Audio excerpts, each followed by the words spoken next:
Ladies and gentlemen, boys and girls, children of all ages, if you are watching the pre-show right now, Anthony Bowens is back, and man, he's got a new getup, shades of let's say Kurt Angle a little bit, and also maybe a cross of American Gladiators.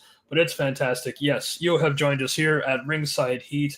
Thank you so much for everyone who has stopped by, and I am joined, of course, by good friend from across the pond, Peter Atkinson, my AEW brother from a whole other continent, somewhere else, not anywhere near me. And we hope to be joined by our boss man Tan himself, Lex Tan, a little bit later, but we will see. But yes, we are here and we are covering, of course, AEW Dynasty. And Max Caster is having a bad night right now. And if you're joining us watching the pre-show, I'm watching on Show, of course, pre-shows on YouTube and a whole bunch of other places, I'm sure. But yes, we have started, and Max is looking pretty upset. The crowd's pretty pumped. Billy Gunn, of course, is at ringside for Anthony Bowens. And yeah, it's going to be a good night of wrestling, I think. And here we go. Oh, there goes the plaque. Oh, it's business now. Here we go. He looks absolutely jacked, Bowens here as well. And yeah. For some reason in my head, I hadn't considered it's obviously going to be Anthony Bowens. Yeah. And he looks great. New theme, new attire. Yeah. And built-in history for this kind of thing. Great pop when he came in here. Oh, yeah. Everybody joining us here on YouTube, and I believe we are on, we're on Facebook as well and Twitter. Thank you, everyone, for stopping by. First things first, I want to hear predictions from everybody who's joining us here.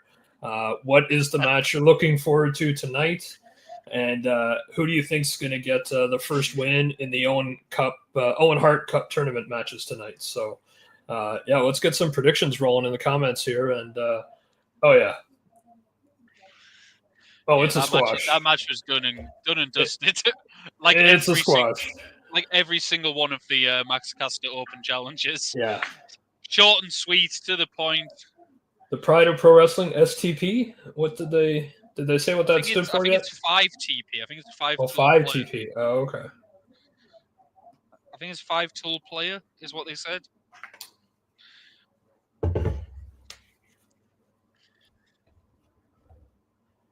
Toll player? Yeah. But that's a big return. That's good.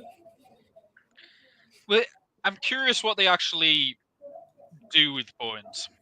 I'm not sure where his ceiling is. I'm not sure what his next feud is. I'm not sure his intention. Yeah, does he go right into the TNT Championship? Because you got to get a belt on him soon, right? If he's going to do this kind of big return. I like that because I have Cole winning the belt tonight. Oh yeah, God, he needs something. Yeah, you got to give it to Cole. Daniel Garcia is not doing anything with it. Yeah. And I kind of also think Adam Cole might turn heel tonight. Sure. I mean, he's always half in. Yeah, him and especially with the Undisputed Kingdom, they're always kind of half in. Yeah. So, but the Undisputed Kingdom needs some gold, and it can't just be ROH tag titles, Yeah. Bowens could be a good first feud for Cole coming out, though. Yeah, that's true. I wouldn't be against that. Yeah, Cole would definitely know how to get him over and get him ready and stuff, yeah. I've really enjoyed the Cole and Garcia stuff. Their segment on Collision this week was excellent. That was the best one. Everything else has been kind of lackluster for me, but I find Garcia's bit just very one-dimensional, and it's kind of been the same thing ever since it was him in Jericho's faction at the time. You know, is he a wrestler or is he an entertainer? You know, like to me, that's just the same things being repeated low key I through think this whole that's thing. fair. Yeah. But I've actually, and until like the Cole stuff, I would have been 100% with you. Right. This Cole feud, I think, has been a bit underrated, and I think it's been Collision exclusive their feud, Yeah. but Yeah. I think both guys are really trying to do that, try and respect each other, Right. whilst also not respecting each other. Right. They're both Right. trying to be the good guy of the feud. I But will also give you this jockeying for position, opportunity. like to be the dominant of the two, Yeah, right? Yeah. Yeah. Yeah. I'm going to shake your hand. I'm going to give you this match. I'm going to do what's expected of me, Yeah. whilst also neither of them want to do it. And I Yeah. quite like that little bit about it, where Garcia is just taking this match alone, proved Mm. that point, and I think it's going to be his downfall. Of he didn't need to take this match, he got baited into doing it, Right. and Cole then might cheat him out of that match after neither of them have been able to really beat the other guy clean. Yeah. It kind of tells the story itself that one of them Okay. is now going to beat the other clean. Now here's a total sidebar call for that match. Because everybody's been barred from the Undisputed Kingdom, do we see a ref bump followed by a Wardlow return to help Cole win? Maybe. I think Yeah, it'll be a bit out of the blue. because man, did Um, Wardlow ever have like the worst faction run joining the Undisputed Kingdom of like all the Worst factions in faction AEW? run, and then Yeah, worst injury luck. well that too. Yeah, for sure. Nothing seems to go right for Wardlow. No, which is a So shame because the fans love him when he gets going, right? You know. I also think that match is going to be long, and I think it might be a match of the night contender. Oh, interesting. Okay. Yeah, I hadn't even thought of Because that they yet. made a big fuss about it not having a time limit as That's well, true. That's true. which means it's either going to go 2 minutes or Yeah. 25. Yeah. It kind of seems like there's no in between. It's either going to be really short and quick to defy that expectation, or it's going to go over 20 minutes. Yeah. Because they had the 20-minute time limit draw on Collision where Cole couldn't beat him, which means Right. they Right. went beyond 20 minutes to allow it. All right. What's your call for the opening match? Do you think they do Kenny Omega first? Osprey night. Osprey. Osprey Yeah. night. Yeah. Get Start the the crowd crowd off warmed up. hot. Yeah.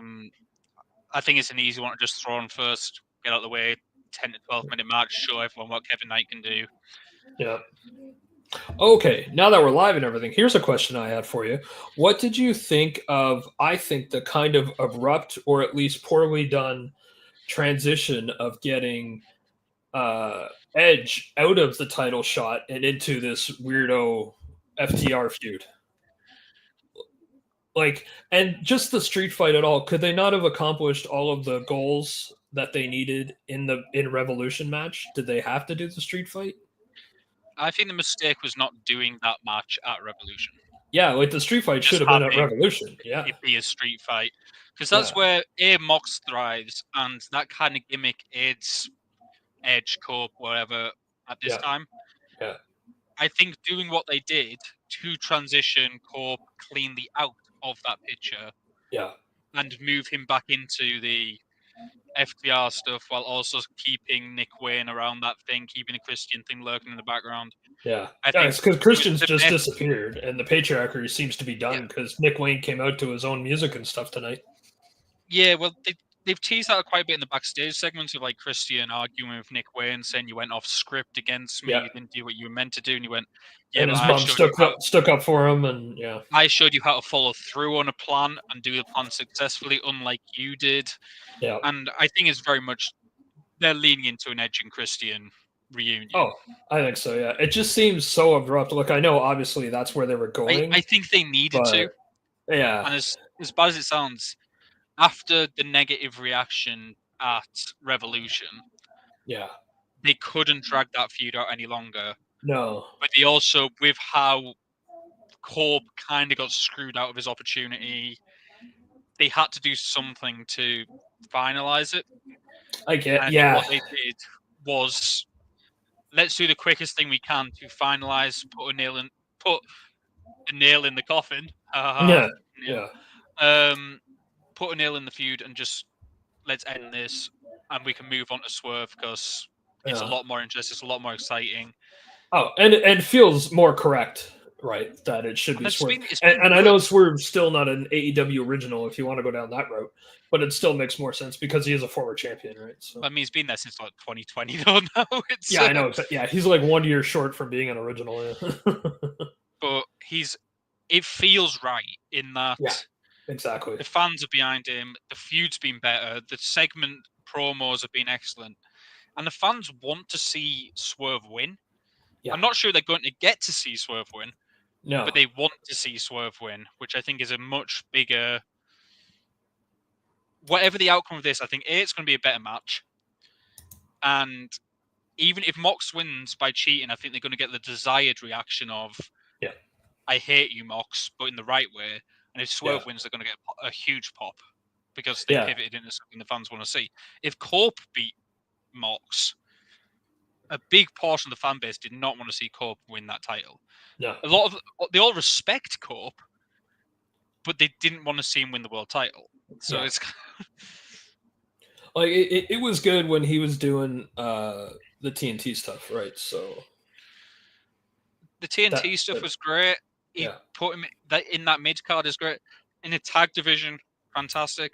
Yeah, now tag division, especially if he rejoins with Christian, yes, give him all the gold. Yeah. They can take out the Hurt Syndicate, So yeah, it'll be. For example, I think there's no worries about doing any of that type of stuff. It's Mox. I really like Mox. Yeah, me too. But he isn't the type of guy who carries a veteran in a match. No. He's the type of guy who works really well with the right people and the right styles. Yeah, and it's best like a person like Eddie Kingston, a person like Danielson, a person like Swerve. He's going to have fantastic matches with. His style is slow and plodding. Right. An effective thing. If you put him against a slow plodding veteran, it's not going to be a great match. I mean, and if it was Edge 15 years ago, then Edge is the much faster guy than he is now, and then that would work. But Edge 15 years ago is the Swerve of today. It's kind of a exactly, yeah. So yeah, I have no problem with Swerve being champion again. I just don't think it should be tonight. That's all. I have no issues with it being tonight because it's pivoting into something that I love, and that is Swerve with a title in the main event picture. That's true. If it's not tonight, I fully understand it, but I would love for it to be tonight. I can see if it's not tonight, but it continues though, and then maybe they just keep it going to All In. I mean, if they can do a repeat match a week later, why not 3 matches over the next pay-per-views, and then he finally gets it out at All In? You know what I mean? I think the All In match is Swerve versus Hangman again. Yeah, I know. The thing is, I'm so tired of. I know it's good, and I know I don't like it as much as anybody else. Honestly, I'm probably the only one that I'm like, I've seen it enough. And, I really want that match if it's specifically for the world title. Well, yeah, exactly. Yeah, just a grudge thing. It's a new dynamic. It's a new thing on the feud. And if it gets to the point where they kind of respect each other, I kind of like that new dynamic in there of, okay, let's actually just go out and show who is the best wrestler and who deserves to hold this title and represent this country. That's right. Yeah. I like that. I don't know if I like them going into that kind of respect match without the title. Right. Which is why I've got that new element of doubt that I think Swerve could actually win tonight. Mm-hmm. Yeah, like that was big. I don't know if a lot of people, or if that was easy to gloss over, that admission of like, yeah, I know I deserved it. I'm like, oh, that made me interested in those two again when I'm not interested in those two, just because, So I thought, oh, that's good. Okay, I'm getting hooked again. So yeah. Yeah, you burned down my house. You deserved it. I know. Yeah. That was a great exchange. So, that was in 2 words, and suddenly I'm back in. Give me that again. Yeah. I'm fully back in 2 words. And Hangman did the reaction perfect. He did a great reaction, and then he just bewildered and walked away. Like that's a lot of pyro. Yep. Yeah, they got the pyro budget back. Philadelphia. The Owen Hart, is that the Owen Hart Trophy out there? Which probably means starting with an Owen Hart match. I didn't catch it, but yeah, you're probably right. Yeah, it is.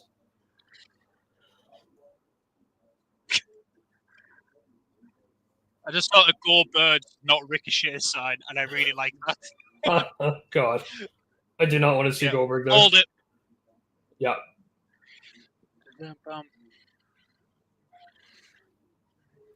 Hey, we got Stephen Hollywood joining us in the chat. How are you, sir? What's the big match you're looking for tonight? You're looking forward to tonight. Sorry, I say truncate words for no reason. We got Ospreay starting us off against brand new All Elite member Kevin Knight. Kevin Knight. Kevin Knight. I don't know if you've seen much of Kevin Knight before. I have not. No, he's brand new to me.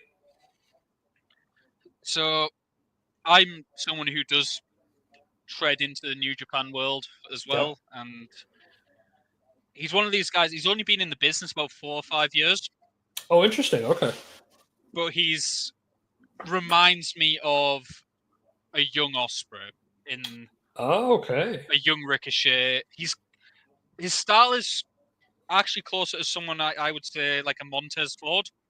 Okay. Where he just seems to like be able to jump higher than anybody else can and do these moves that just seem unbelievably athletic. Right. Do you think he would eclipse Kyle Fletcher if he gets going in AEW? I don't think he has the promo and stuff yet. Not yet. Okay. Okay. But he has a lot of potential, and with Kevin Knight, this is a perfect spot for him. Shove him in against Ospreay and just let him show you what he can do.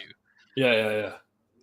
And obviously, it's a shame about Jay White because it was meant to be Jay White versus Will Ospreay on this match instead. But obviously, he got injured, been subbed out. And obviously, there's a bit of discourse online because Kevin Knight apparently got offered to come for a tryout at WWE. And he turned it down because basically AEW went, "We'll come and sign you." And went, "Oh yeah, hey, so I mean that's fair.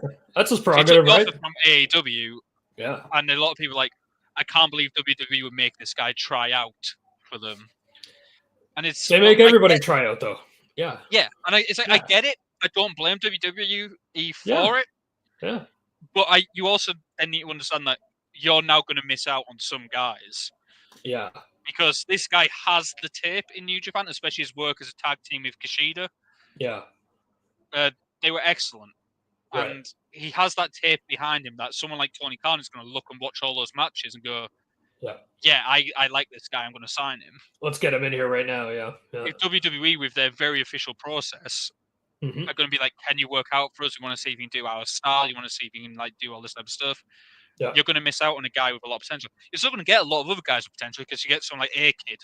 Reminds me very much of A-Kid when he first went to WWE. Now he's obviously Axiom in WWE. Right. That's right. It's very similar, phenomenal talent with a lot of like potential. Some of them will still sign for WWE, but every now and then you might miss out on a guy. Yeah, it happens, Oh yeah, Steven's saying obviously the whole card. Yeah, I agree there. I'm anxious for pretty much. There's not a match I don't want to see really, but he's looking forward to the triple threat the most. That makes sense. I'm sure you're not alone. Ospreay finally getting his tattoo filled in. Yeah, Ospreay finally getting his tattoo filled in. It's been an outline for how many months now?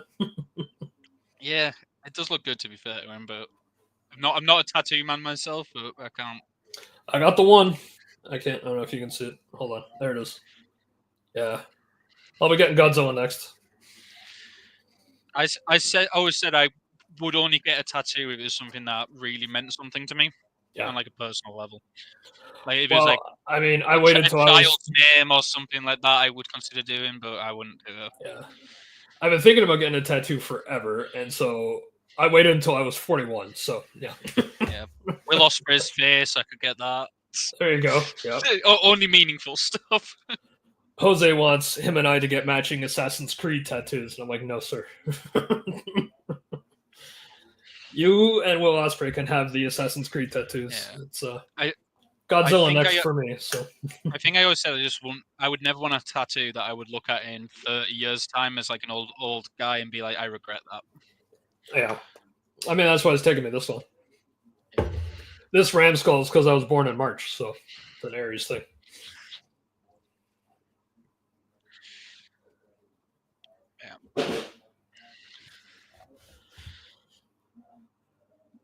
Yeah. So what you're going to see from Jet or Kevin Knight?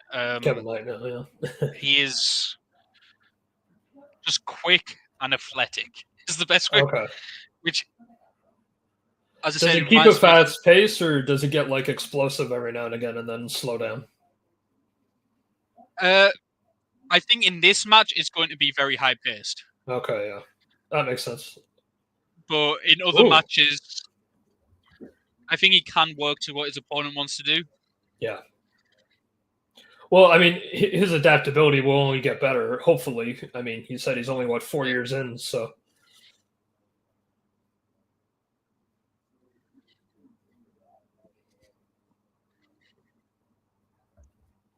Yeah. bow to the trophy when you win it. Focus. I think if it was Ospreay versus Jay White, I think this match would have been a lot more curious because Jay White was another guy I could have seen going quite far in this tournament. Yeah. So the first round of Ospreay Jay White would have been felt like one of the more favorites would have been going out straight away. Right.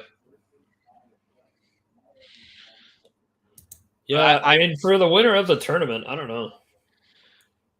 I think I it's guess going to be Ospreay, but I think it's going to be an Ospreay Hangman final. Yeah. Which is also a match I really want to see. I think it would be good for Brody King to beat Takeshita then, because I think Takeshita can survive the loss better than Brody King can. Because I think Brody King's on a bit of a push right now, right? I think Brody is just trying to keep him relevant until Buddy is back. Yeah.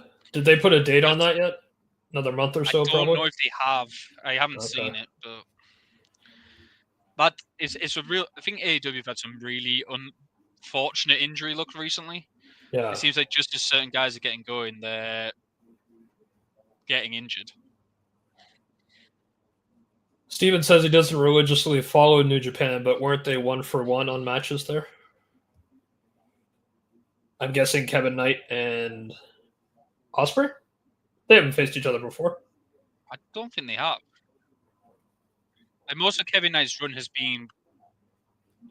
Or maybe White him and versus Jay White. Ospreay. Yes. I Yeah. think they are. For White versus Ospreay, he means. Okay. Yeah. Yeah. So that would have been the good rubber match too. Well, I don't know how much you remember, but there was one of the Casino Gauntlet matches, and they just had to stare down Jay White and Ospreay in the ring, and the crowd erupted. I do remember that. Yes. Yeah, that's right. Oh, yeah, you're right. He can jump pretty well. Look at that. I said that's some of the athleticism I want about for Kevin Knight. You weren't lying. Kind of standing frog splash. Yeah. Oh, there we go. Nice sell, too. It's one thing to go inside out. It's another to go inside out 3 feet in the air.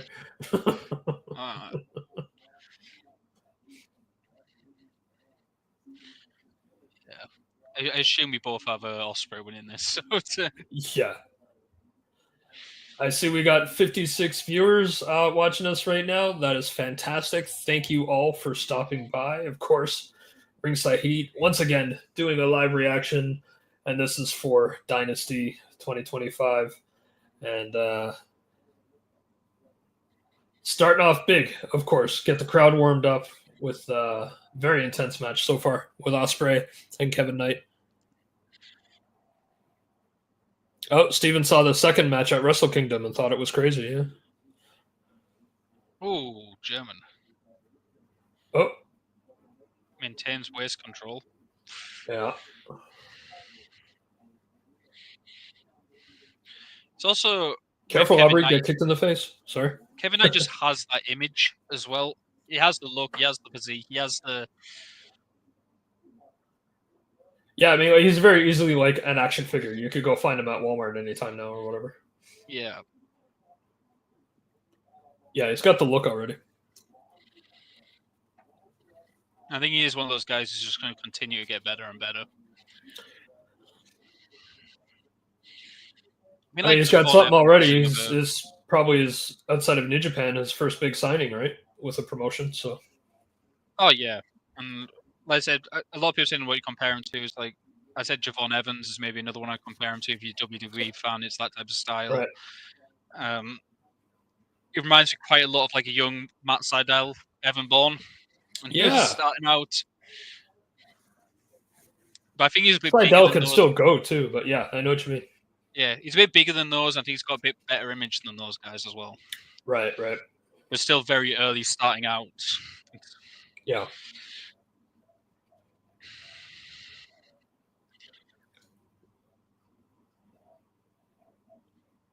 Oh, split crowd. Let's go, Kevin Chance. Yeah. We are also in Philadelphia, so contrarian crowds for the win. Well, that's true. They are one of those wrestling towns. Yeah. They are the type of crowd who would cheer for Max Caster. Yeah. Hey, they were doing it a little bit. They were trying to until somebody started throwing around the word allegedly. And as soon as he until he whipped out a Ben Simmons shirt, it was.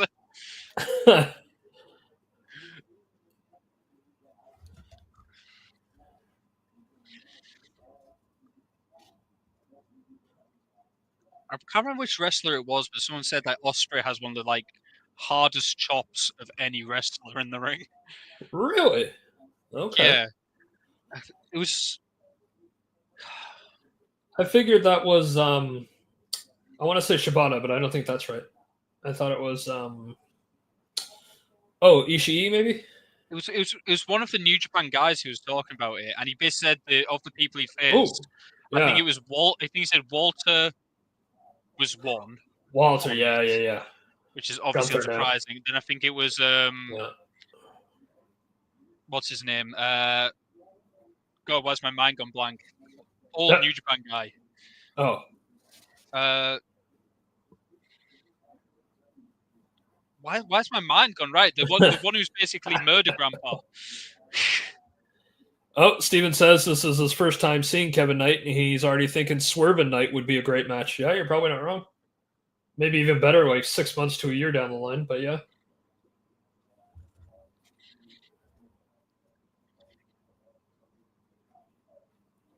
Minoru Suzuki. Here we go. Couldn't remember his name. Minoru Suzuki. Oh, okay, yes. That was what he said. And then he had Ospreay as his third. Right. He said Walter That's Suzuki, a good top three. Ospreay. And I was like, of all the things you basically rate Ospreay for.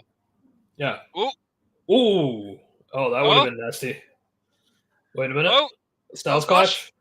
Yeah. Styles Clash. Out of it. Nope, not yet. Keeping his arms folded. Oh. Good. Great counter. That looked great. That was nice. Good struggle, too. That was good. It went for the powerbomb reverse into a DDT on the ramp. Yeah. Well done.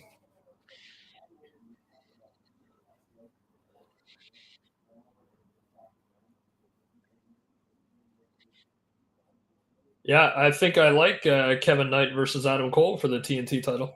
That would be a good run. Oh, yeah.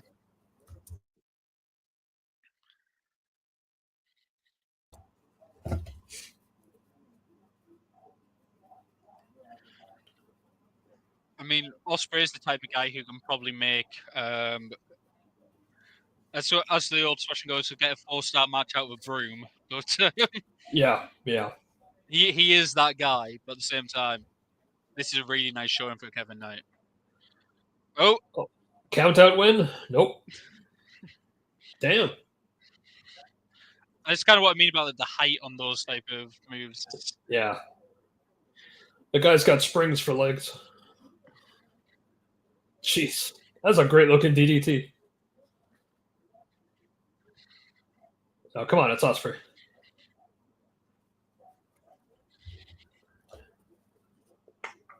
Nice packed house. That's good.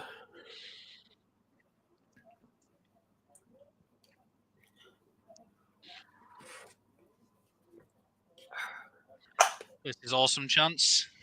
Yeah. I mean, it is rare that you watch an Ospreay match without a "This is awesome" chant at some point. Yeah, well, yeah, exactly. Oh, roll through. Whoa. That was House so Clash. smooth. He's trying for it. Nope. Nope. Nope. Oh! Powerbomb. Wow.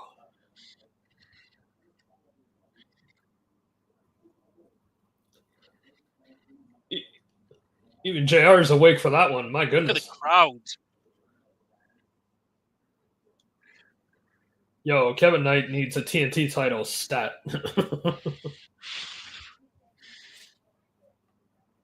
Hook kick. Nice.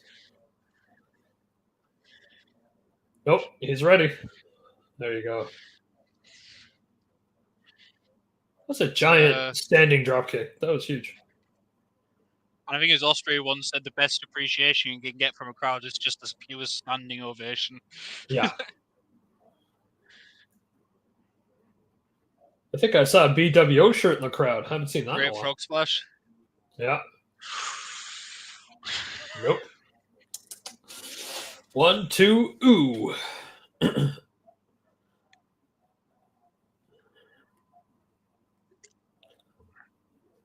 Oh, yeah. Steven makes a great point. Will is selling for the kid. That's a massive endorsement in itself. Yep.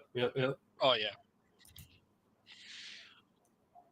Because Will Ospreay could have easily said, I want to beat this guy in 6 minutes, and management would have gone, yeah, sure. Yeah.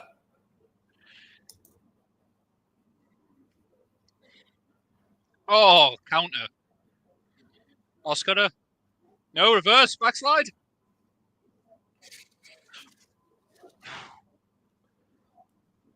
I genuinely thought that was it. See, this is where... Oh, there's the Styles Clash. 1, 2. Oh, wow. I thought that was it. Oh, no. It's always got to be Hidden Blade. That's why. Oh, no, he's actually beaten some guys with the Styles Clash recently.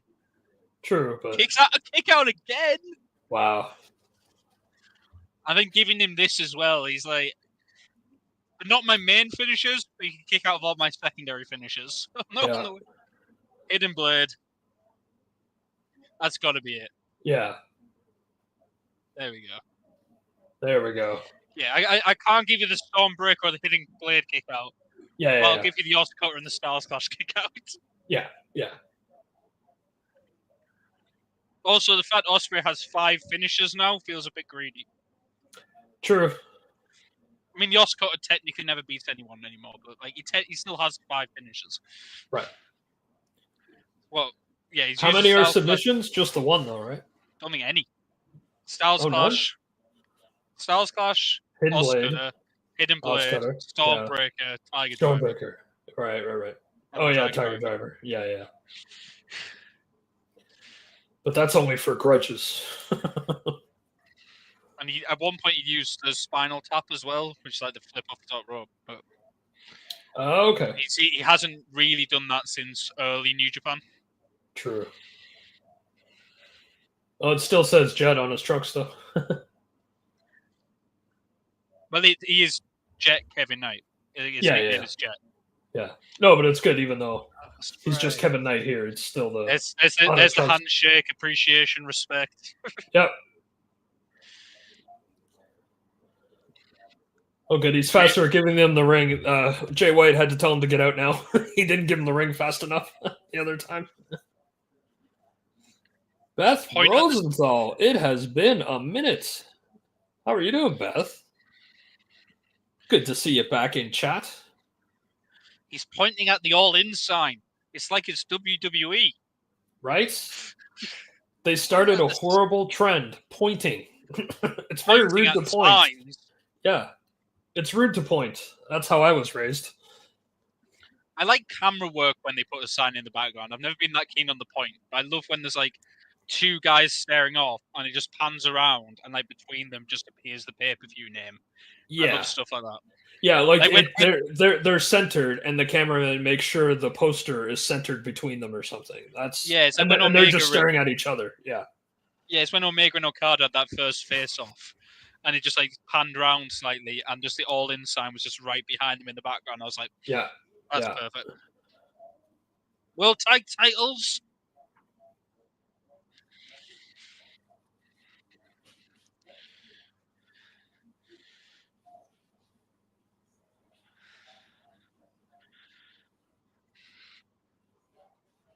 All right, I'm actually just gonna be right back. I'll just be a moment. I That's don't mind fair. missing the setup for this for just a bit. But yeah, I'll be right back. No, that's fine. Oh, all right. Lex is in chat. Bossman 10 has arrived. He has arrived. All right, I'll be right back. Yeah.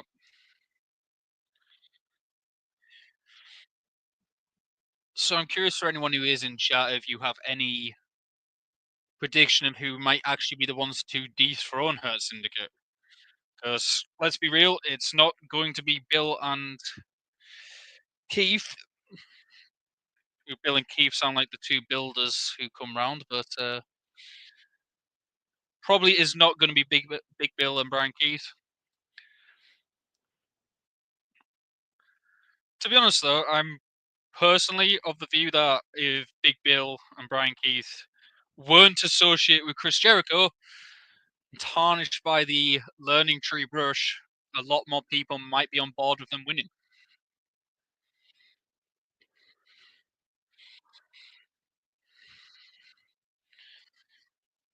And obviously, for those who weren't aware, this match was meant to be Big Bill and Brian Keith. It was meant to be them taking on Brian Cage and who's Brian Cage's partner? I always forget now. Lance Archer. Brian Cage, Lance Archer. Unfortunately, Cage picked up an injury a few weeks back, ruled him out for a few months, and this was the pivot of we needed someone to fill in, take a loss against Hurt Syndicate, and it seems to be these two guys.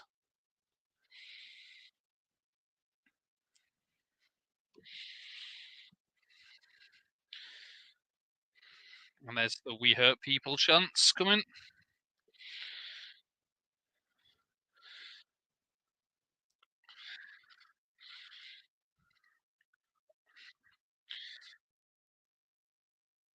They do just have a great presence. Lashley is what, late 40s now, and just still feels like he should be a world champion. Same with Shelton. And yep, Lex, no worries. I'm always happy to come on anytime that AEW stuff is going on. It's my go-to show after all.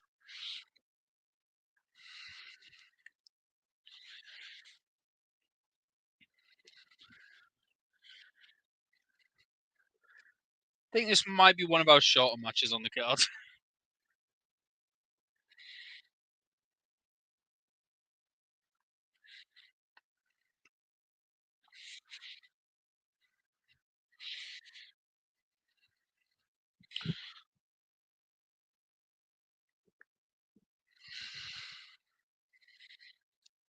No.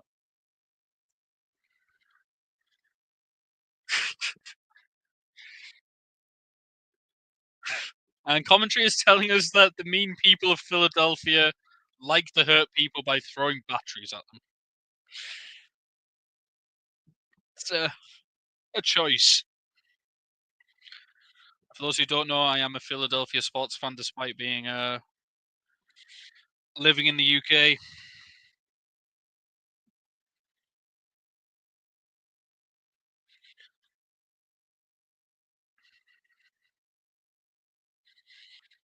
I got MVP on commentary for this match.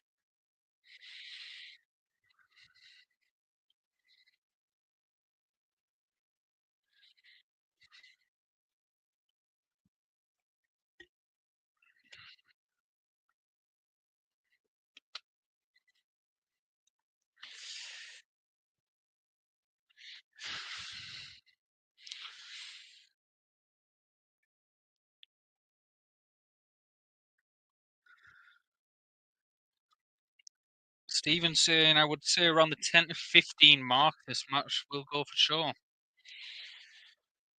Outriders got around 10 minutes. I think Outriders did get about that. I think this is probably going to be similar. I don't think Big Bill especially, is designed to be going long at this point. Lashley, Shelton also getting on edge now.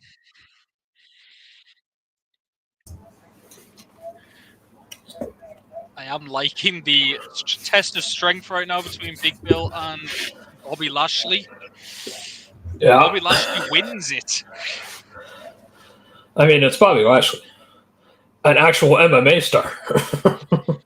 Yeah, but Big Bill is big. That's true. It's in his name. It is in his name. Some might say he's too much man, as he's cleaning house currently.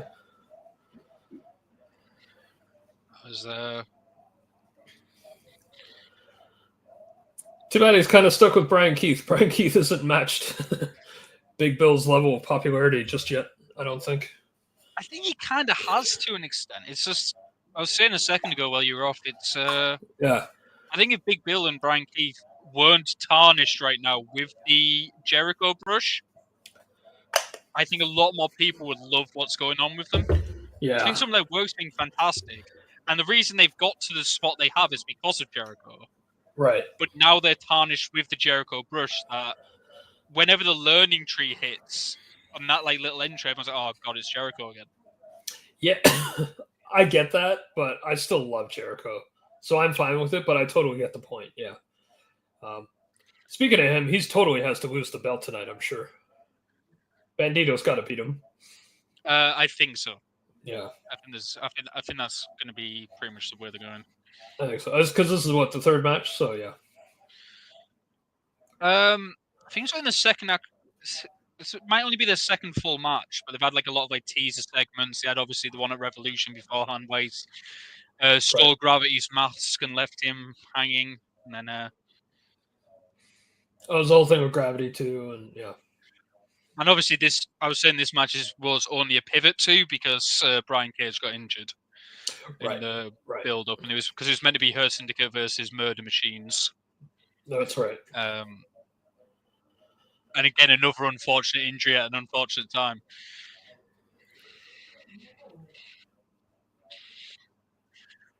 And so actually, the match Brody King and Lance Archer had on, I think, Collision was actually pretty good. It's actually a really good match. Yeah. I enjoyed that one. Yeah, I did too.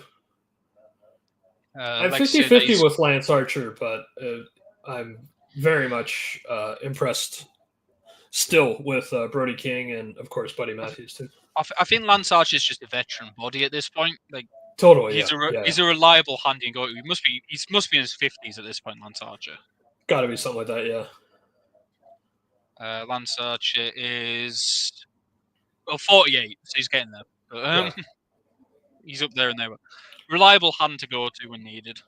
I mean, fantastic shape for 48. I wouldn't have guessed that, but yeah. So Lex saying that he's glad that Bobby Lashley, Shelton, and Redwood, now Big Bill, getting this opportunity in AEW, and bought them a few more years in the major leagues, and a few more years that maybe WWE could give them. I think WWE could have given them as much time as they wanted. They just chose not to. And I don't really understand why, with Hurt Business, they just dropped the Hurt Business. Yeah, that is the most confusing. I know they didn't transition well, and it's very hard to transition out of a tag team into singles, and the way they did the breakup with Big Cass and Enzo was odd. The story made sense, but I don't know, it was executed weird, and he just never was able to I think they loved the tag team duo too much, and their crowd didn't see Big Bill yet on his own, or Cass at the time. There's absolutely no reason, though, that WWE couldn't be doing this exact same thing with the Hurt Syndicate that AEW is doing right now, which is put them tag titles on them, let them come out, let MVP speak for them and say, yeah, we'll crush anyone who comes forward, earn your spot against us, and dominate a tag division. Yeah. Like, you don't need a guy to be in the world title picture to be relevant. Yeah. And having these two guys as just your tag champs is actually realistically got the tag division back on track. It really has, yeah. And being able to just do this, it's just Yeah. delayed vertical suplex there. Because they very easily put themselves at the mountaintop, and you're like, oh yeah, you better be serious if you're even going to try to challenge these two, And oh, what a counter! Oh, very nice, yeah. But I'm not one of them. But there is a voices in the IWC, and I don't agree with them. But who basically obviously say that that WWE doesn't like pushing black wrestlers, and I don't agree with that. Yeah, I don't agree with that either. But things like the Hurt Syndicate is why these narratives come about in the first place. Is because you That's have true. these talented people who, for no reason, got dropped, and it's not limited to black wrestlers. It's not limited to everything. I don't agree with the racial part of it. Yeah. But that's why those conversations start. Is because you look at because they were just gone the very next day. Yeah.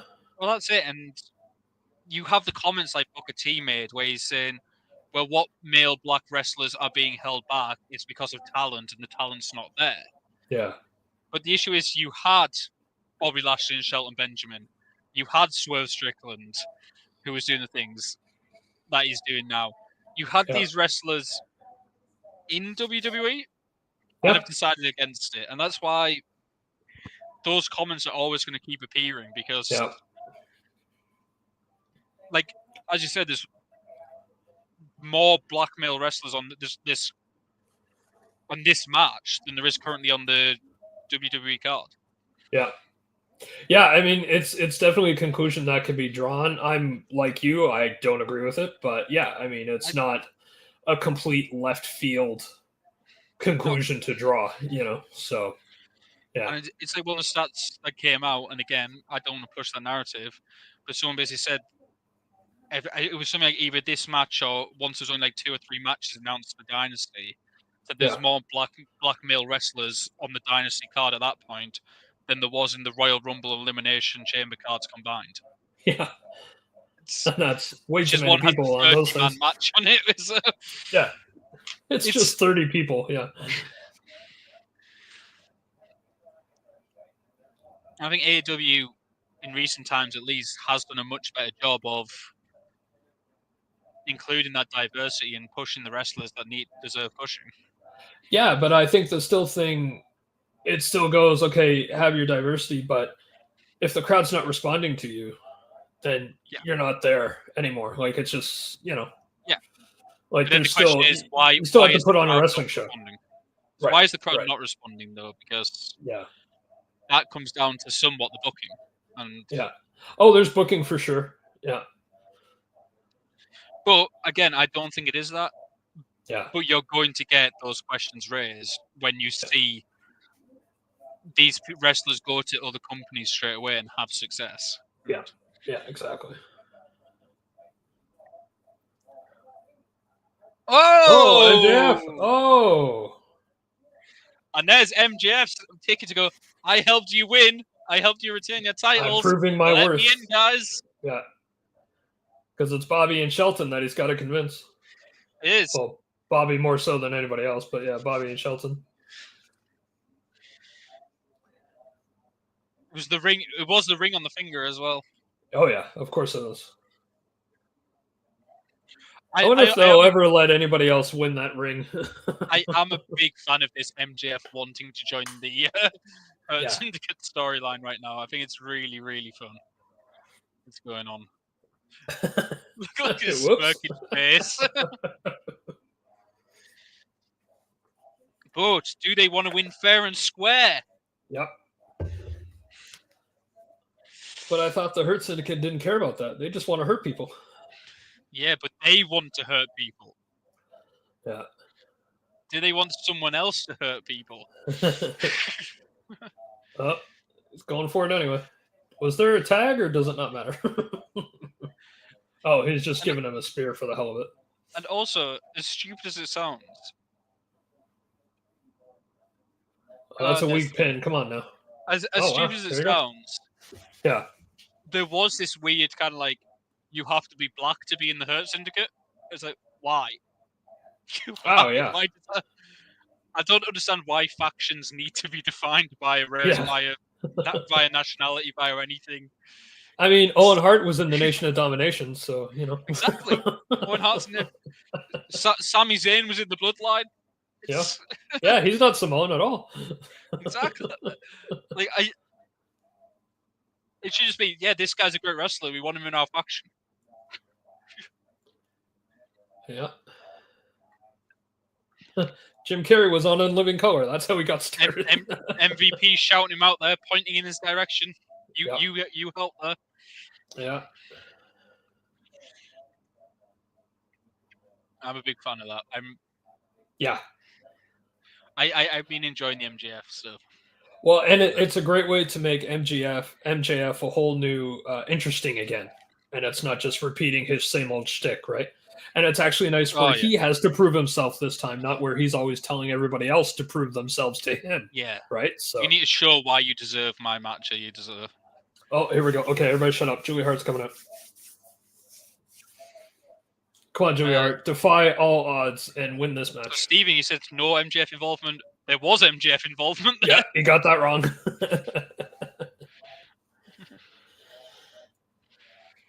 Yeah, a big diamond ring interference. Oh, of course. I mean, why else would you have that then? You got to smack people with it. Yeah, Julie Hart needs that belt back. I don't know. Once the Hounds of Hell start getting gold, she needs to get the TBS belt back. Or, I mean, the other women's belt would be good too. So. Eventually, sure. Yeah.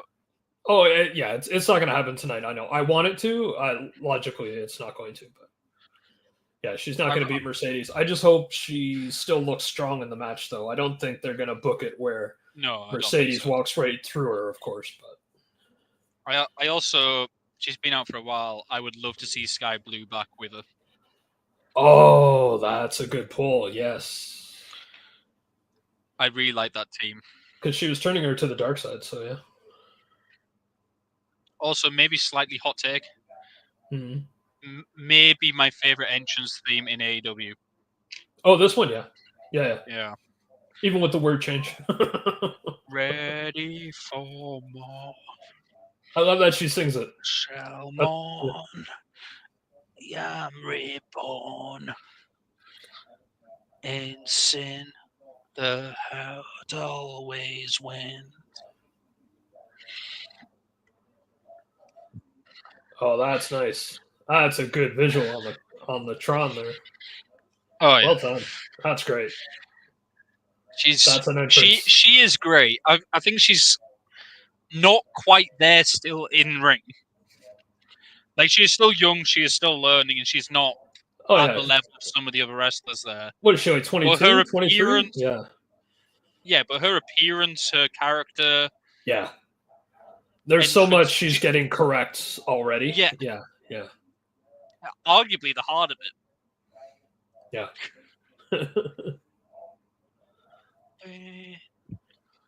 Head for war. She's got it timed out perfectly.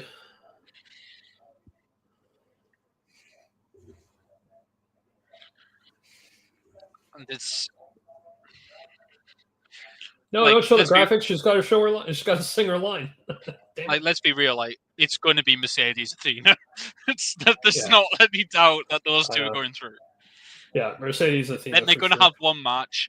The other's probably going to cost the other in the final, and they're going to have a second or third match at All In. You know, I think an interesting B storyline would be like Julia Hart and Harley Cameron for a while. That would be good TV. Because Harley kind of goes back and forth between heel face depending on what the match is. You know what I mean? Did you watch the stuff on Collision this week? I did, yeah. I really enjoyed their interactions backstage of Mercedes and Harley. Really, it's real good. That's what I mean, yeah. It's not quite the level, but it really reminded me of things like Rock and Sock Connection, of just like, I want to be serious, and the other guy just adding a comedy element in there.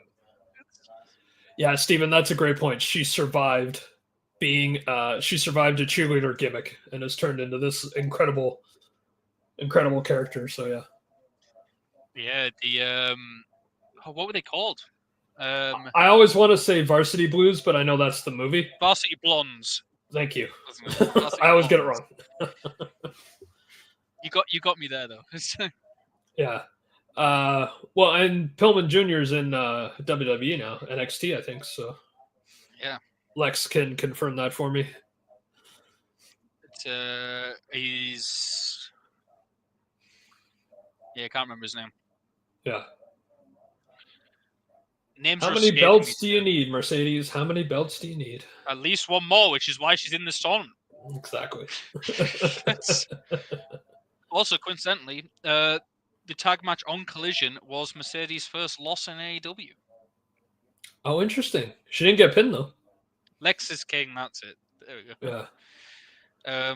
She did not get pinned. I think obviously they're saving that to be a bigger moment. I think Athena is going to be the first person to pin Mercedes. Yeah. I don't know if it's necessary in this. Well, either Athena beats Mercedes in the semi-final, or Athena costs Mercedes in the final. I think. Oh, okay. Yeah. That'd be interesting. Lexus King, that's his name, Lex? Oh my god, what a terrible name. He's also got the very parallel straight line beard. It's, oh. I can't just. I hated the image and look when I first saw it. Apparently, it's been coming on very well, but I hated the look when I first saw it. Yeah. Oh, I know these days, well, for a long time now, I'm very much not the target market anymore. So stuff that's working is beyond me, but whatever. Yeah. I don't need to like it. There she is. Harley, who survived her faction that were doing decades old, what was it? That tabloid show. I want to say CNN. Oh, yeah. Yeah. With QT Marshall and QT Marshall's thing, and they were just copying that tabloid thing that turned into a show. And then she ended up as like Soraya's minion, doing all the handiwork, and then that whole faction and Soraya's brother lasted for half a second. And I will say I absolutely love Mercedes' gear and hair for this. Yeah, this is one of her best outfits. Yeah. But I also really like the red hair. She's auditioning for Dark Phoenix for that X-Men reboot down the line. Oh. Missed it. Yeah. Just laughing off. Just laughing it off. Yeah. Oh, there we go, dance. There we go, just dance it off. Yeah, there you are. Oops. So one of the things that did come out this week is the Harley Cameron's puppet was Mercedes' idea. Oh, interesting. Yeah, it's when she found out Harley did ventriloquism. Yeah, she suggested to Harley as in do a puppet of me for our feud, and we can work off that and be a really entertaining thing. Yeah.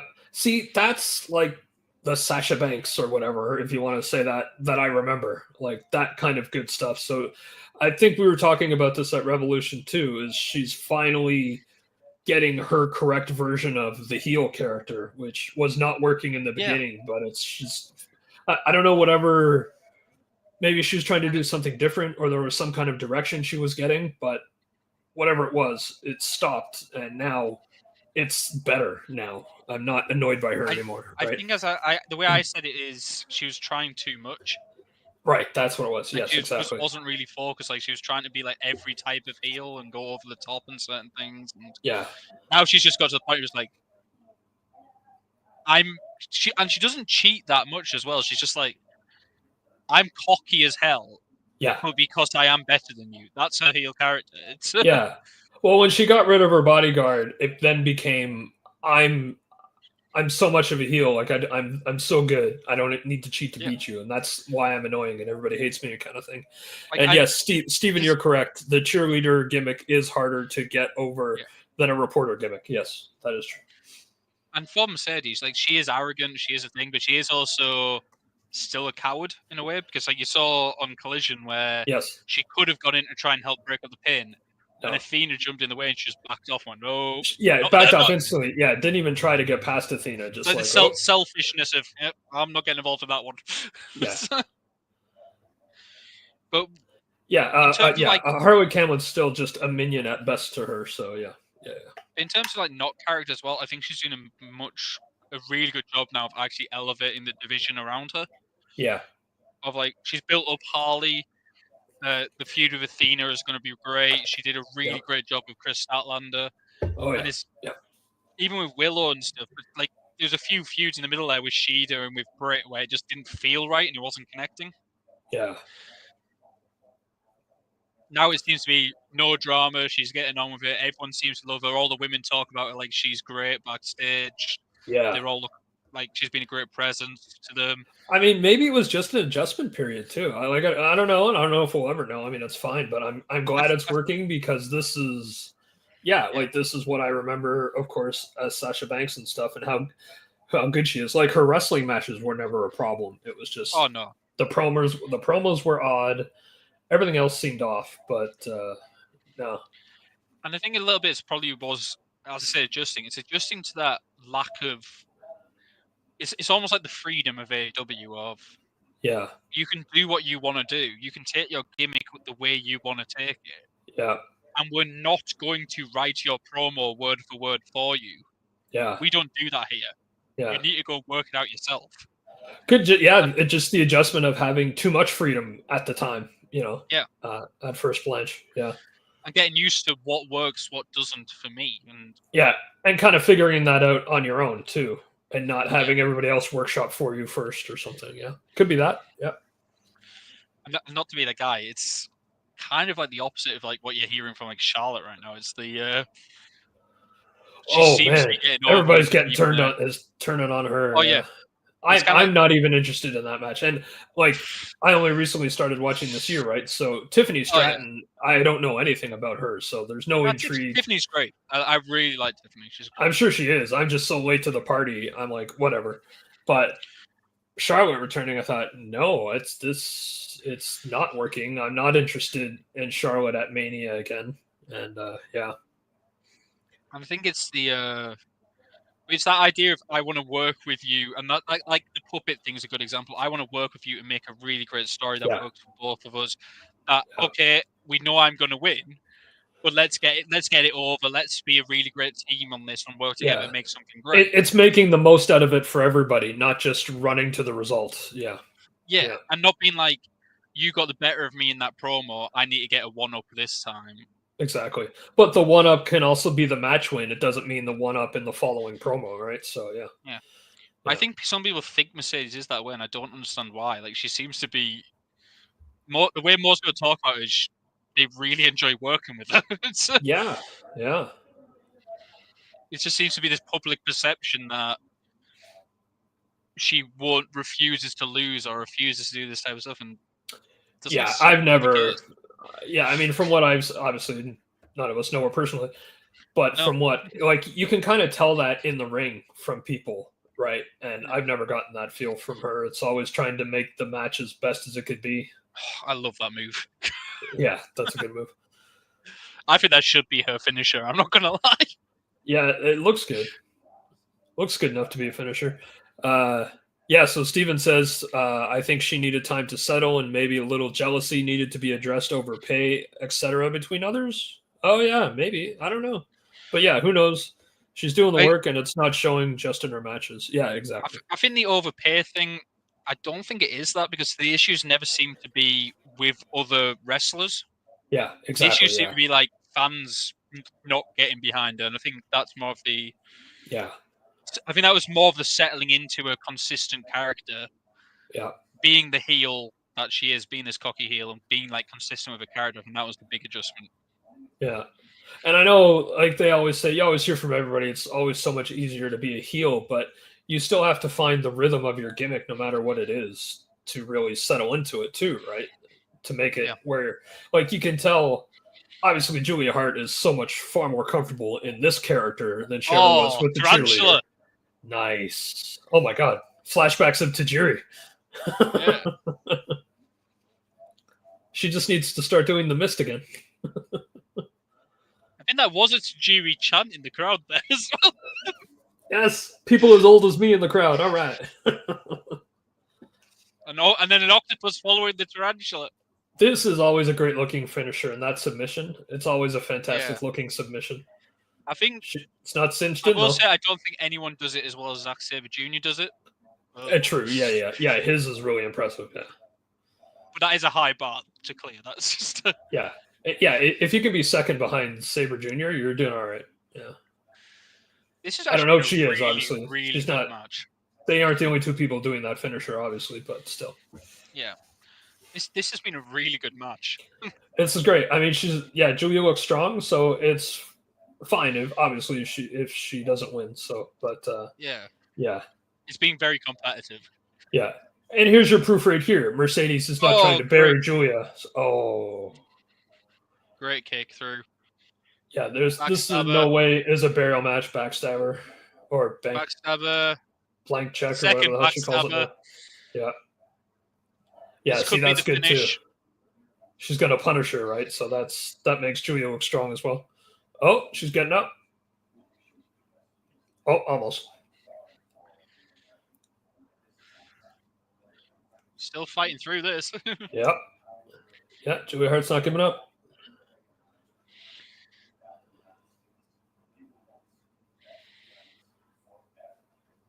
Nope. Crucifix she's going bomb. for it again? No. Nice crucifix bomb. Yeah. Yeah. It's like she was going for the octopus again, but Mercedes reversed it. And I will say this, I do think this, in terms of in-ring, this might be Mercedes' best ever run. It's even going back like Sasha and NXT. Like her run of actual like, in-ring matches right now has been superb.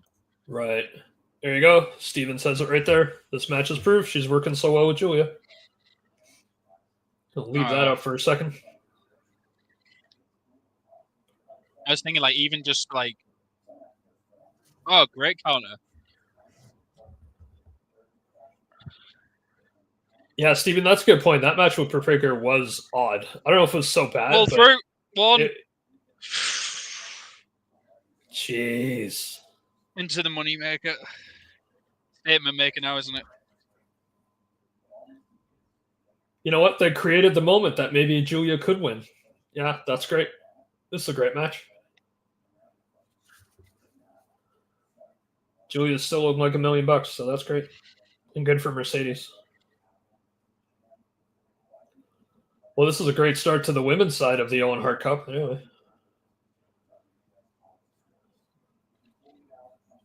It's fighting through. Pass out. She's going to pass out. Look at that. The fight in Julia. She's trying to still fight through. Still fighting. Julia's getting the chance, man. Philly loves her. I mean, she's still fighting it. She's biting her hand and everything. So close to the rope. Just not going to quite get there. This is, like, come on. She has looked so strong in this finish. She really does, yeah. She's got through it. She got at it. One. Yeah. Roll through.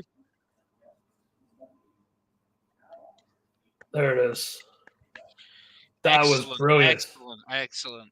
Fantastic finish. She didn't even tap out to that. Like, she continued to fight through that. She kept fighting. It looked like a really good pin to beat her off that. Julia looks even stronger coming out of it than she did going in. So, yeah. Beautifully done match. I don't know why everybody has a spinner belt now, but that's fine. Like I say, it's like with Mercedes, she's been on a great run of matches. And like the match with Billy Starks was great. The match with Momo was great. Yep. Carly Cameron one was good. The Mina match was really good. The Chris Statlander feud was excellent. Yeah. The Hazuki match in New Japan was phenomenal. Like, she's been on a ridiculously good run. Yeah, like her matches have Britt Baker match. Like, yeah. I think that as was mentioned in the chat there, that Britt Baker match. Yeah. Was really that was bad. Weird. Yeah. And it was weird. It was bad, and I think that's still stuck on a lot of people's minds. Yeah. But since then, she's been really fantastic, consistently good. And that's the thing. I was never worried about her matches, right? Yeah. So I always knew her matches were going to be fine. So. All right. Well, I think we got a match of the night contender anyway. I mean, obviously, there's Ospreay and Kevin Knight was pretty good, and this was also very good. Yeah. We'll see what happens here with Rated FTR. Honestly, the only thing that'll make it interesting for me is if Christian shows up tonight, but they might hold off on that. All right. If Death Riders lose the trios belts, does John lose as well? I don't think they lose the trios belt. Okay. I think if they lose the belts, Mox definitely wins. Too soon, Steven says. Okay, yeah. I think if they lose the match, if they lose the trios belts, I think Mox definitely wins. Definitely if wins. they Okay. retain the trios belts, I think the main event is in question. Okay, yeah. More chance of Mox to lose if they keep. Okay. I don't think they take all the belts off them in one night. Right. Straight away. I think it's like too dramatic. Realistically, I'm looking forward to this match because I don't know what's going to happen at the end of it. That's always the best matches, yeah, when you don't know what's going to happen. Like, I think the Death Riders win, but I think someone turns at the end of this. Yeah. And I don't know if it's FTR turn on Corp and Christian makes the save. Makes the save. Or Corp turns on FTR and potentially Christian joins him as a heel tag team. Yeah, I think Steven's on your wavelength there because he says trios belts are going to stay on the Death Riders. FTR teasing the split is the main factor here. Yeah. Because obviously the tease was... FTR will split on, I think you mean Cope, but yes. There's one where Dax refused to take Corp's hand after the match against... After the match when Corp lost. Yeah, Dax they all made friends on Collision, though. Yeah, they teased it there, and then they had the backstage segments. And this seems to be almost reluctantly going for these belts. Yeah. Like it's worse for their trios belts, guys. Let's try and do it, and if we have to. Because especially what Cash said, he's like, Sunday will be fine. After that, we have to talk. Well, isn't it creating more problems if they do become champions? I see clearly. Yeah, Peoria did not do a good job singing the song. They kind of fizzled out halfway through. Let's hope Philadelphia does a better job.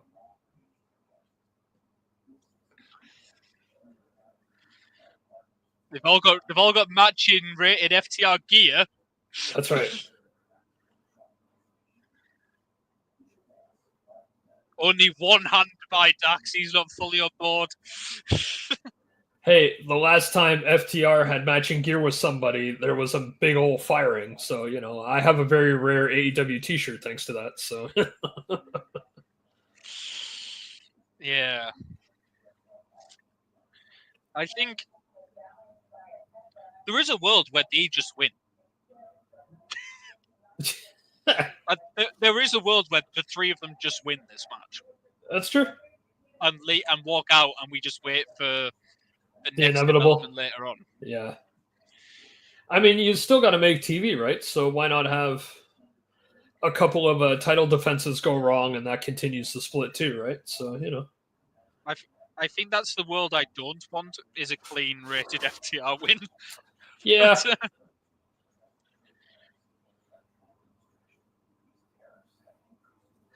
But I think you have to continue showing defects in the Death Riders kind of armor, right? So they have to get beaten at something by now. There we go. Philadelphia's doing a much better job than Peoria.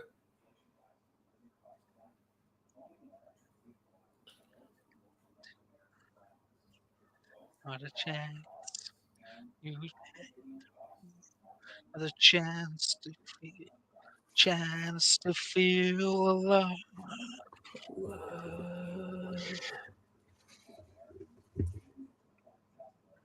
There we go. Good job, guys. Good job. See, they can't be negative with each other. That's just good vibes. Anyway, here come the Death Riders. At least they know the lyrics. Yes, exactly, Stephen. Peoria. I don't know what was wrong with Peoria.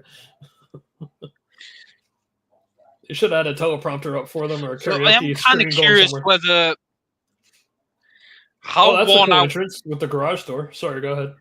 Well, I'm just thinking like this is quite early in the card, Yes, that's which means true. these guys will be probably fine to be involved in the main event.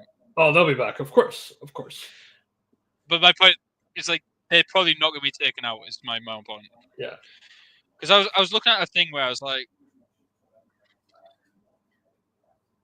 the way I can almost see when Mox finally loses the belt, and I don't know if it Yeah. is tonight, but is one by one a big star coming out to take out one of the Death Riders. Oh, yeah.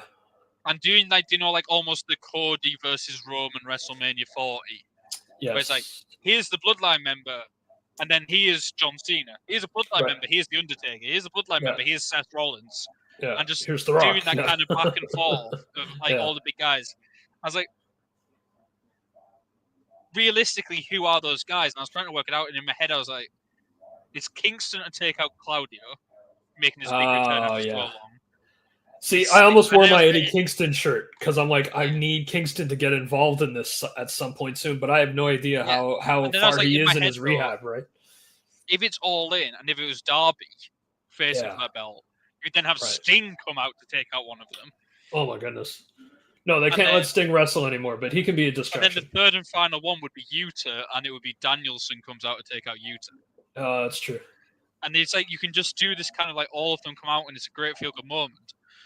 But now Darby's not coming back until probably late June, and that feels like too quick of a rush build, and I don't like that. No, yeah, I agree there. Yeah. Do you think Yuta's brainwashing, cult-like brainwashing, will falter at any time in this match for half a second? No. No, I think he's fully on board now.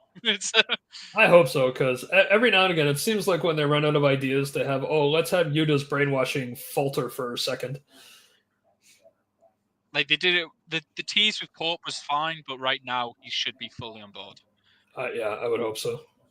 I feel like the only person who should be able to now talk him out of that is Danielson. Yeah. That's a good point. We got 70 viewers right now between Facebook and YouTube and Twitter. Welcome, everybody. Again, I still want to see predictions. Shout us out in the chat. We can't let Stephen Hollywood do all the talking. There is a big FU Utah chant right now. There you go. Is Utah supposed to be from Philadelphia? Maybe that's why they don't like him. Or Pennsylvania, at least? I don't think so. I have no idea. I did see a sign that says PA doesn't claim Utah. Sneezing.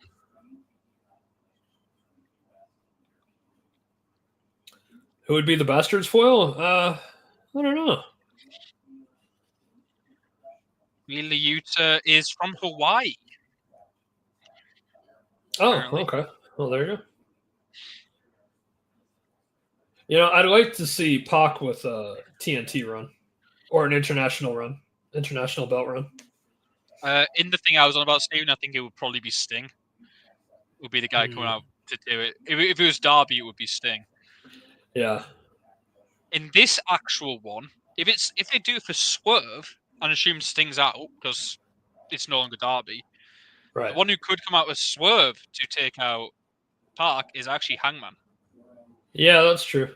Yeah, I'm pretty sure. I'm pretty sure Sting's on a convention Comic-Con circuit right now. Anyway, so he might be at Starrcade during the week lead up to All In, but I think Sting will be at All In some capacity.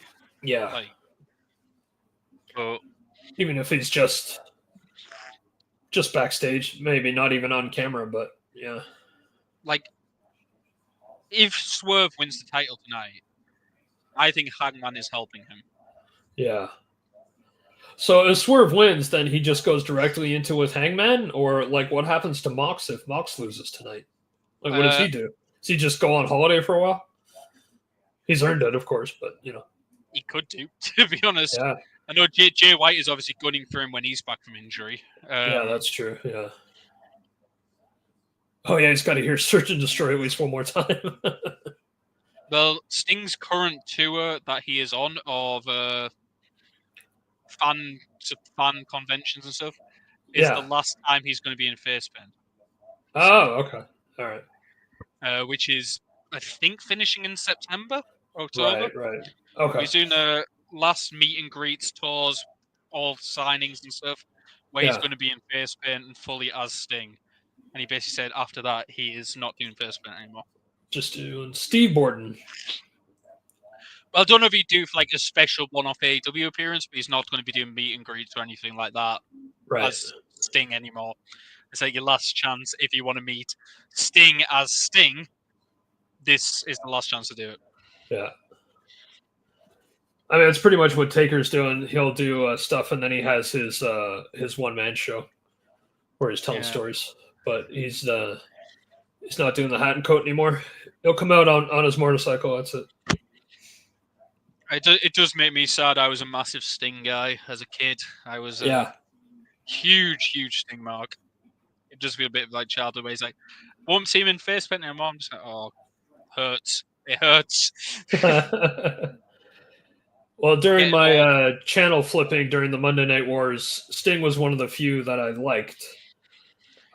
When I would watch for half a second just to see what those idiots were doing over there, and then I mean, I was a when I was a really young kid. I was a WCW kid. Yep. It was easier for us to get access to WCW than it was WWE. Right. And then obviously as WCW finished, I became a WWE kid, but WWF at the time. But I was watching WCW when I was like 6-7 years old. When it was Goldberg and Sting and DDP and.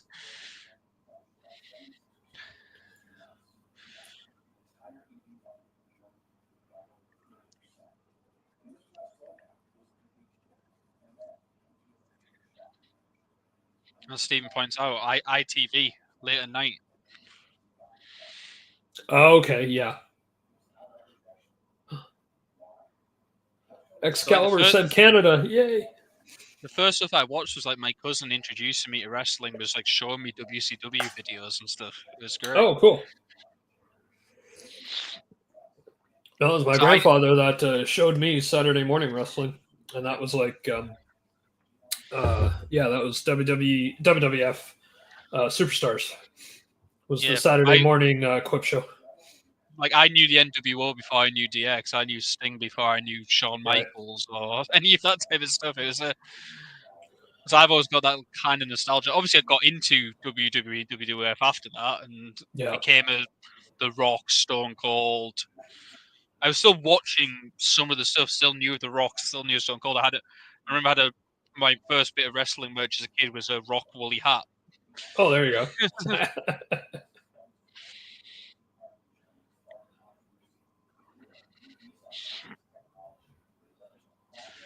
And I was a big Edge fan growing up as well. Probably don't need to say that to Canadians, but I was, even as a UK guy, I was a huge Edge fan. As you should be. We're a colony country, after all. Like, I still remember, like, one of my core memories as a kid watching wrestling is, do you remember the Backlash Fatal 4-Way? Yes. It was Edge, Randy Orton, Shawn Michaels, and John Cena. Yep. That was a good 4-way. That match. It was like a top 10 4-way. Yeah. Shawn Michaels was my guy. Okay. Edge was my number 2 guy. Okay. I really liked Randy Orton. Yeah. I more got into Randy Orton when he started doing the Legend Killer stuff. I still liked Randy Orton. Yeah, that was a great run, the Legend Killer run. Despised John Cena with a passion. Even as a kid, I despised John Cena. Yeah. And John Cena won that match, and I was fuming. I was absolutely fuming afterwards. You were livid. I was the one kid that was so pissed off that John Cena won that match. With the one kid, yeah. Like, I was with all the adult marks who hated that. I was the kid who hated that. Yeah, the kid, yeah. No, I despise Super Cena. Do not piss off Claudio. Short arm clotheslines ain't gonna do it. Nope. Big uppercut countered. Reversed. 2. Yeah, that's the Swiss Superman. I think I might be about 1 or 2 seconds ahead of you, and I'm not sure why. Oh, there's at least 4 people in this match that love doing sharpshooters.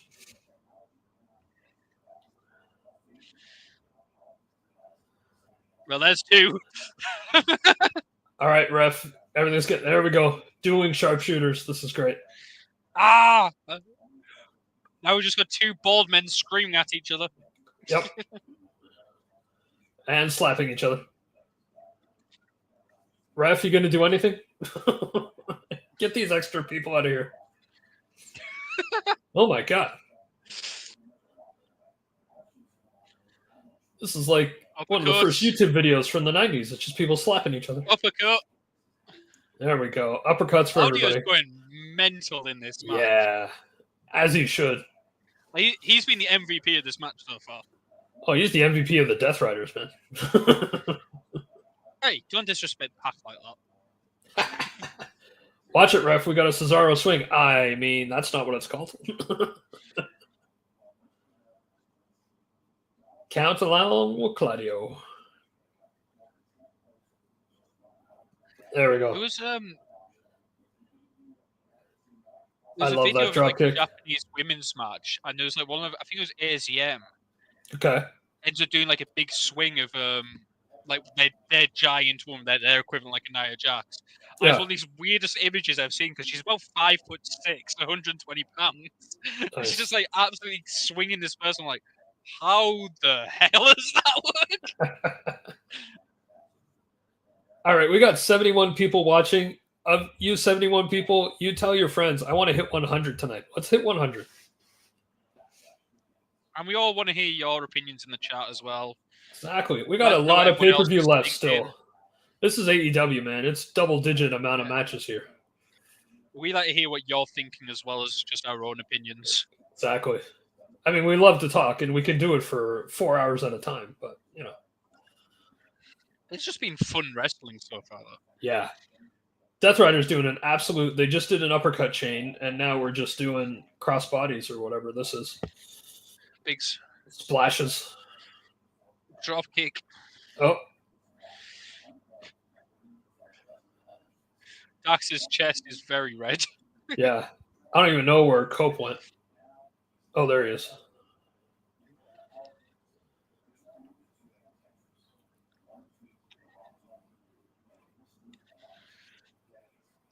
This is feeling more and more like it might be a rated FTR win, though. I know.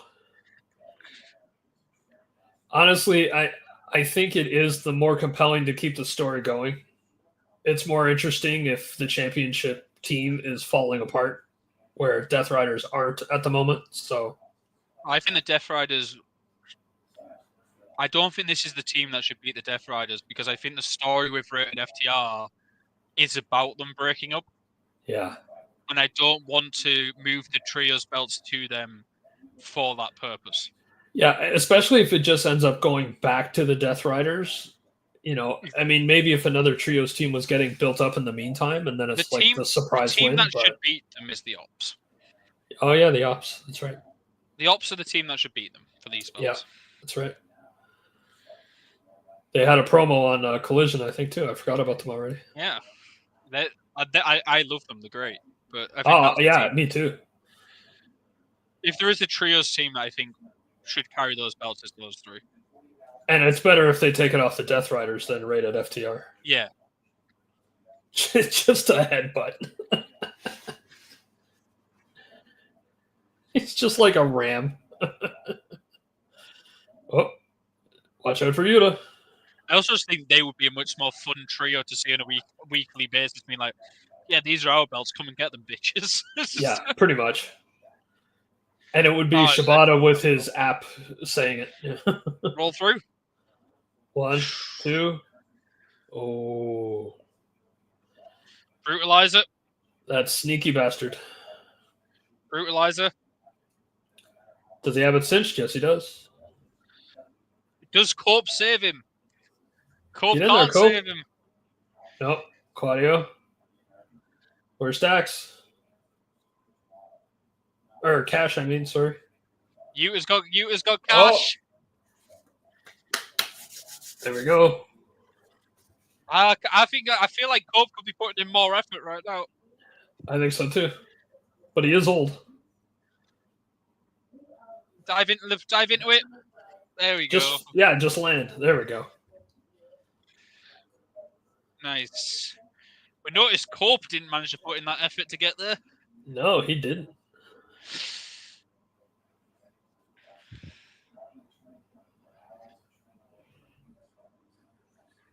But this is also the matches I want to see Cope in now, is these like tag matches, because these are the type of things where I think he can thrive.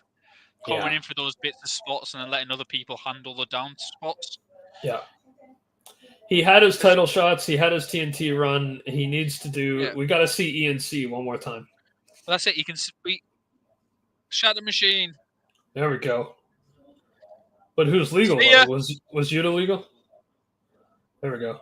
Pin. 1, 2. Somebody there's Pac over there. Oh! Now I think Death Riders are winning. Yeah. Because they hit a Shatter Machine and a spear.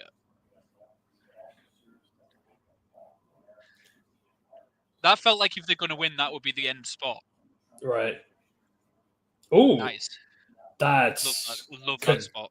Yeah, that could end badly, real easy though. Spear. Yep. Spears for everybody. Pac didn't get his spear yet, but You is still the legal guy. Is it Dax and Yuta? Oh. Here it comes. Dax. Yeah. He's going to spear Dax. Yep. He's spearing Dax. Yep. Oh, he didn't hit him. He didn't hit him. Oh, no, he did. Big knee. There it is. Psycho knee. 1, 2. There it is. The mix-up, though. There was a mix-up in there. There's a mix-up. Yeah. No, I'm glad. The Death Riders should have kept the belt. I like that. I like that finish. Just enough to tease the breakup, though. Didn't fully lay him out, but did run into him. Did get bumped into him. I like that Yuta got the win as well. Yuta needs more wins. Good leapfrog. Whoops. I really like that Yuta got the pin. Steven says business is going to pick up. Yes, sir. Well, let's find out. Well, I've noticed the Death Riders are clearing first. Yeah. This is the first reason to watch Dynamite on Wednesday, to see the fallout from this match. Well, I think the fallout might happen right now. Well, that's true. Because I've noticed the Death Riders are gone. And they're out of the ring. FTR are still in the ring. Does this unify FTR against Edge? I don't think they should split up FTR. I think that's a bad move. Yeah, but split up rated FTR. Yeah. But if someone turns here, who turns? FTR turns on Cope. Cash is the one eyeing it up. Because Cash is the one who fought through to make the save. He's the one who really put in the effort. Yeah. He's kind of giving Cope the stink eye, though. And he's staying behind Cope.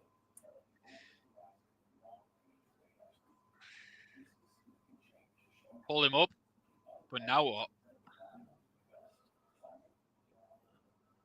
Embrace? I don't know.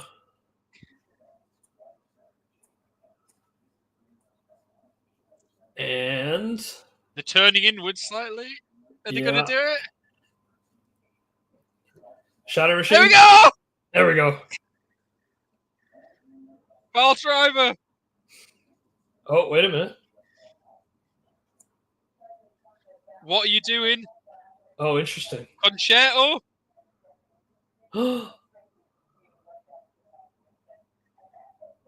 Uh-oh. Cash still hasn't decided.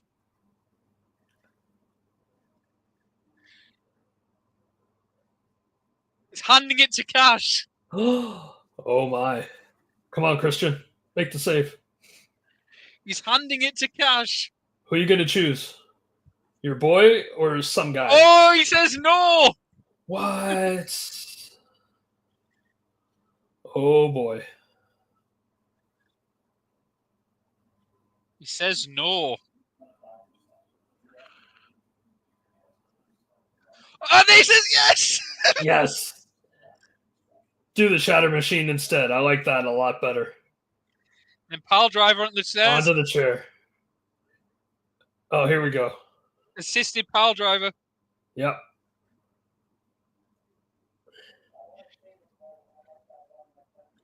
And there's the concerto as well. And now they're going to do it. Come on, Christian.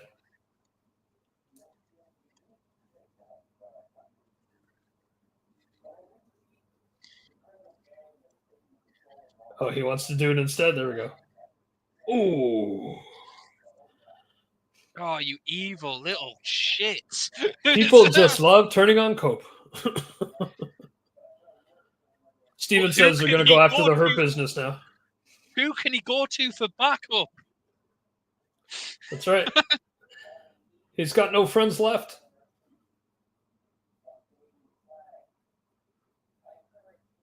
Do it again.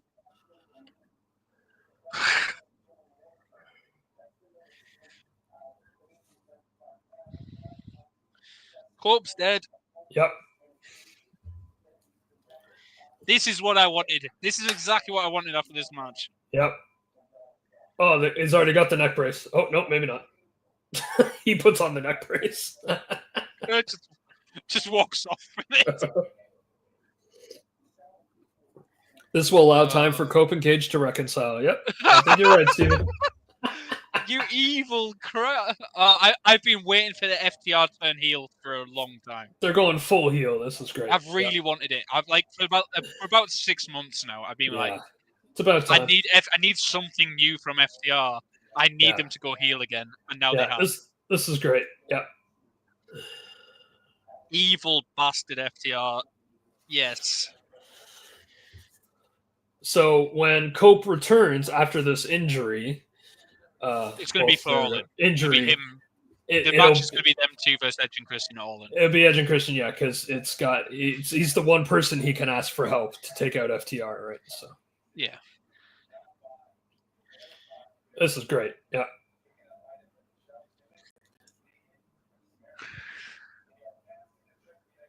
So I think FTR rack up some wins, potentially even beat.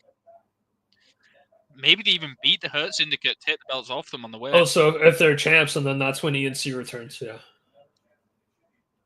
FTR challenge Hurt Syndicate All Out? No, that's not All Out, Double or Nothing? Double or Nothing, yeah. Yeah. I like that. Because that's not too far away, and then that's... But it's a good amount of time where it's not like they just walk into a title shot.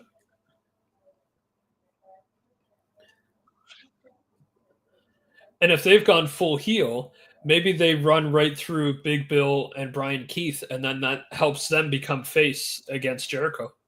Potentially, there's a few guys they can beat. They can go demolish like Top Flight, and go and demolish. Oh God, yeah, easily. Yeah. No, but that's my point. Is if you want to build them out, you take out Top Flight with them. You take out. Yeah. What's the other guy? Action Andretti and Leo Rush. Leo Rush, yeah, they can go through them. They can go. Private Party they can take out. Yeah.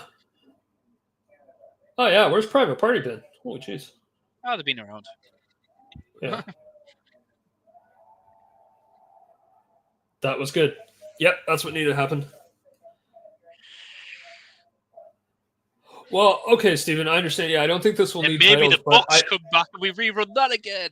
Oh God. I think titles can still work because if titles are the most important thing to FTR, then the ultimate revenge would be ENC taking those titles away from them. But I see your point, Steve. It doesn't need it. It doesn't need it, but I think in terms of a revenge grudge thing, what's the most important thing to FTR is those titles, right? So take those titles, you know? Because the other thing is they might build their way up to a title shot and Cope costs them that title shot. Yeah, that too. Because that's the other thing. Like, if Cope interferes and costs FTR the title shot alongside Cage, that can build up to the match without the titles, even. Okay, here we go. One of the other matches I've been definitely looking forward to. Timeless Tony Storm. All right, so how have you thought? Or no, hold on. Do you think they've built up Megan Bain well in this short amount of time? And is it a little bit believable she might win? Do you think? I think it's definitely believable she can win. Yeah, I think so Um, too. And that's the work of Tony Storm and Thunder Rosa and Chris Statlander making So- Megan Bain look like $1 million, right? yes, and I think I love how quickly they've pushed Megan Bain as a monster who can beat anyone. Yeah, And because after Revolution, I really was not sure what the next step was for Tony. yeah, same. Because it was like the end of such a big storyline. I didn't feel like there was that many contenders on her level. Yeah, how do you top her and Mariah May, right? So, yeah. Yeah, but it also felt there was a bit of a gap. Like, because Mercedes is working with Athena, Yes. and it seemed a bit of a gap between her and the rest of like the women's division of who's realistically on her level. Right. And I think one of the best things they've done is made it the main event of the weekly show. Yes. So like her and Mega Bain have closed like Dynamite twice, and like the women's segments have closed Collision multiple times. And closing, even though like it shouldn't be that big a deal, closing the show with those segments of like Tony Storm getting laid out or Tony Storm cutting that promo where she was like, I'm gonna rip your tits off and all this type of stuff. Yeah. If that's in the middle of Dynamite, this feud feels a lot more filler than it currently does. That's right. Because that's closing Dynamite. It makes this feel a bigger deal and more important. Yeah. It's how you lead them, folks, yeah. And Tony might want to be a 5-time champion. Yeah, why not? I think Tony wins. Like, I do think Tony wins this. But I think so, too. Yeah. Kind of like a desperation. Maybe she gets beaten down in a last-ditch roll-up, something along those lines. Yeah. I think it's going to be she escapes with the title rather than she comfortably wins this or anything. Yeah. Oh, I did have something I was going to say, but I lost it. I'm going to blame Steven for distracting me. I'm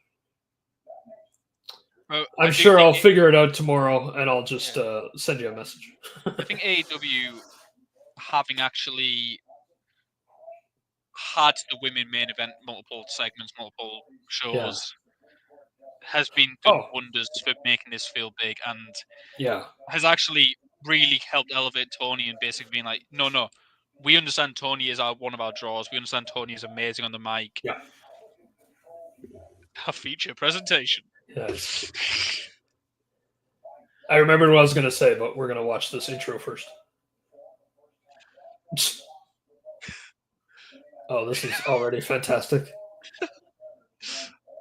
This is the best thing she's ever done. This is the best thing in wrestling right now. Is Tony Storm. She is amazing. Yeah.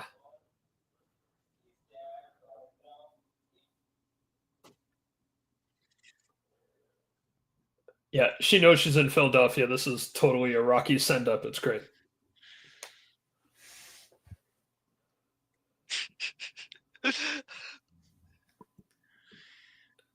Beautiful. Short and sweet and to the point. Yeah. I also just love that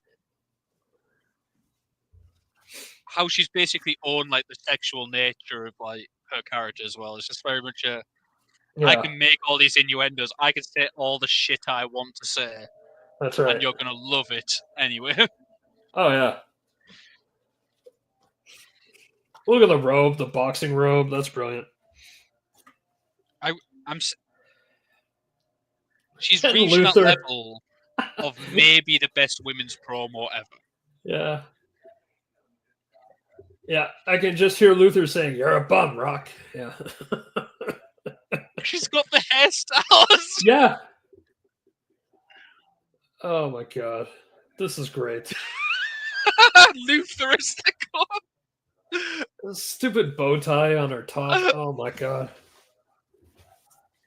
So Luther done that means Megan Bain is Dolph Lundgren, right? Exactly, yes. That's exactly it's got to be the Rocky IV. Rocky IV, yeah. Anyway, the point I remembered is now that Shirakawa is fully signed, but I think she's still closing out some Stardom and New Japan dates, I think, or she recently has. I don't know. She seems to be like the only contender like already built up contender to be on Tony's level a little bit. Oh, at least a little bit more than the rest of the division, you know? Well, and obviously, it's whoever wins the Owen as well is going to be elevated to that level. Well, yeah. I think that's going to be Jamie Hayter. Right. Who, sorry? I think Jamie Jamie Hayter. Hayter's Yeah. going to win the women's Yeah. Owen.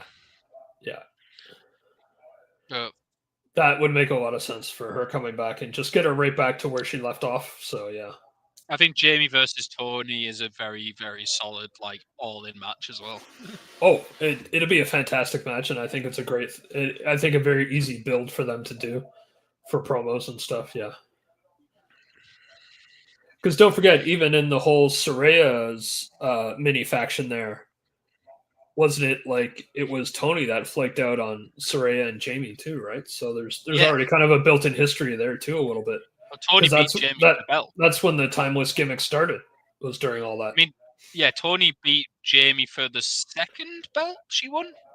Yeah, I think so. Yeah. Oh yeah, Steven, this is going up. Perfectly said, sir. Shout out to Luther for his getup. Yep.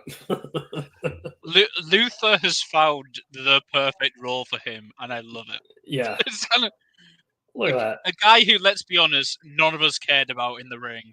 Not at all. He Not at got first. a job because he was Jericho's buddy. He got all this other stuff, and the fact he's just taken on his role as basically Tony's lapdog, whatever you want to be. And he's owned it. Like, he's willing to make an idiot out of himself. Yeah. For that role. Look, if you get in, you know, Tony's little sphere of influence, everybody gets raised up around her, right? So, like, yeah, she's doing amazing things for herself and for every every program she's in, for everybody involved. He plays his role to perfection. Whatever you need from him, he will do it. Yeah.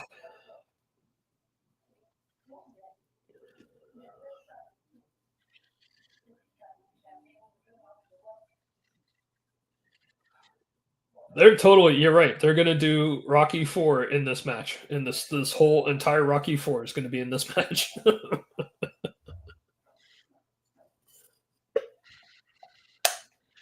But who's Adrian? That's who I want to know.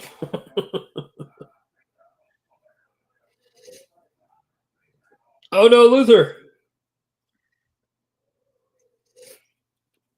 You monster. How dare you do that to Luther? Oh. But it's okay if Tony uses him as a stepping stool. As I said, whatever you need him for, he's He's the guy. Hey Luther, I want to jump off your ass in this match. Yeah, sure, I've got you. Can you be my step stool, and can you go get me some Tylenol? And yeah. Yeah, I was saying that I think Tony is reaching that echelon where she might be. She's in the conversation for best women's promo ever. Okay. Yeah. Yeah, I wouldn't. I think there's argue her. against I think that. there's Becky Lynch is in that conversation. Becky Lynch for sure. Yes. I don't. Damn, who else? I know Trish had some good ones back in the day. Trish was more she's more stood out for like being a better wrestler than everyone around her in that era. Yeah, there was moments though, but I think who else? Melina was quite good at it. You had yeah, Billy Kay is up there for me. Okay. From like the Iconics. Yeah.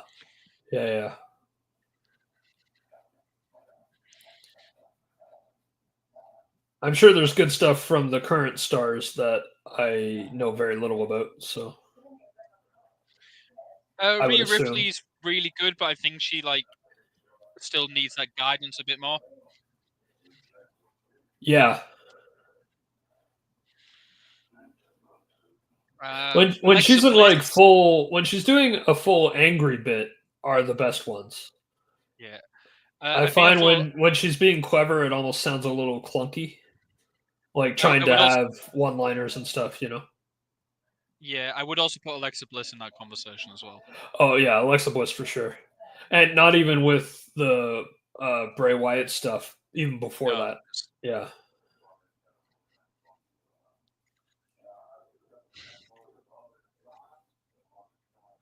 Although she did amazing keeping up with Bray Wyatt as well. All right, somebody's got to come take care of Penelope Ford over here. That's right. Tony's another one who doesn't have any friends anymore, just like Cope. Yeah, she's kind of on her own. Like, I She mean, is. she sort of has like Statlander, and But, you know, it's kind of like a common enemy kind of thing more than anything else. yeah, it's. I'm just trying because obviously like they were teaming up against like her and Anna Jay. And, Yeah. Oh, and Thunder Rosa, of course. Thunderstorm is their tag team name. yeah, Thunderstorm still going. I mean, they have merch, so you know they're friends.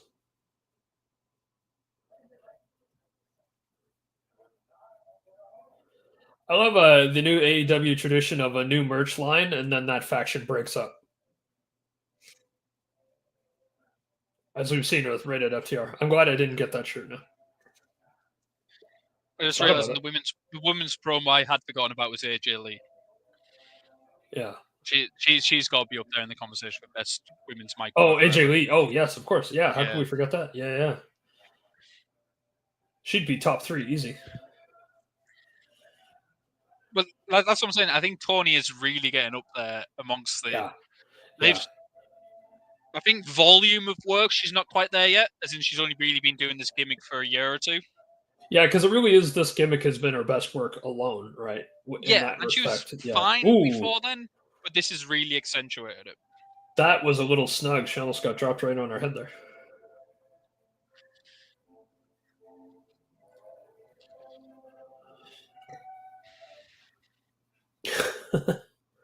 Come on, Aubrey, get control here. Oh, okay, no, it was more on her shoulder. It wasn't as bad as I thought. But not good for her shoulder anyway. This has been very dominant performance by Megan Bayne so far. Yeah. As I said, I think this is going to be a one where Tony escapes with the belt. Yeah. This is very much an underdog win, yeah. Oh, her belt says time. What's the little thing? Oh my god. Aubrey, turn around. We didn't. She doesn't need it. I know. Luther! There we go. Uh-oh. Carrying her out. Nice. Yes. Careful, Luther. Don't fall off the ramp. That's awesome. Luther's just abducted Anna Jay. Yeah.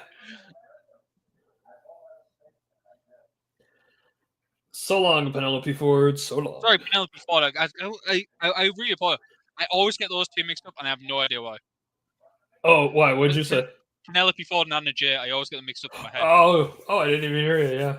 I said Anna Jay, and I don't know why. I've always, genuinely, since AEW started, I've always got those two mixed up. Oh, interesting. No idea why. Steven makes a good point. It's only one round, so it can't be the true Rocky finish. Yeah, just can you go back to your corners now? Thank you. There we go.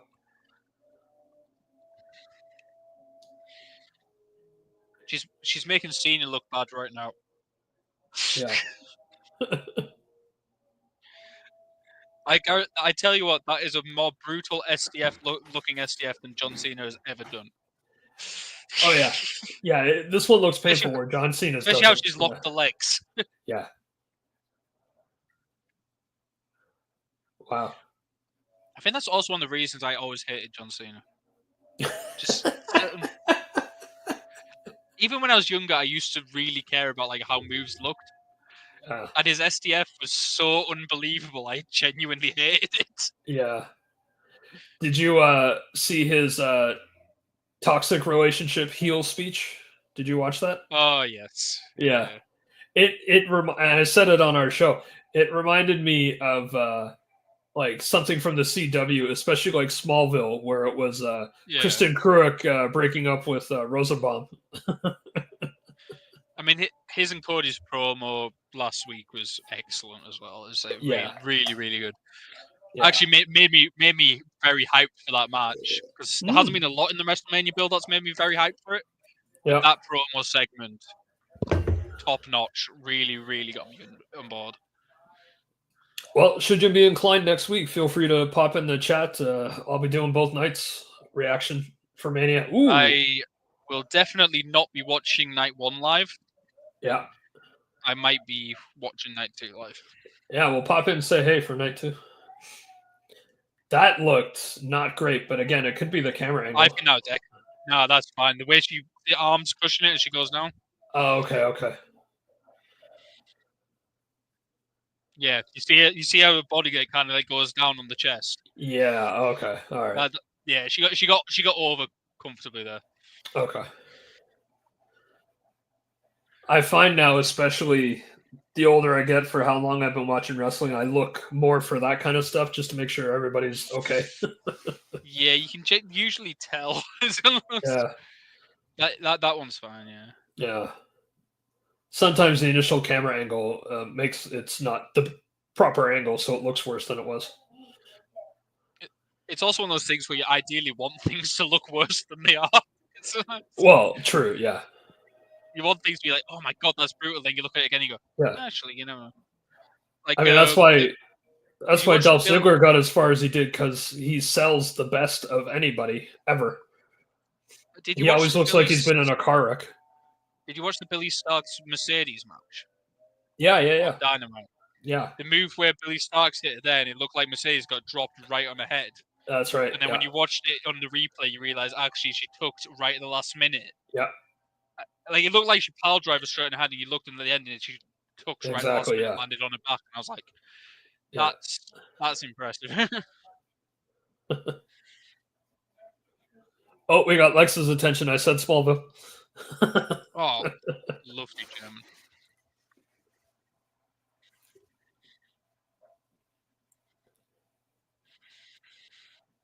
Suplex. 2. That was Takeshita's finisher. Yeah, you're right. That was like a raging fire. Yeah. Wasn't quite a full raging fire where just the full spin out of it, but that was very much like Takeshita's finisher. I mean, she has a great looking F5 that I'm sure Brock Lesnar is fine that she's using. Which she's about to go for. Roll through. Yep. Nope. That's the type of finish I think this match might be, though, is that type of roll-up. Yeah. Oh, yeah, it's not going to be anything pretty. It's going to be a desperate attempt big German. and escape. There we go. Huge German. Come on, Tony. Hip attack. Oh, she's up. Headbutt to the chest. Hit it again. She tried to no-sell it, got put back down. Yeah. There we go. And again. Hit it again. She tried. Also, this is the other way she can win. Yeah. Is just keep hitting it, keep hitting it, keep hitting it. That's 3. Until she just can't go anymore. One more time. One more time. Rocky hits it for the 10th time. Storm 0. That's 4. Yeah. There we go. 1. Yo. There's the desperation look. Beautiful. Well, that's the thing. If she wins now, Megan still looks like a monster. Oh, yeah, totally. Hit it again. No. Nope. Short arm. Flying clothesline.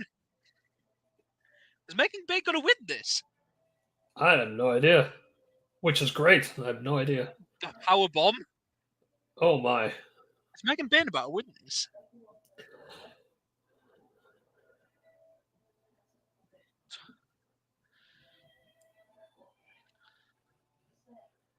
Why is she slowing down now? Don't do that. Small package win. F5. F5.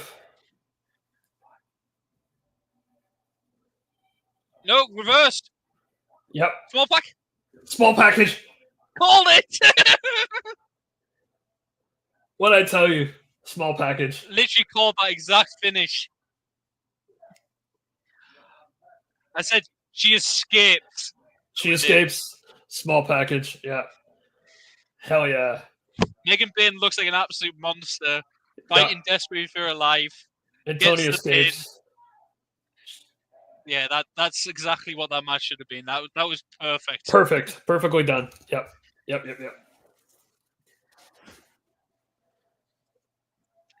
Somebody's strand of hair over there, probably Megan's. Small package, I knew it. That was great. All right, we got 72 other people in this chat. Let's hear some predictions for the rest of the night, folks. You're not gonna let Steven speak for all of you. We are now halfway through. There's Luther.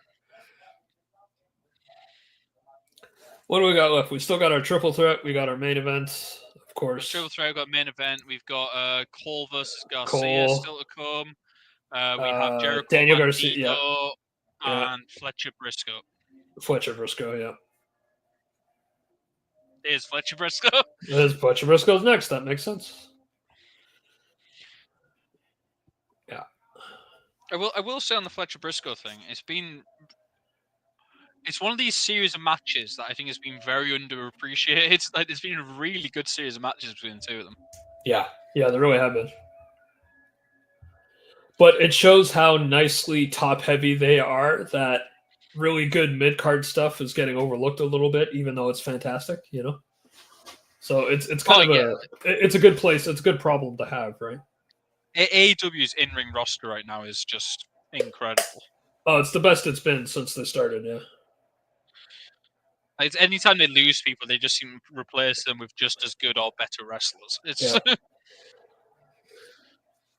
well, they've also been around long enough where they have some cred, where it's a good place to at least give it a shot to see if it could work. You know, working. And they've started, and as bad as it sounds, they started to trim the fat and trim the kind of like, these guys are people we don't particularly care about or need to watch, to the point where, I know a lot of people complain about big name draw signings and all that kind of stuff, but when you're brand new, you have to do that at first, you know. Yeah, but now their signings tend to be guys who are elite wrestlers, both in the men's and women's. Like, but they're full time and they're sticking around. Yeah. Yeah. But you look at their recent signings, it's Ricochet, it's Speedball. Yeah. Mike Bailey. It's probably going to be Josh Alexander. On the women's side, you get bringing in Mina Shirakawa. You bring in Megan Payne. You bring in like genuinely very, very good wrestlers. Who at any point you can just be like, look, go and wrestle this guy and put in a fantastic match. Yeah.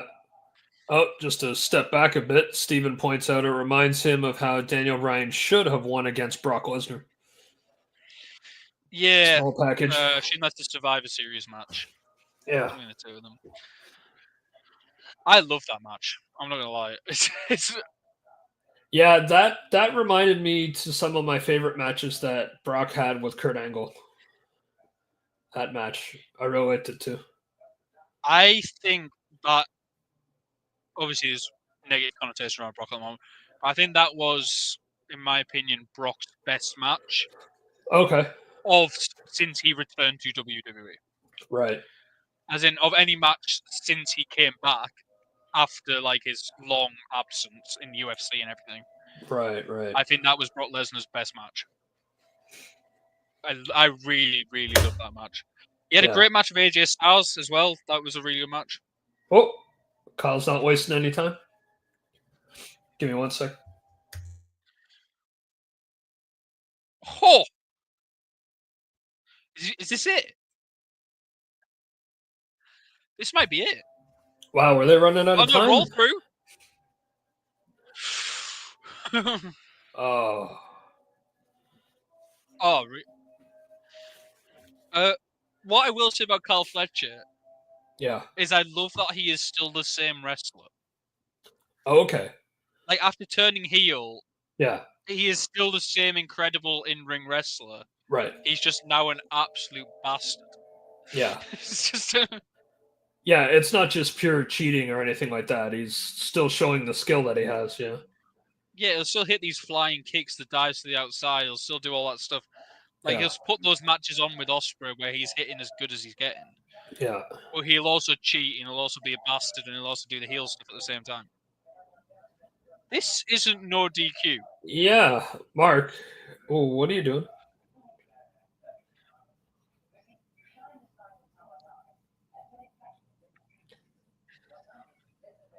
Just because you're in it doesn't mean it's no DQ. Boo this man! And they're doing it.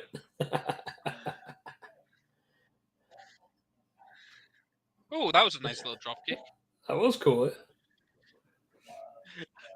I love that. Just pointing the referee, boo this Boo man. this man. Oh, Oh, that's excellent. good stuff. Good Did he stuff. just use a fan's head for leverage?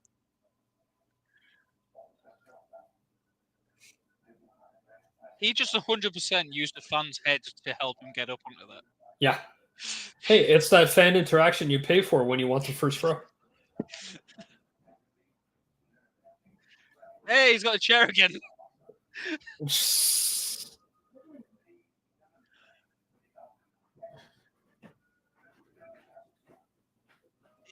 He just keeps throwing in chairs until the ref gives up. Yeah. Just...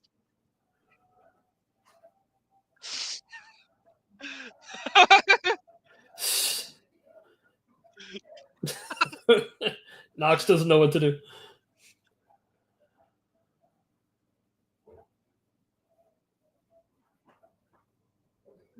He's still putting the other chairs away. Yeah. Oh! Oh. What a move. 1, 2. Oh, That okay. was a great little dragon suplex on the chair. Yeah. Oh, Takeshita's watching. But yeah, because Takesha's basically got a first round bye. Yeah. Yeah, he Pretty much. hasn't. But he is going to win that match. Yeah.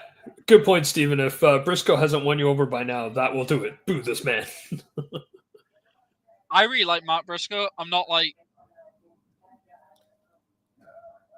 I love him in the role he is in. I don't want to see it anymore. I don't really want to see it any less.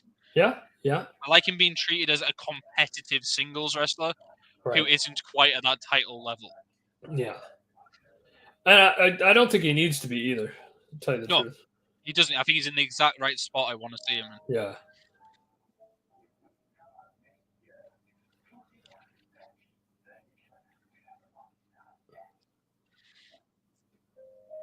Like, he's a guy you can put in these tournaments or in the C2 or in the any of those type of things, and he doesn't look out of place. Right. But you also never really expect him to win it. But it's always believable he could win, too. It's like a Tama Tonga was in New Japan. It's like that type of level of... Okay. He is good enough to be in it. Yeah. He could win matches. He can upset people, but he's probably not going to win it. Right, right.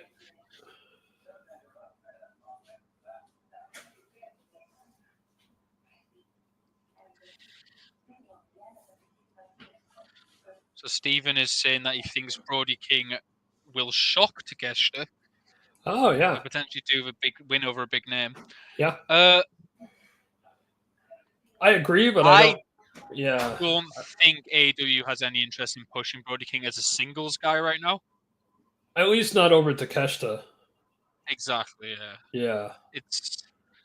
But I do agree. I mean, yeah, push. I'm ready for him to get pushed. But, yeah, I don't know if it'd be over Takeshita, though. But I think he's just another guy who you can put in these spots and he can take a pin and not really be any worse for it. But also, occasionally he might get a win. But I think I'm gutted that Buddy Murphy got injured when he did. Buddy Matthews, sorry. I could see where they're waiting for Matthews to come back, hopefully if it's not too far away. And then you have Hounds of Hell versus the Hurt Syndicate. That would be very interesting for the tag Or titles. Hounds of Hell versus FTR now. Or even FTR, yeah, exactly. But Uh, again, it hasn't been publicized as far as I know how far away we're from Buddy I'm, Matthews coming back. So I mean, when they if or when they get back, and then as much as like other people don't potentially like them, when the Young Bucks come back, when FTR now on a heel run, Hurt yeah, Syndicate going strong, if Cope and Christian team up like we expect them to, right. that tag division is looking as nice as it has in a long, long time. That's true. Steven says maybe a Brody King and Darby Allen team up, maybe since Buddy Matthews is out. If Buddy Matthews is out for a long time. Uh, I think Darby will be a singles guy when he comes back, Yeah. and he will be going straight for Mox. Whether Mox still has the title at that point is a question, but I think he will be going straight for Mox. It's not far fetched though, because they did bring up that mutual respect thing in all Oh their yeah, meetings and the other tournaments, right? I just think AEW wants him to be a singles guy now. Yeah. And once he's done putting an AEW flag at the top of Everest, he can Oh my god. potentially do that. It's just like, are you a wrestler or do you want to do all this other stuff? Because to me, like, you kind of got to pick one and then do all this other I stuff mean, when you're done being a wrestler for a while, like not try to do both because now you're diminishing both, I think. I'm not gonna lie. If you want to scale Everest, you kind of need to do it while you're still in your prime. Well, that's true too. So, yeah. It's not something you can Yeah. put off till you're 50 and go and do it. It's Yeah, I get that too. Steven says not necessarily for tag, but for equalizing against the Death Riders. So yeah, where Darby could enlist Brody's help. yeah. Yeah.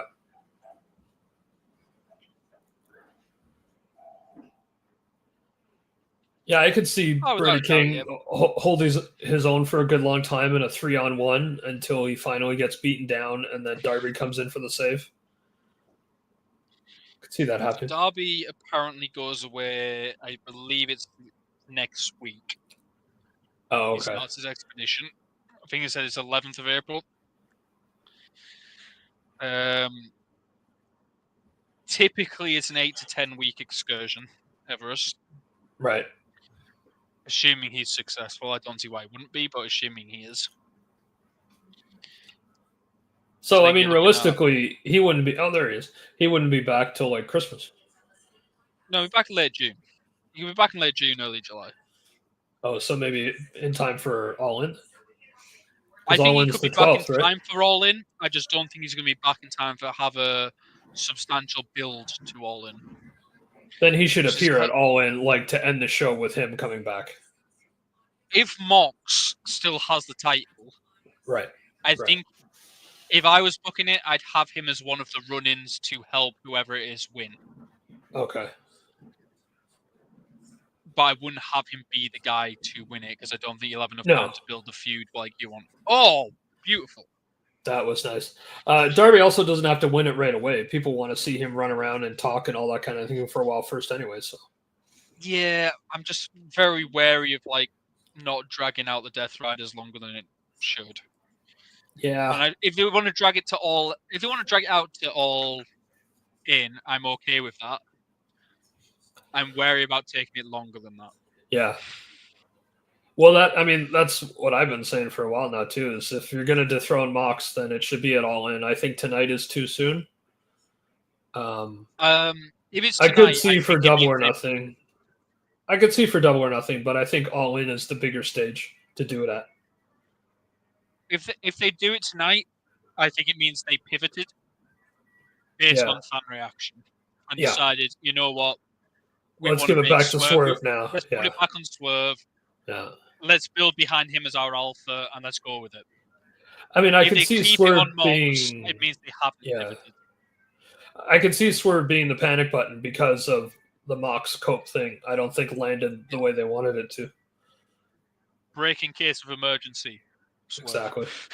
It's, I mean, honestly, I think Charlotte is a panic button, which is why she's back at Mania, to tell you the truth. But yeah, I think the thing is with Swerve is by putting the belt on Swerve, yeah, you guarantee an all-in program that the fans are behind.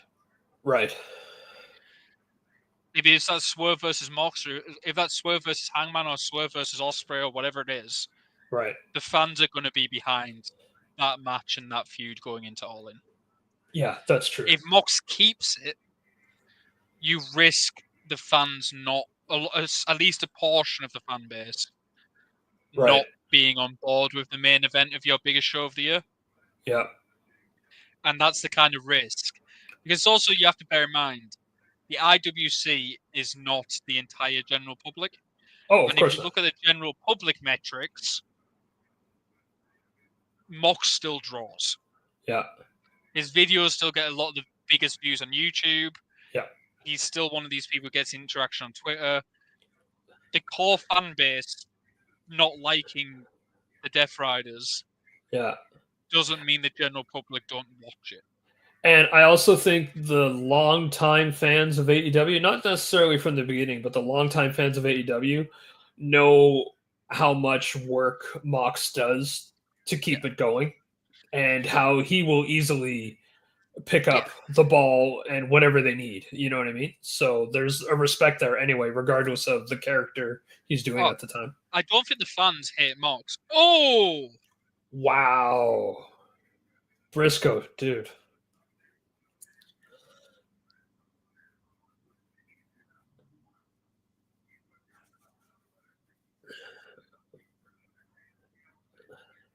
A nasty looking brainbuster.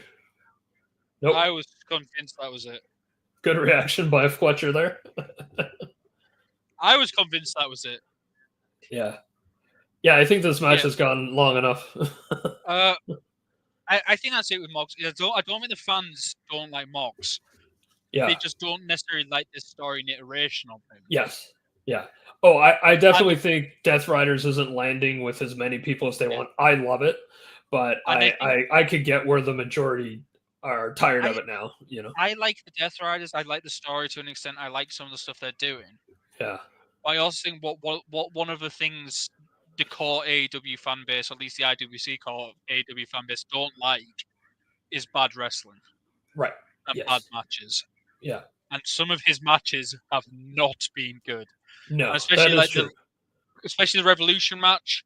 Yeah. The World's End finish was pretty mid. Yeah. And it's that the fans are like, that's not the AEW I love. It's not even the Mox we love. Yeah. Yeah, the AEW they love is Swerve versus Danielson. Yeah. Well, I mean, I said it that night too. The point of that match at Revolution was the result, not the match itself. Nobody was looking, going, "This is going to be a banger of a match." It was just to see the result and what was going to happen. Yeah, and I think if they had the match they had on Dynamite at Revolution, the backlash would not be as bad. Yeah, that's true. And I think the other big issue with the Death Riders is they haven't developed. And by that I mean there's not been many twists in the tail. Yeah. It's been, here's the five of us, sorry. Let's fight this out. Let's be a dominant force. But then they haven't revealed a new leader. They haven't revealed an extra member. They haven't taken over like they said they would. Yeah, I mean, they started with the big betrayal, and then that was still the high point. There hasn't been anything since that kind of eclipsed that or was better than that moment, you know? So and I think that's it. People have been waiting for like this big plot point development. Yeah. And nothing's really changed. Yeah. And, you know, will Yuta stay or not isn't a big enough plot point for anybody to care about. And as dumb as it was when people were saying it's Shane McMahon's the mastermind behind it and all this type of stupid stuff that came out. God. And I know it's stupid. But that would have killed it. Something where something interesting though. If there was a mastermind behind them, if there was this guy pulling the strings behind Mox. Yeah. If Mox, I don't know, turned on one of his own henchmen, like took them out and just went, "You're not good enough," or something like that. Then recruited someone else in their place. Just something to develop their storyline along. The whole mastermind thing, the only thing I would love is if it was like a returning William Regal. Well, yeah, William Regal would work, but it doesn't even need to be that. It could be I'm trying to think of an example. I Well, don't even just think it that needs to be whole that major of a name. Even if it was someone like Stokely Hathaway was behind it, I wouldn't care. Just yeah. someone is causing a ruckus. Well, I mean, That for is, me though, I was so burned and upset when McMahon was the one true power behind the ministry. I was so offended by that oh yeah, it for shouldn't. how I mean, it stupid shouldn't that be Tony was. Khan. Let's be real. Right. Yeah, exactly. But that's what I mean though. So like I just don't like the idea of a mastermind at all because I was so burned by that. I hated that so much. It's ruined me for any other mastermind possibilities. Yeah, There like we go. I'm even if like it's not a mastermind, I just want to kind of like, okay, here's the next step in our plan. Yeah, yeah. Yeah, like a Here's the next. new they're due for a new member, that's for sure. Here's the next big reveal. Here's like, Yeah. okay, we've taken this title hostage.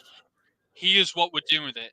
If you Yeah, want me to come back and keep defending this belt, this is what's going to change. that's right. You're going to have to change this program in a way that I demand. And Yeah, actually start holding the belt hostage and say, right. I'm your world champ. Do what I say. Yeah. Something. And I think that's where a lot of the strain on the Death Riders has gone is, Yeah. eh? Yeah. Okay, now this match was really good, but it could have been on Dynamite. It didn't have to be on tonight. It could have been on Dynamite. It could have been a bit shorter. Yeah, But I yeah. also kind of get it because it's their like third or fourth match together, so I kind of get trying to Yeah. hype up. It's a bit of a bigger deal. Yeah. Oh, a couple comments from Steven here. He desperately wants Swerve to win tonight. Not gonna lie, it'd be a perfect foil for Osprey or whoever. Yeah, very true. Yeah. And also the Death Riders, when they started, fueled the speculation that there was hidden strings to them. As time went on, that narrative disappeared, and I personally think that's what hurt them. Okay, yeah, that's I kind of interesting too. agree because Yeah, do you remember when they did the promo segments where they drove off into the desert and started doing like the red flare signals and stuff like that? It's yeah, never really went anywhere. yeah. It seemed like there was a few things that were started, and then yeah, it got edited or taken out, and they decided to do something else Yeah. instead. They Who started knows the murdering. reasons why for those changes? But yeah, They've kind of stopped murdering people backstage they don't like. They've stopped doing this. yeah, it just became really cult like preachy for a little bit, which But now they've I also think this just is where become people started tuning out. You know, they kind of become generic dominant faction yeah, X. yeah, like Where, corporate DX. but yeah, it's kind of like I'm not sure what their purpose is anymore, other than just having the title, Yeah, which is a fine purpose, but it felt like they had a bigger purpose than that before. yeah. There's a disconnect from when they started it. So, and that could be maybe it has gone on too long, which is why I think just because All in Texas is the biggest stage this year Yeah. so far. Don't do it before that, but I think dethrone Mox at that. If the main event is at All In is Mox versus Darby or Mox versus Osprey or Mox versus MJF or Mox versus whoever, and it's still the Death Riders in the same iteration they are doing their 4-1 beatdowns, Yeah, you're going to get a portion of the fan base who are not happy or not excited for it. yeah, yeah. If that Completely. main event is Swerve versus Hangman for the title, or if that main event is Swerve versus Osprey for the title, Yeah, that's huge. That is a bigger draw. your core fan base is on board. Yeah, It's what it's a what do you want from that thing is, do you want to make everyone happy, but maybe it's not as big a story or maybe it's not as big a draw, yeah. but everyone is very on board and everyone's happy with it. And this is where I think it's a bigger storyline, yeah. but an element or portion of the fan base are fed up and pissed off at it. I think this is also now where it hurts that it hurts their narrative that he hid the title in a briefcase because you might even forget he's champion. Yeah, it's kind of gone on to that point and they've stopped trying to reveal it, and it's not. I will be very happy if Swerve wins. I don't necessarily think Swerve should definitely win. But it's not a mistake if he does. Yeah. Exactly. And I think it would have been a mistake for Cope to win. I think it would have been a mistake for Christian to win. I would have loved that it's a so much. I get that, but man, I mean, Yeah. my old ENC heart, I would just love that so much. But yeah, Yeah, I get it. but I Though. don't get think it. they should have won. Yeah. It would be fantastic, but only for me. Yeah. But I think if you want to get back to the AEW, the best A version of AEW, Swerve. Swerve being your alpha at the top. Yeah. Is the best version. And keep everything else that's happening on the card the same, because AEW has been cooking this year for the last 3 months. Exactly, yeah. Except, in some people's mind, the main event. Right. Yep. Which is completely fair, yeah. Speaking of things that have been surprisingly good. Yeah. Jericho. Oh, yeah. This is why I will never write off Jericho. I know everybody loves to chant, please retire, and all that kind of stuff, but there's a reason why he's Ring of Honor champion again, because he helps. And I've enjoyed this feud. Yeah, like he can still hang with guys like Bandito. Like, it's fantastic. It's one of these where I think this is exactly how Jericho should be used, and it's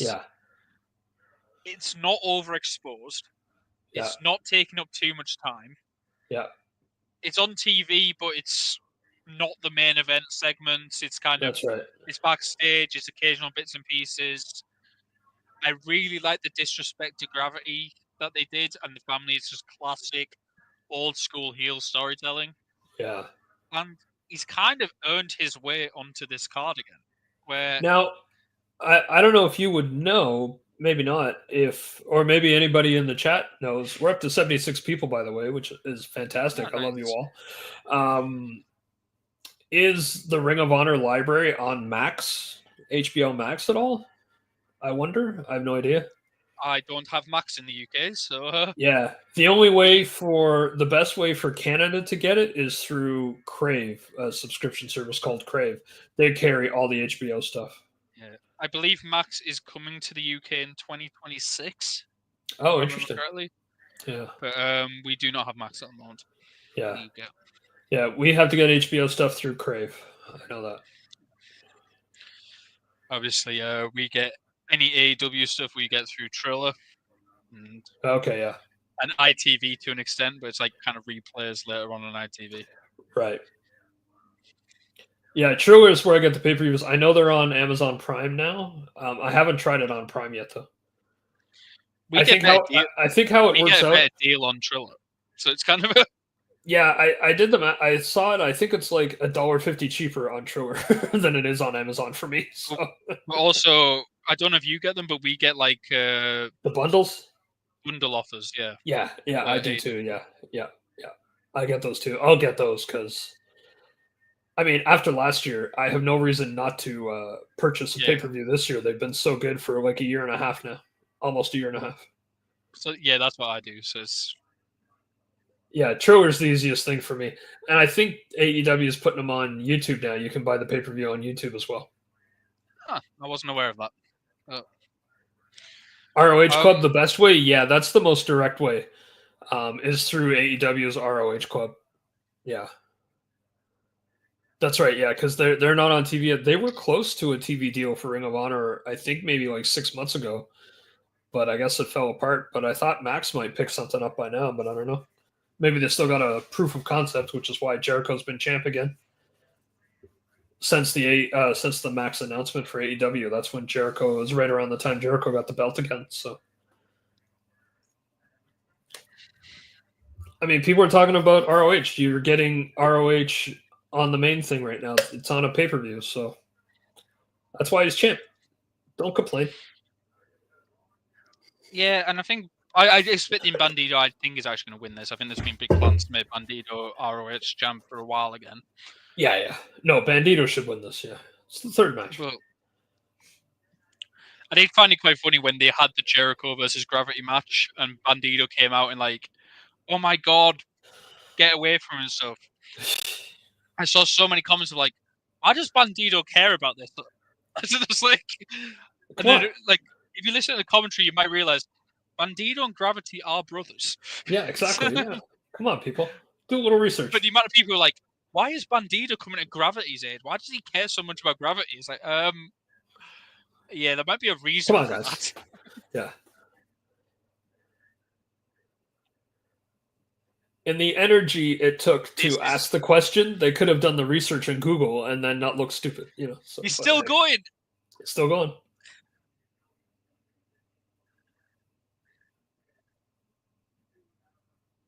What's that, 20? 40.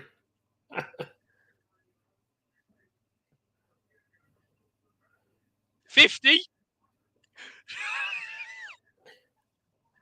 These are proper seconds as well. Oh, yeah. He's quivering now, though. 1 minute suplex. Hell yeah. That was a 1 minute vertical suplex. Yep.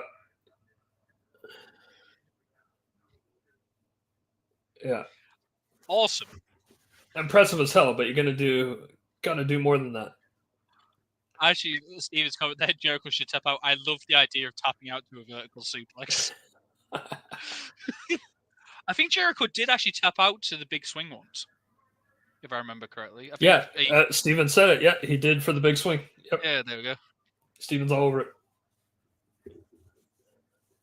I like how he's still dizzy. Yeah.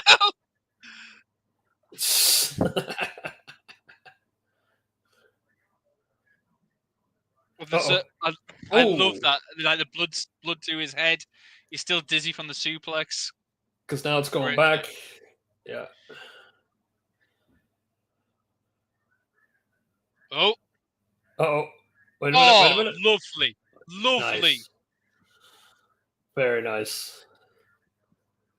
It looked amazing, and it was also perfectly safe. Yeah. Now, it's actually a really tough spot, because, like, you need to land that. Because, like, if he lands awkward there, he could break his ankle. Yep. Jericho could easily break his ankle on that, but that was done it perfectly. Yeah.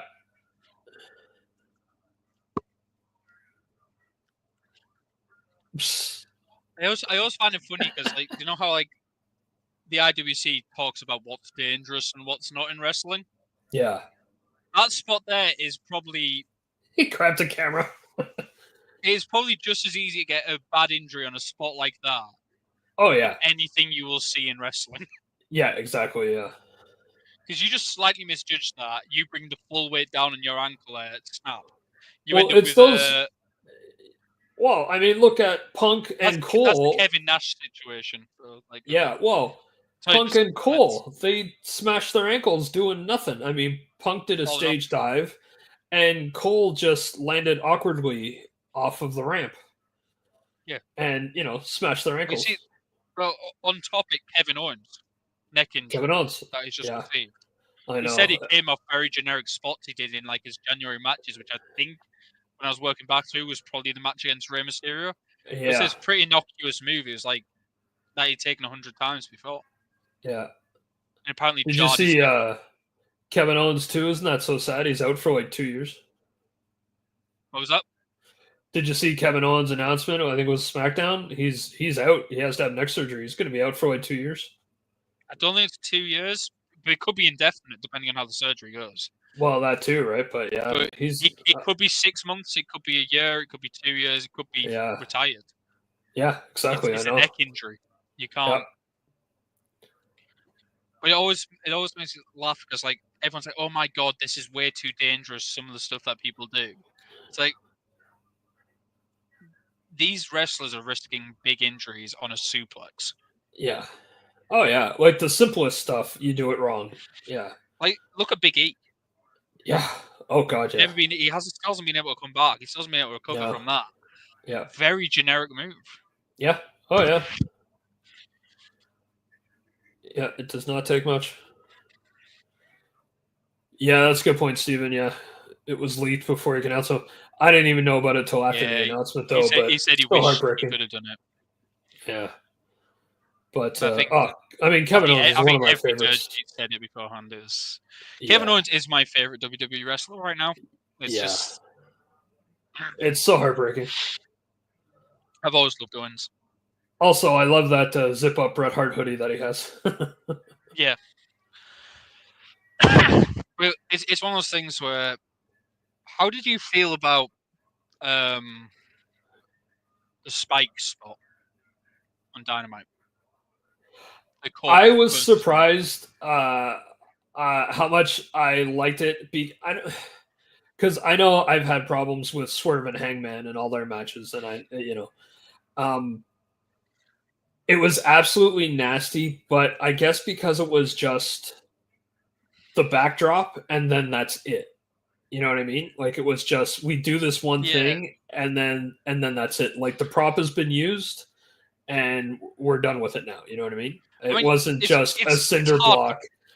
Yeah, it It was is hardcore hardcore. wrestling. It is, but I guess because it was just that one thing where everything was just insane, where drinking blood and then the needle. I thought this. I don't even know what this is anymore, So, right? But yeah, like, I understand people not liking that spot because yeah. obviously it looks horrific. It looks Oh, gory. oh, it's horrible. Yeah, I was surprised I But liked it though. But yeah, it what I was was horrible. trying to explain to a lot of people Hmm. is it's not dangerous. Right. And it's one of these things that I think AEW does quite a lot, which is, Yeah. I don't know, it's like illusionary danger. Right. It's like Right. making something look way worse than it is. Yeah. Yeah. And the needle spot's another great example of that. They stuck a needle in someone's face. It's not dangerous. No, but It looks gruesome. It looks horrible. yeah. It's gonna hurt like a bitch. Yeah. But and It I was trying just to explain something removed me so far from the wrestling match. I'm watching this all right, because of a wrestling match, and that's but yeah, fine. But it's the same as like glass out yeah, of bag, the same with these screwdrivers, the staples, all this type of stuff. yeah. It's don't try this at home because you'll do it wrong. Exactly. But AEW have almost become masters of these hardcore spots Right. that look way worse than they actually are. Yeah. And by that I kind of mean, because I saw comments online like, "Oh my god, a nail could have gone into his spine and he would be paralyzed for life." No, I didn't think that. Yeah. But my point to those is, if you fall off a ladder, you're way more likely to be paralyzed in that spot that he did. Yeah. And AEW, as far as I'm aware, haven't had a single major injury from hardcore spots. They've had major injuries, but I don't think they've ever come from like hardcore spots that you wouldn't see in WWE. Did LAX? No. Yeah, LAX. Did they get one of them get hurt during one of the blood and guts? Not bad, but Don't think so from any of those spots. But maybe not.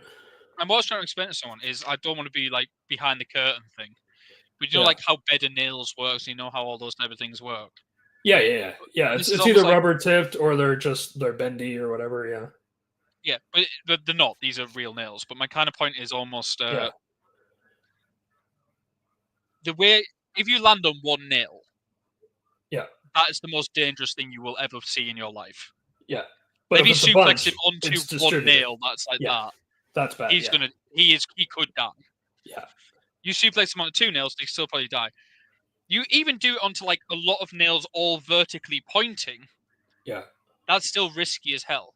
Yeah. When you actually look at how Spike is done, the nails are all pointing in like different directions. Yeah. Which means if you land on it, it can penetrate, but your body will just stop. Yeah. Because it Because can't go down it's distributed every different enough. direction. Yeah. Yeah. It's also because the nails are all pointed at angles. That's right. Your body physically can't go down the nails. That's right. So it'll penetrate and stop. Yeah. And it gets, then because the way they're all angled, the skin gets caught in it, which is how it gets stuck in his back. Yeah. It was actually really doing the paces I again. was quite impressed, but you see a lot of discourse like, Yeah. oh my god. Haha, he won't do the show. Oh. Oh. Yeah. Like I said, you're way more likely to get paralyzed or... Yeah. But yeah, if you do a shooting star press, if you do a superplex, you're way more likely to suffer a serious injury. Oh, I mean, we saw Lesnar shooting star press in his Kurt Angle match, right? My God. Oh, yeah. Taker stage dive at 25, Mania 25. Oh. Or ring dive, I should This say. could be it. Here we go. Oh, Oh, he got stuck. oh, I got stuck. Oh, now he reverses it. Yeah. 1, 2. I'm glad they There didn't. we go. I'm glad they adapted and they didn't try to just force the And they move called anyway. it a counter. They Yeah. said he grabbed all the ropes to grab him and get himself stuck on it. Yeah. Yeah. Good recovery by the announce team. Oh, that's deep. Yeah. Well, what I always try to explain to people in these hardcore spots is they will hurt like a motherfucker. Oh, They're for not sure. that dangerous. Yeah. That's right. Yeah. Yeah. They don't do it at home, because if you do it at home, you will make it dangerous. Yeah, exactly. Professionals will work out ways to do it safely that hurt like a motherfucker. Same like blading. Blading's not dangerous. No. No. But it'll be a bit painful and it'll bleed quite a bit, but it's not that dangerous. Yeah. Funnily enough, WWE actually had one of those spots go wrong recently. Oh yeah, the Drew McIntyre onto the yes, glass window got glass in his eye. That's right. Yep. Yep. Oh, that was a nice looking super kick there. The only major injuries have been people jumping off of things or over fences. Yeah. Yeah. What was the last major injury in AEW? It was Cope breaking his leg jumping from the top of the cage. Yeah, and you also had it's Gravity. Hey, Gravity. We also had what's the guy in Top Flight? Oh, Darius. Yeah, but when he fell off a ladder, he went off a ladder and landed awkwardly and snapped his leg. That's right. Yep. I said falling off a ladder. There you go. Hurts. Bat? Oh, where'd he get the bat? Oh, what did he call the bat? He has a name for his bat, doesn't he? Does he? Yeah, he always calls it something. Lucy? Lucille? No, that's Walking Dead.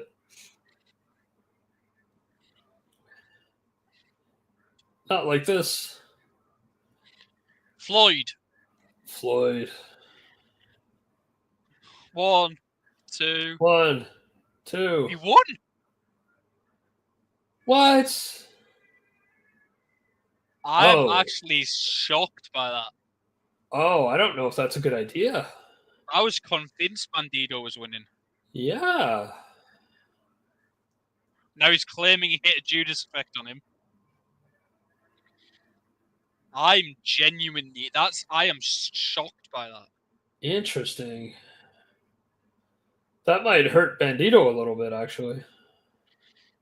I was convinced this was Bandido's moment. Yeah. Obviously, he cheated to win. Maybe they're leaving it till the Dishonor event the night before All In. Death Before Dishonor or... Yeah. Or... What's before that? Is there something before that? Are they going to reverse the decision? Oh, here we go. Aubrey's on the case.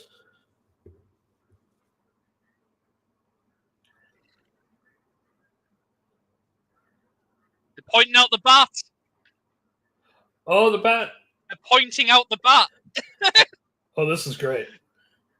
If they restart the match, I'm fully on board. Oh, no. I am fully on board with this. You know what? I love that Aubrey's a part of this because Aubrey will ref 99% of Jericho's matches, right? So this is great, too. Aubrey is almost always the ref for Jericho's matches. I was fully against Jericho winning this.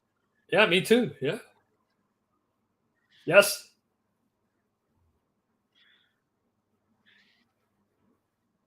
Yes. Look at the family. All right, get them back to their seats. Oh, no. Oh! Jericho. Come to any time now, Bandito. Oh, there you go. You know what? Excellent. Yes. Refs using common sense, having the crowd pointed out. Which is a rarity in AEW. Reverse DTS. Yeah. He's 21 not done yet. plex. There we go. Now he's 21 got it. plex. Bandito wins. There we go. That's good. Oh, phew! My heart was gone. Yeah. Okay, that's the right way to do it. Great tease. That was brilliant because I felt bad. Jericho shouldn't have won that, and then they saved it. All in 5 seconds. Phew. I was like, Yeah.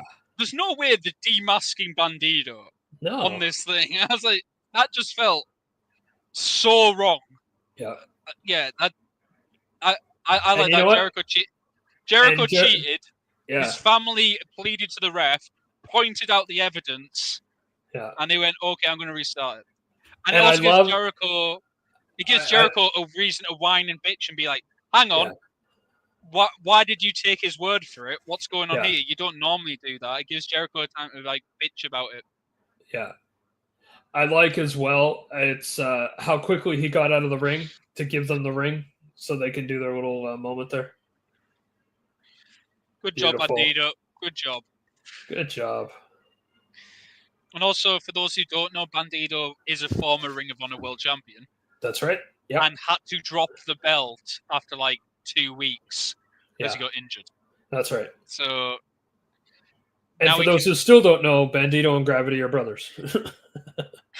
All right, also, Steven's calling for the learning tree to break up on Wednesday then. Nah, I don't mind them. Just they'll all be friends again in defeats, so they'll be all right. Did the Ring of Honor world belt change? It looks pretty good being all silver.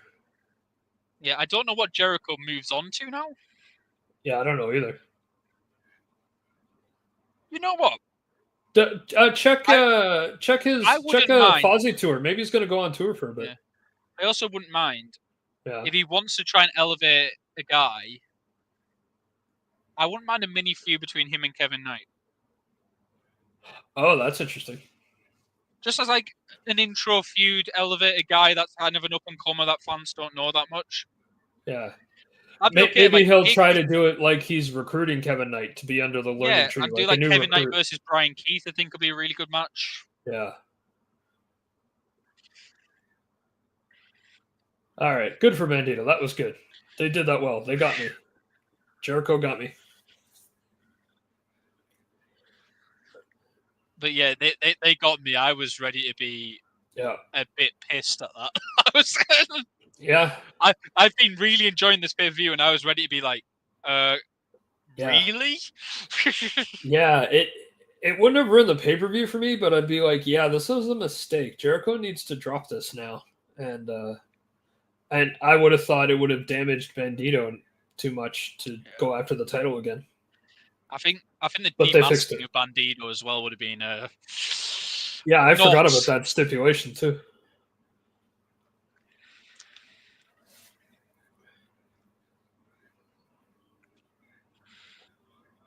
All-in advert. Yeah. So Double or Nothing is what, on the 25th, May? It's definitely in May. I think that's the only pay-per-view between now and All In. All In. Yeah. And then we've got Forbidden Door in London in August. In August, yeah. And then All Out. That's all that's, yeah. It's Double Nothing. It's moved, isn't it? It's in Arizona this year. It's not in Vegas for once. That's right.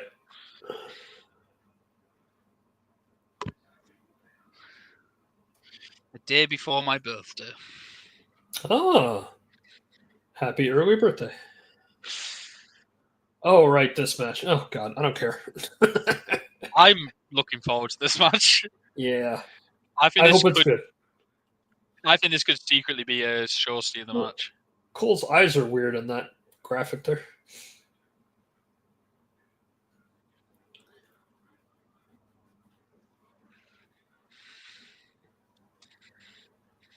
Yeah, I think Cole needs to win this, though.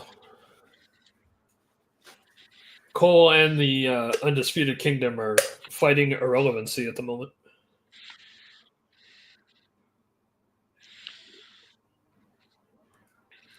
Yeah, the build has been good. I mean, like, you know what? The last promo has finally done it for me where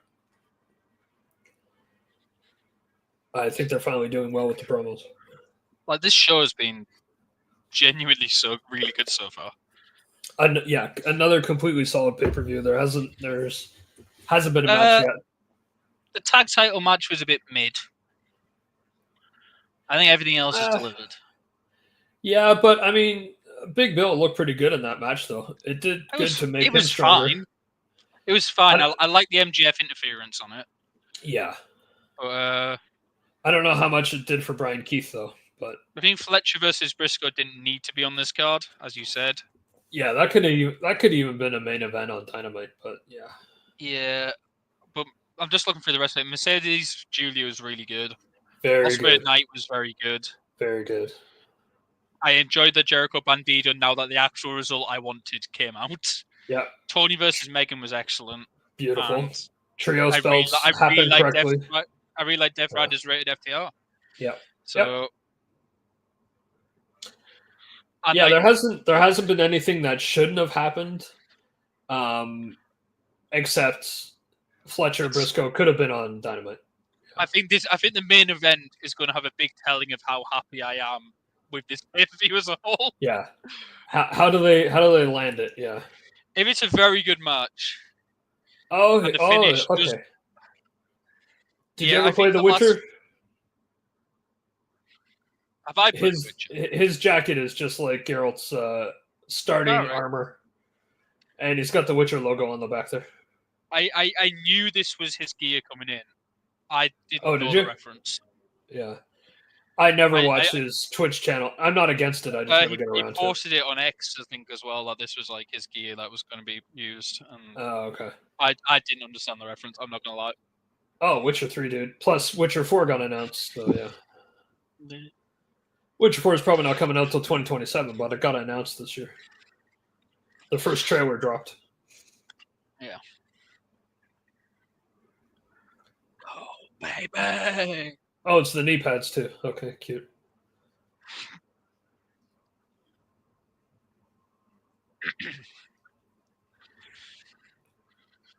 He's just missing his 2 swords. Oh, God.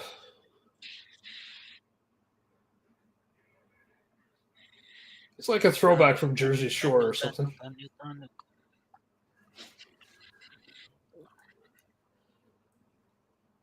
Yeah, Steven's looking forward to this match as well. The build has actually been fun, yeah.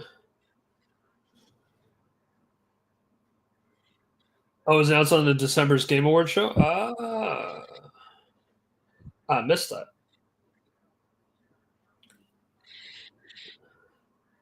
All right, Garcia's best friends with the bodyguard, or security guard. So where's Garcia's? Oh, that's right. There's no interference from anybody. No outside. Yeah.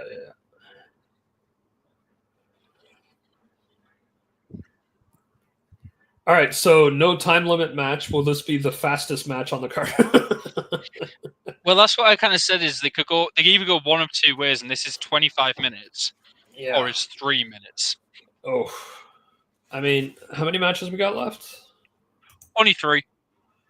Okay. As in, the triple threat, and the main event. And the main event. I mean, honestly, you would want to give. I don't think this should go more than 15. I'll say that. Like, the triple threat can realistically does not need to be that long. Nope. To be that's the beauty of triple threats. You can do it real fast. 22 minutes. What? I assume the main event's going to get 20 minutes at least.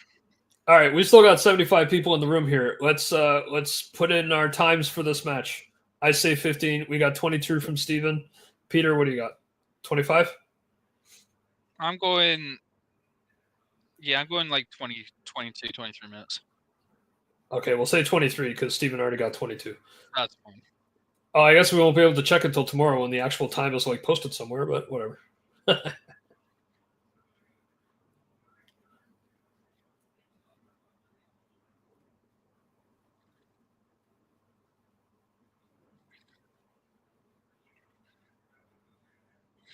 I'm also looking on. There's only 3 matches left. There's up to 80 minutes left on the show. Yeah. I mean, Swerve Mox has to be like 20 minutes at least. Give it a half hour. Who knows how much shenanigans is going to happen? Not that Swerve has any friends left either. All He the has good guys Hangman don't now. have any friends. He's what? He has Hangman now. They have mutual respect. Well, that would be interesting if Hangman does the save for Swerve. I mean, according to the Wikipedia Times, which not set in Are stone. they on Wikipedia already? Fletcher versus Briscoe has been the longest match so far. Okay. Oh, At yeah, 16 Wikipedia is pretty minutes. top of it. Yeah. Tony and Megan Bayne was 15 and a half. Death Riders F rated FTR was 15. They Mercedes didn't Junior post 13. Jericho yet. Yeah. Yeah. Tag match 11. Ospreay night 14. Time was 15. They've been fairly consistent throughout. Yeah. Honestly, I think tomorrow sometime I am going to rewatch Mercedes match and Tony's match. The story was really well done in that. Julio looked like $1 million at the end of that, and so did Yeah. Megan Bayne looked even stronger still, and Tony still got away with it. I think those two are the most perfectly executed matches so far in terms of what they wanted to tell with the story. Yeah, I think Tony versus Megan was perfect. Yeah. And I really enjoyed Rated FTR versus Death Riders. Oh, we got a prediction. Crazy prediction of the night. Hangman will interfere to try and help Swerve, but will be the cause of the loss, which will lead to their rubber match. Interesting. That's viable. It's viable. I don't know if I like it, but it's viable. I think it's definitely viable, and I do like it. Yeah. I'm just not 100% sure if I want to see them face off again without a title. If it's not for a title. Yeah, exactly. And it's basically their feud. I'm very happy to revisit the Swerve and Hangman feud forever. Yeah. Like, just keep hinting at it, keep them moving. Because anytime they interact, I'm like, I'm in, I'm on board, whatever. Yeah. I just don't think they can really go again. Yeah. If there's not stakes on the line. Like, at a minimum, it would have to be a number one contenders match. At a minimum. Yeah. The thing is, too, though, there's nobody else lined up right now to go after Mox. So if Swerve doesn't get it done, what does Mox do? Ospreay. If he's still champ? Yeah, but Ospreay's got to get through a tournament first. Yeah, I think it'll be Ospreay versus Moxley at All In. And then at All Out, you do... I mean, I guess you do Mox versus Swerve again, but... Yeah. See, I think it's better in the long run for all the stories. Yeah. No, but Hangman's also going to be in the tournament. I think Hangman's going to be in the All In final. That's true. Sorry, the Double or Nothing final. Double or Nothing final, yeah.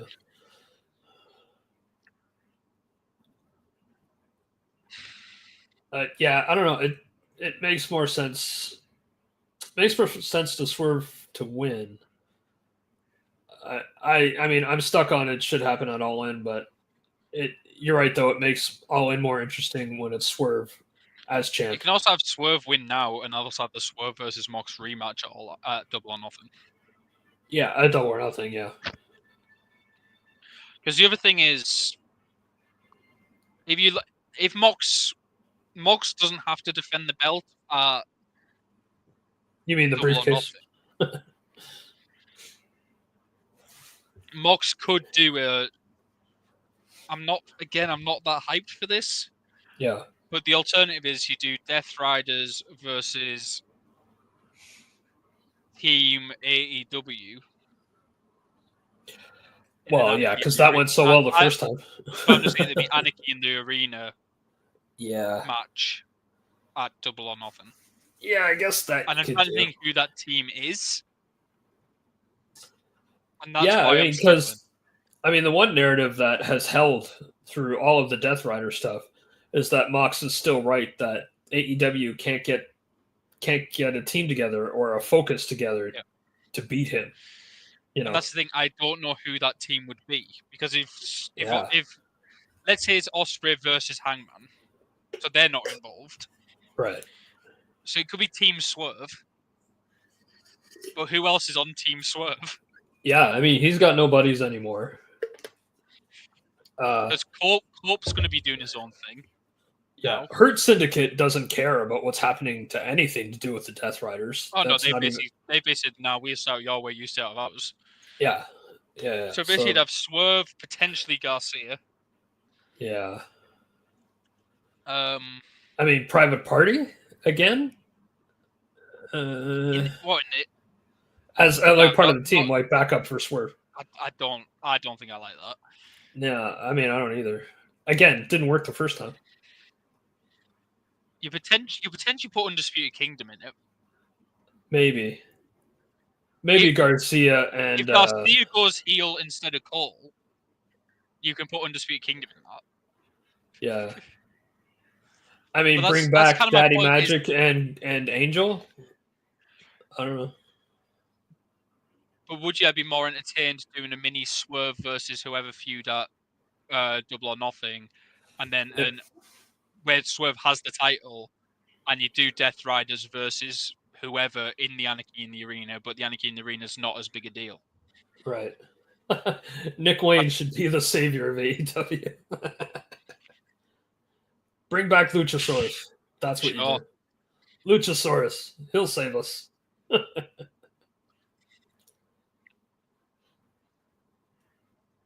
Maybe the Elite finally come back for their try and take them out. Oh, yeah. The Young Bucks. They'll save us. I mean, if the title's not on the line or the title's not involved, I'm actually very fine with a mini Anarchy in the Arena match where it is like the Elite. Jack Perry and the Young Bucks. Yeah. And fail. Oh, fail, of course, yeah. But that I would actually be okay with that if the title's not involved. If who's not involved? Oh, the title. Yeah. If Mox loses the title, I would be fine with that being an Anarchy in the Arena match. Yeah, exactly. Because that's a big draw match, and a bunch of people get a paycheck that night, and so all that's good, yeah. Yeah.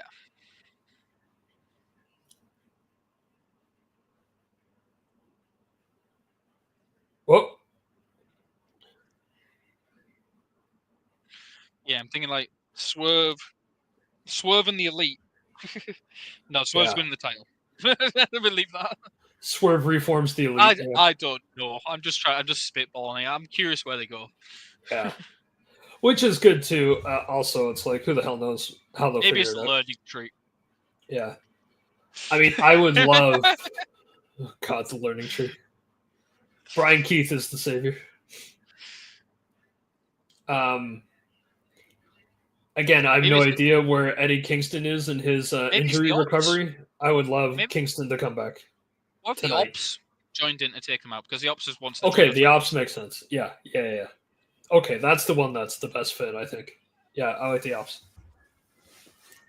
And then Joe, if Swerve doesn't win the title and the title is involved, you have the Ops plus Swerve. I mean, they're going to have to recruit Joe and Swerve having to kind of... No, but I'm just thinking, you only need 4v4. So you have the Ops plus Swerve. Okay. Yeah, that's right. Against the Death Riders. Death Riders, yeah. And then you can have... If you want, you can throw Willow in as well. And, if you want to put Willow Marina, Marina in the match as well and do it 5v5. Yeah. But I'm just thinking, you put the Ops and Swerve, but then you also have that little interaction of, can Joe and Swerve get on the same page after all their history? Yeah. Together. Yeah, that mixed tornado tag was really good. I think we talked about it a little bit at the beginning. That was really well done. There we go. Though I've booked Double or Nothing. It's the Ops are going to be involved in the whatever match against Anarchy in the Arena. Anarchy in the Arena against the Death Riders. Yeah, Swerve and the Ops versus the Death Riders. Book it. Peter Atkinson just saved all your jobs. Yep, and we'll do Hangman versus Osprey in the final. Yeah, we'll do Jamie Hayter versus Athena. Not Mercedes? I'm going Athena. Okay. But I think Mercedes costs Athena in the final. Yeah, Jamie Hayter and Tony Storm would be amazing. Careful, Garcia. Slip. Oh, what's this now?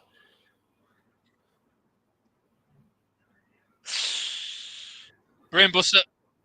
Oh, that didn't go right. No. I don't know what that was. I don't think he got the elevation on it.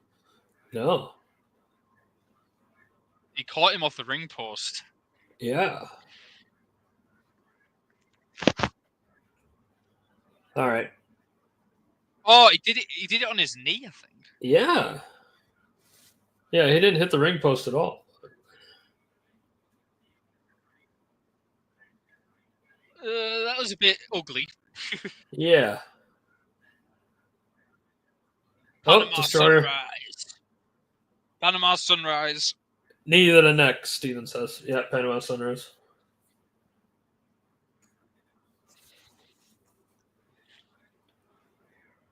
I don't know if it was meant to be a brainbuster and he kind of adapted. Oh. Yeah.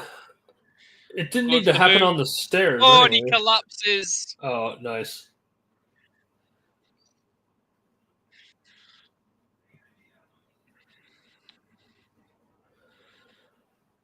Interesting. Yeah. Oh, I'm not looking forward to getting up for work tomorrow. I gotta get up early tomorrow too.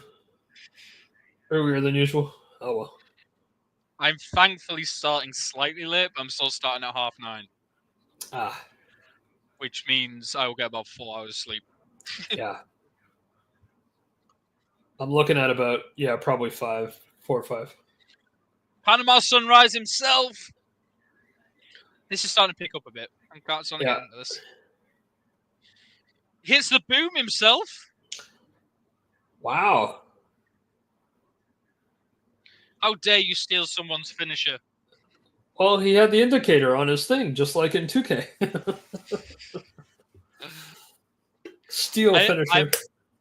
I'm very much on board with I've always had the theory of the wrestler whose finisher it is hits it better than anyone else.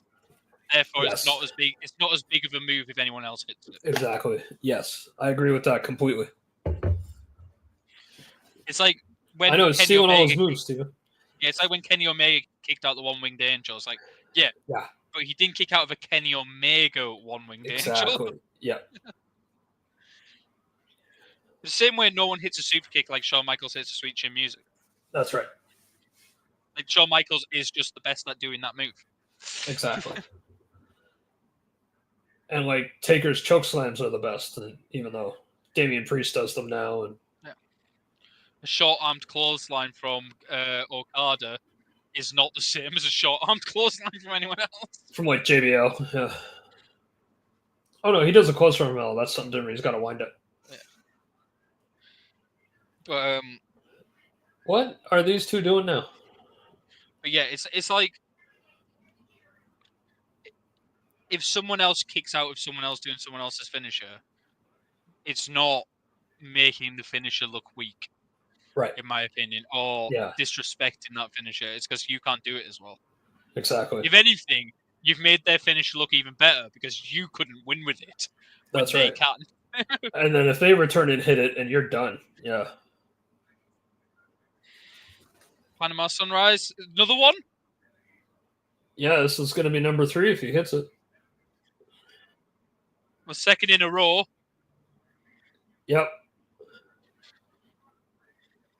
Pin him.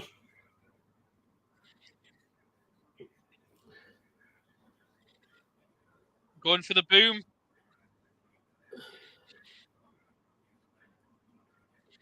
There we go. Finish it. 1, 2. Good. Another correct finish. In fact, I was completely wrong. It was 16 minutes. So 16. There we go. It was 15 or 16. I'm looking at based on the clock timer that I had when I wanted 15, so there we go. But the no time limit thing had no relevancy on the match whatsoever. Because it's late in the night and we still got 2 more matches. God, he's not limping again, is he? There we go. Undisputed Kingdom has some gold again. Roderick and O'Reilly should be walking out here anytime now. I think that's the right call. Oh, completely, yeah. I think Cole needed this as well. And Garcia wasn't doing anything special. Do they special. have respect still? Oh, yeah. Are they both still going to pretend to like each other? That's right.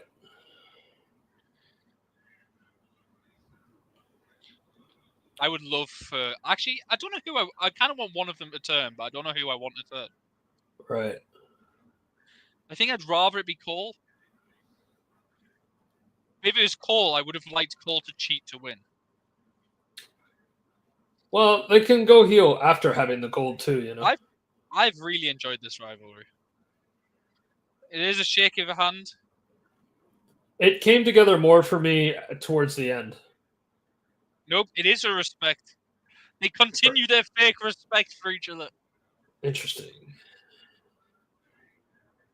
I'm surprised Undisputed Kingdom hasn't come out by now.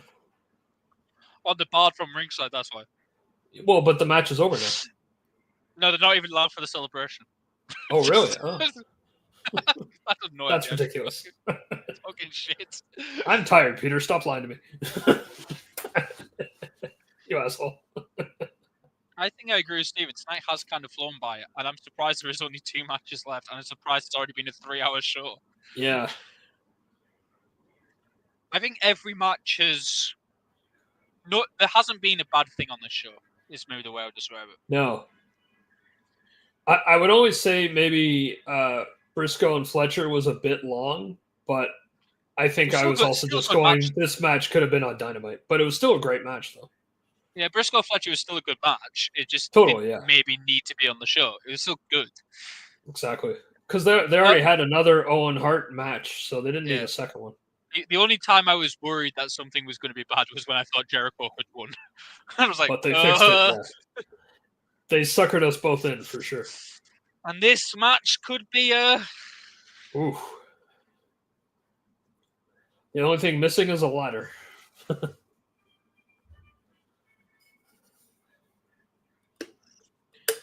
We still got 75 strong viewing with us. I appreciate y'all.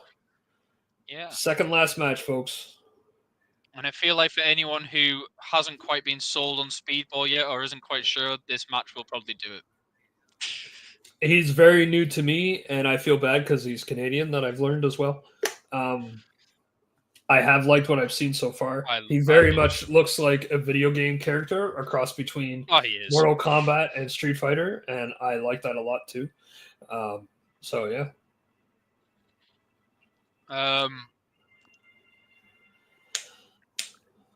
The one I would always say is if you haven't... His match with Will Ospreay last year was something else. Okay, and that was in New Japan? That was in TNA. Oh, TNA. Okay. He also had a great match in... Sorry, that wasn't last year. That would have been the year before, I think. The Mike Bailey Ospreay one. 2023? Yeah. It would have been like late 23, I think. Okay. That'll be easier to find if it's TNA. And then also the Maple Leaf Pro Wrestling, if you're thinking of Canada. Yeah. His match with Takeshita in Maple Leaf Pro Wrestling last year was excellent. Last year? Okay, excellent. Good. Oh, Ricochet, talking about saving your career with a gimmick change. His heel run is fantastic. He is so good. Absolutely fantastic. Like, I almost wonder if he had this idea in WWE and they're like, no, just stay as the high flyer. You know what I mean? You're the high flyer. I have no idea. That's just what I think. But high fly generic babyface. Let's go. Yeah. I have no idea if that's what happened, but maybe it had to be this kind of change to bring this out of him. But damn it, he's awesome. He's like a serial killer. It's like kind of like he's so. Yeah. He's such this kind of like sadistic prick. Look, Ricochet, I love you now. You're not going to recreate the moment that Jericho had with that other kid. Well, I I wonder, like, when AEW signed Ricochet, how many people would have gone, he's going to be a promo guy. Yeah, right? Yeah. From what I knew of him, I had no reason to believe that or think that. Yeah. And I was wrong. I even hate that dumb little laugh. Like, it's perfect. He's doing everything correctly. Haha! Yeah. Yeah, don't do that ever again.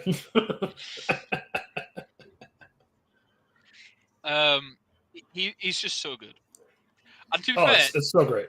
the entire build for this match has pretty much been like, Omega's amazing. Let's put two amazing guys in the ring with him. Yeah. Like, they haven't done anything special. Ricochet fucked off to go and get married. Yeah. Speedball just went, let me have some matches with guys to prove who I am. And That's Omega right. went, you two guys seem pretty good at wrestling. Ricochet's a bit of a prick. I'm going to beat you. That's been the entire build for this match, and it's been the perfect build for this match. Yep. All right, so Speedball a frog? Like, what's happening here? Speedball. I think he's just a martial arts guy. Yeah, he's like a generic creator wrestler video game character. It's great. I also love how over the top his new finisher is. Who? Ricochet? Speedball. Oh, Speedballs, yes. Yeah. As he basically took the black mass and went, you know what? I'm going to add 2 extra spins to it. Just because. Because I can. Yeah. Because I'm an off-brand Liu Kang. And then Kenny has... he just and has then a here final... comes... Kenny Omega has a final boss aura right now. Yeah, he's got God of War energy these days. Is he a Like, big fan of Frogger? Yeah, he very well could be. I Steven? also love his new theme. Yeah. And I love that he still uses the other themes. Right. Yeah, no, this is straight up, like, as much as Osprey loves Assassin's Creed, this is like God of War Omega stuff. Yeah. It's just so much like, Omega. Yeah. There it is.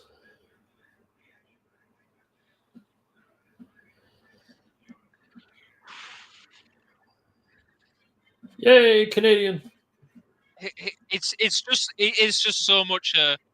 No, I am the man. Yeah. It's the same way when Roman Reigns' theme used to hit as the tribal boss. Yeah. And I just went, oh no, this guy is important. Yeah. Omega is important. Yeah.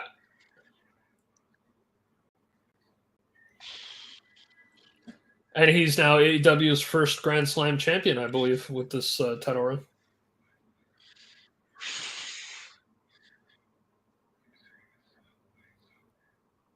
Also, he gets the Cody Rhodes pyro budget in AEW. Yeah. All he needs is the neck tattoo.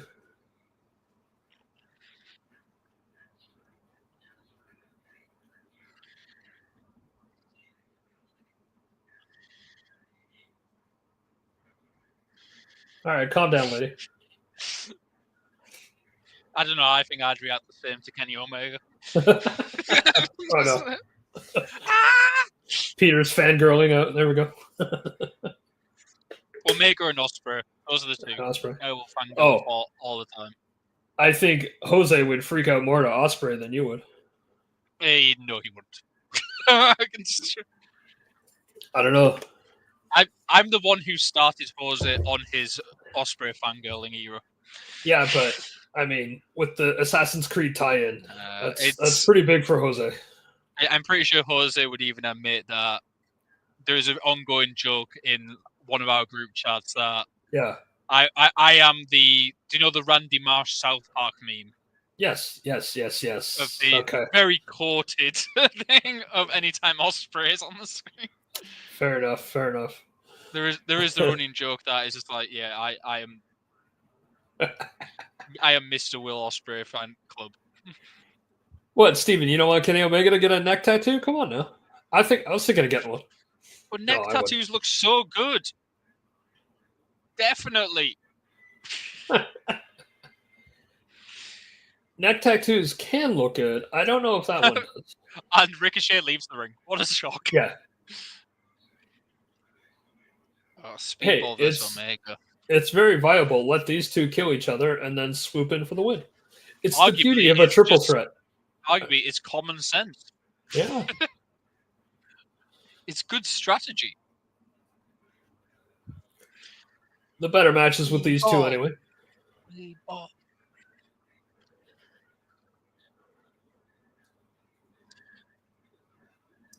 Yeah, see, Taz gets it. He knows it's a good idea.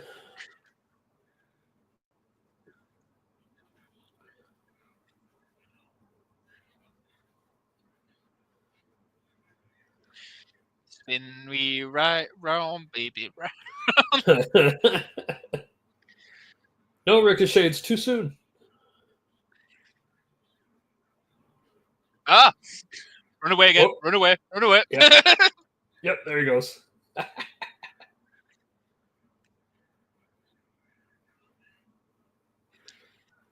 Oh. There we go.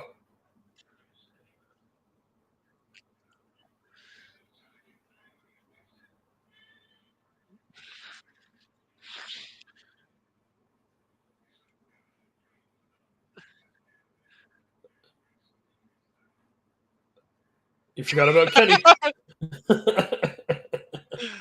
I love the noises Ricochet now makes in the ring as well. Yeah. He's like, ah! What? He's doing so many things correctly. It's fantastic. He's just such a good heel, and I never knew he would be such a good heel. Yeah. You know what it is? It's like Toni Storm finding the perfect gimmick for herself, and I think Ricochet's done that now. You know what I mean? Yeah, I agree. If I plastered a flag of a country on my neck, walking into a rival turf is a bad idea? Could be. I mean, depends on the country. Yep. Depends on current climates. You never know. Like, I probably wouldn't recommend getting a Russia tattoo right now. Nope.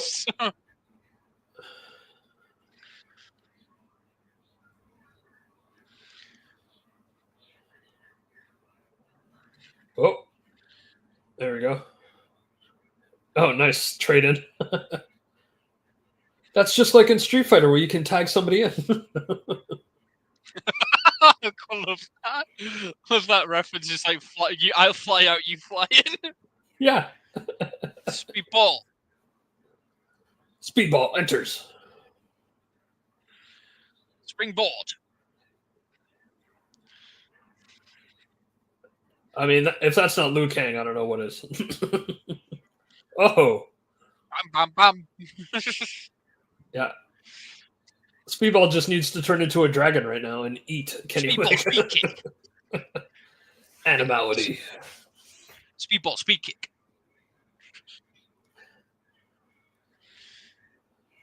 Back, forward, triangle, circle.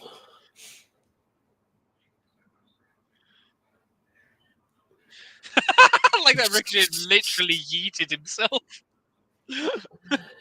Oh, he didn't just miss, he just flung himself. Yeah. He's such a fly buzzing around. Yep, nobody there. They're just slapping his bald head.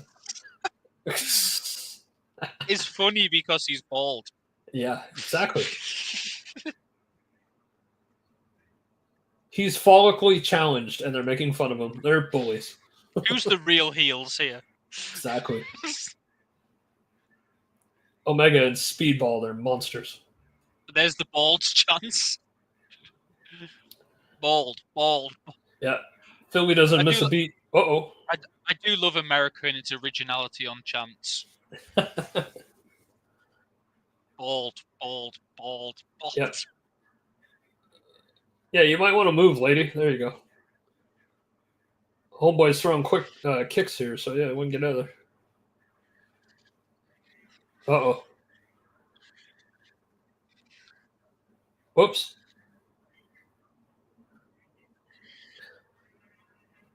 What are they going to do? How many fans are going to die? Hopefully none. Oh! What? was kind of awesome.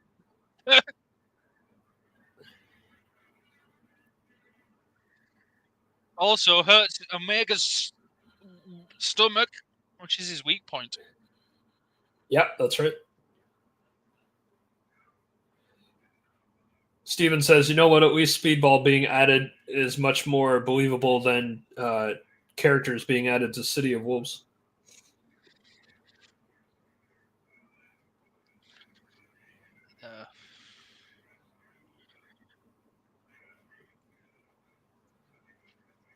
Release Donkey Kong Racing? What the hell kind of sign is that? Well, actually, I think this crowd's been really quite good so far. As in, Yeah. They've got up for almost every single match. Yeah.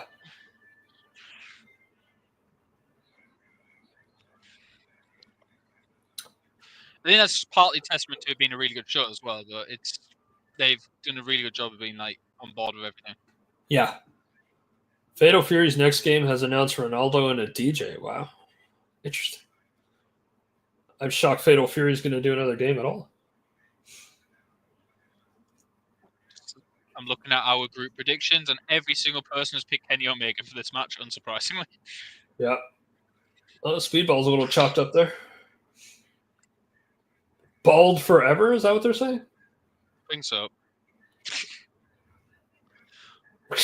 See, that's a bit more original. Good job, Philly. Good what's the adaptation? Yeah. I mean, it's not like a UK crowd who will probably come up with like a two verse and a chorus about how it's a whole song. Yeah. How about how his baldness will affect his everyday life? How we don't really appreciate that anymore, and it will be to the rhythm of the Claire de Lune. You are not wrong. But we'll take bald forever. And you all will instantly know all the words and sing it in perfect harmony as well. Oh yeah. It usually takes like one go through, and then everyone's on board. Like, yeah, we got this now. Yeah.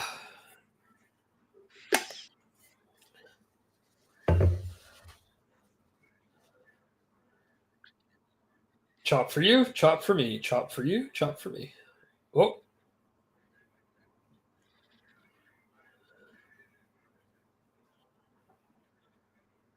Wow, that looked cool.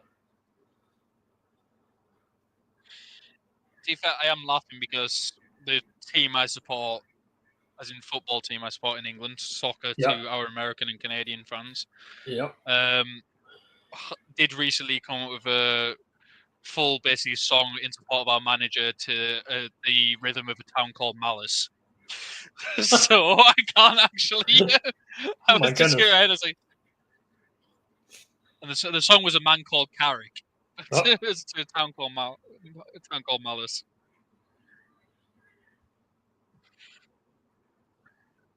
Oh.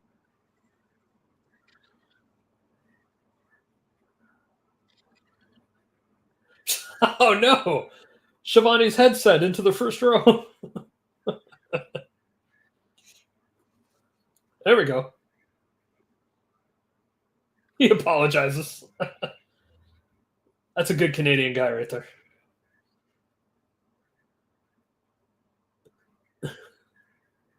Oh dear. Big missile dropkick. That's a great sell. Perfect sell, yeah.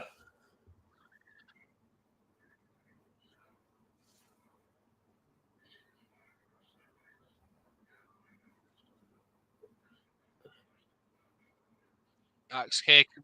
Big roundhouse.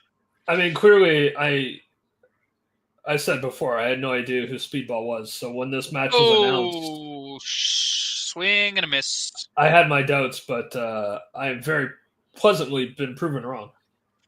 You don't get the name Speedball for no reason. Oh, for sure. It was a prediction based on ignorance because I just had no idea how good he is. Oh, swing and a miss.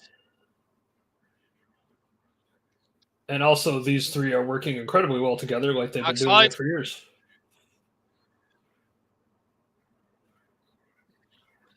Oh, nice double pin. I quite like That was that. close. That was good.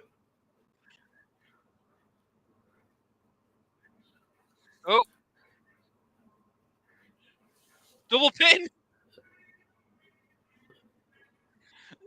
Jeez. I would like these inventive double pins. Yeah. Yeah, you don't see that often. Or at all. Double backslide. No way. Oh my god. Oh. Oh. Okay, now can a double small package even be done? No. Double basic roll up could be done. Yeah. Or what's that seatbelt move that Yuta loves to do? I think it's just called the seatbelt, isn't it? Just a seatbelt. There you go.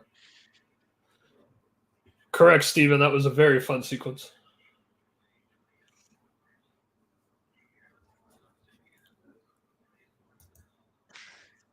I do like also going for a double pin in a triple threat when it's completely unnecessary. Yes. To win the match. But I guess it does tie up the third opponent so they can't break up the pin. That's right. And if either one of them doesn't kick out, you get the win. So there is a logic to it. Yeah. Both need to kick out in order to not win. So that's right. Just makes sense. It's sound.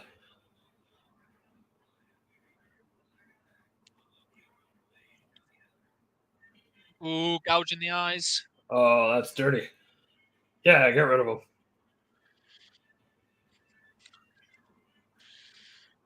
Big chop. Oh, he's back in already. Gouge in the eyes. Good enough for Steve Ball, good enough for Kenny. Get chucked out the other side. Oh my god. Big right. Big right. All right. Kenny's getting focused now. Another big jab. Another big jab. Big Oof. chop. I really enjoyed this match. This is a fantastic match, yeah. Like I say, with triple threats, when they're done right, they're the best.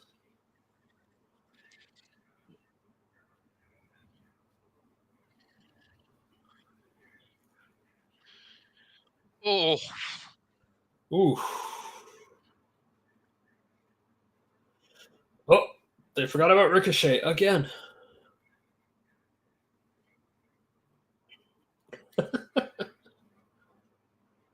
Oh!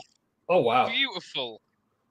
Yeah, Ricochet's been the perfect, like, pesky fly ruining a picnic, you know?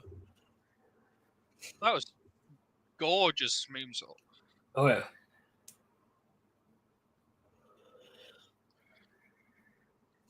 Terminator. Crowd are already doing it. Yeah, no room for error, perfectly executed. Agree, Steven. I love that the crowd started doing it before he even started doing the pose. Yeah. They knew it was coming.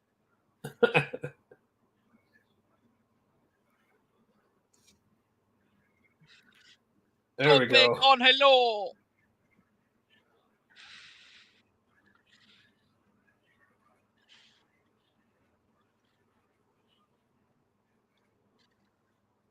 That is absolute precision. Yeah. That was right on point, too.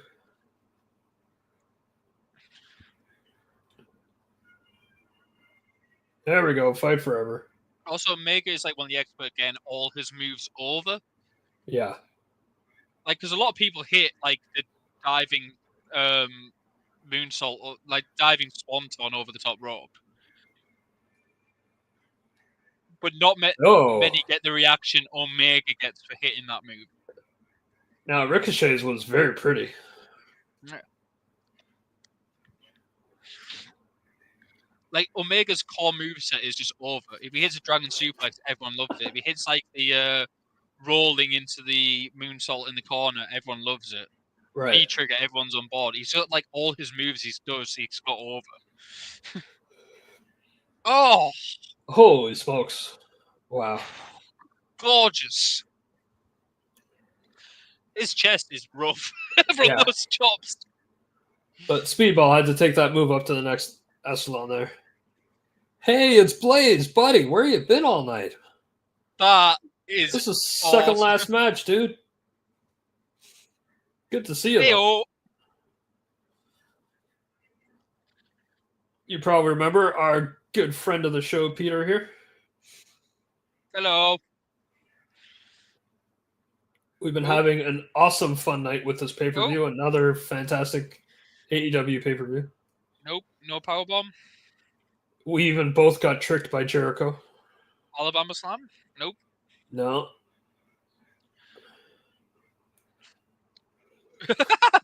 Oh my goodness. Now what? Nice. Wow.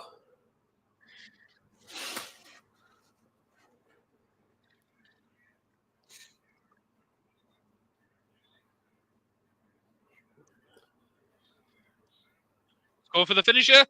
There it is. Damn. That looks brutal. Yeah, Ricochet's right there, though.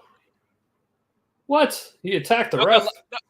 Not gonna lie, him. ref. You could have still counted that third. Yeah. You know what? He pulled you gently away. You could have easily hit that third. Exactly.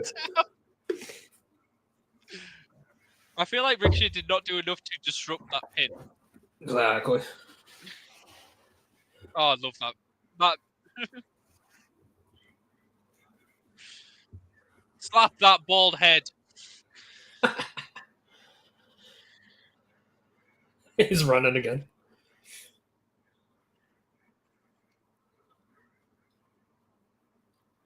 Nope. Nope, he's not done with Ricochet.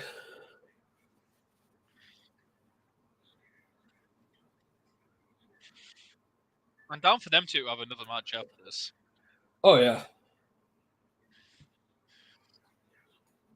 Yeah, I'm pretty sure Kenny's going to retain here, of course. But what a fantastic match, though. Do we see Okada or the Bucks after this?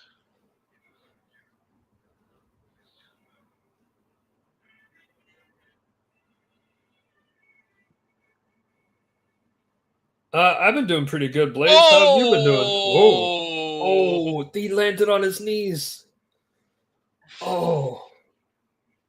We're doing a lot better than Mike Bailey right now, Blaze. I can tell you that much. Brother. Yeah, he just chop blocked the ref, too. I mean, no DQ. Yeah, because it's a triple threat. I feel like pissing off the ref maybe not ideal, but Poor Red Knox is getting his ass kicked. Win. Oh, a charity event for St. Jude Children's Hospital. That's awesome. Great cause. You have if you have a link for it or anything, Blaze, feel free to throw it in the chat there. Let people know how they can help out. Go for it. Great choice of charity as well. Yeah.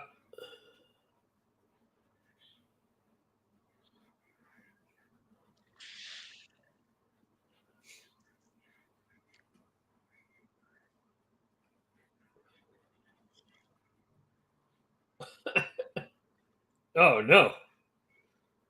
Who do you think you are? Mox? Uh-oh. Mike Bailey might have a broken knee, but he's not done yet. What are we doing here, though? I don't know. Bad intentions?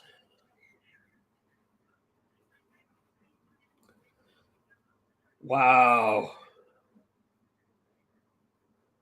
Good Lord.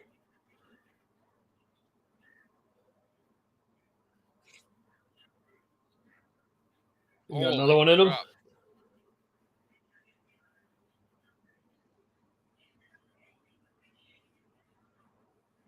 Exactly, Steven. I think we're going to quote that. Oh! Whew. Snapdragon. Yep. Uh-oh, he spit out the gum. It's getting real now. This match has been fantastic. Oh, yeah. Going for another Snapdragon. One for everybody. I'd get out of the ring right now and Knox. The refs aren't safe.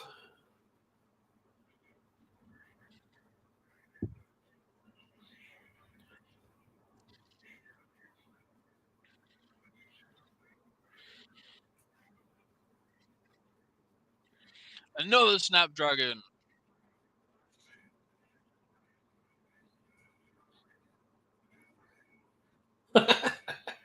Thank you, Shivani. One more time.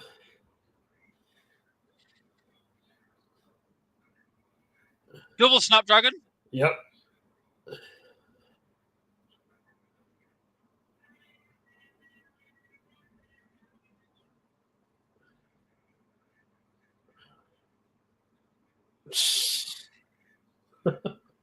Yep.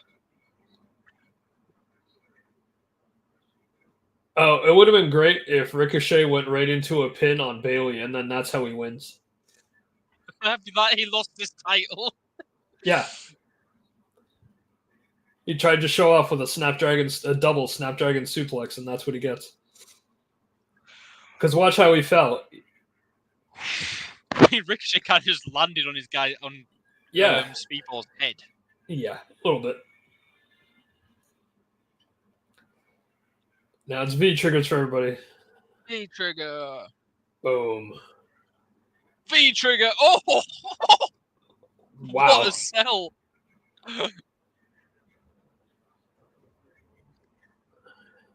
Woman Angel. Yep. Reversed. Hair pull, which is perfectly legal. Fails on the vertigo. Elbow. Catches him again. There we go. Christ Wrath. 1, 2. Nope. I don't know why Kenny was moving, but yeah. Great move.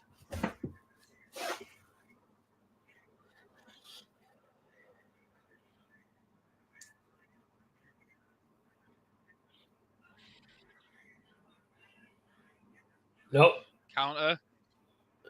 Oh. Ooh.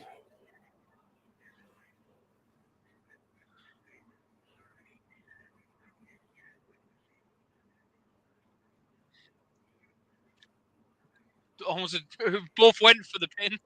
Yep.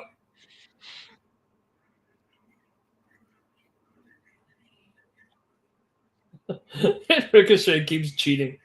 Keeps trying to cheat. Well, it's no DQ, so he's not really cheating. Exactly. That's true.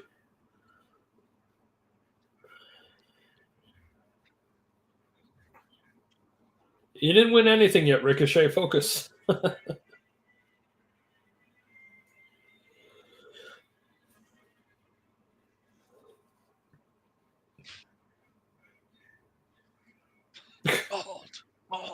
Bald.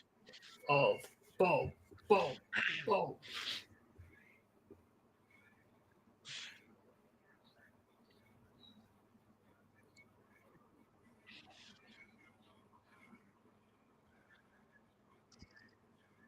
Whoa. Bam, bam, bam.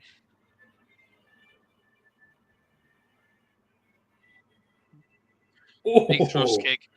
He ate that. Huge. Do it again.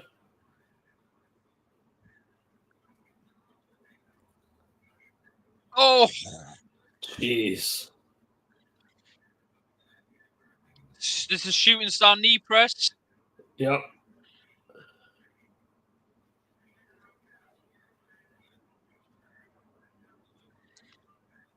Nope.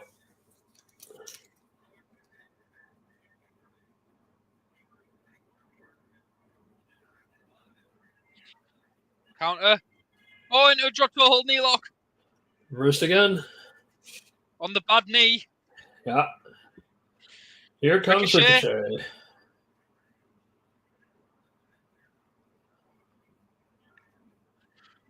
450.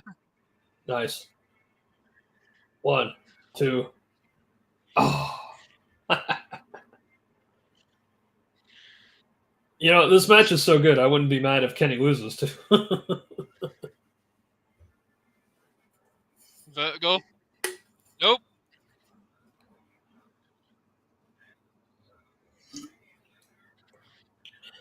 Oh!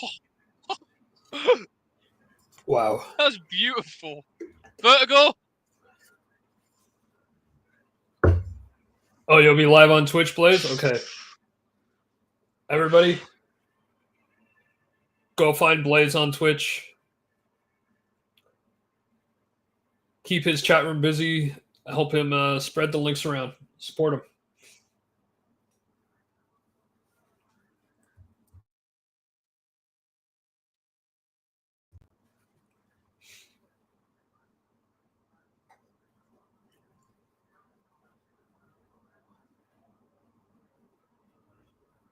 You might be eating. Fails the V trigger. I might be too at the end of the year, but it's Well, going to cost everybody a lot of money.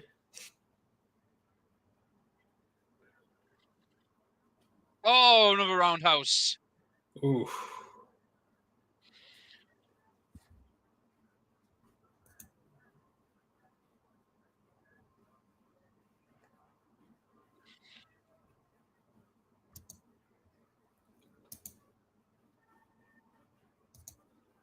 He's 30. Nope. Shooting star. There we go. 2. Maybe don't stop to give the finger and maybe have a better pin. 1, 2, 3, ref.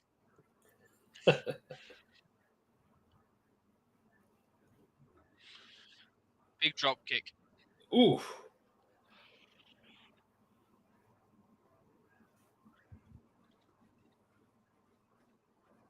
He's back up again.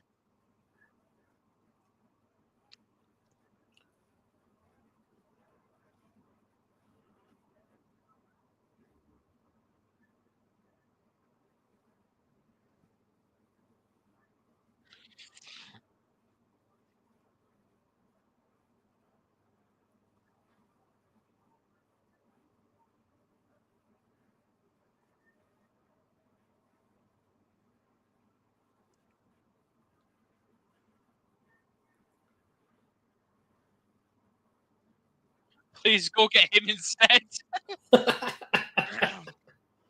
It's smacking its bald head again.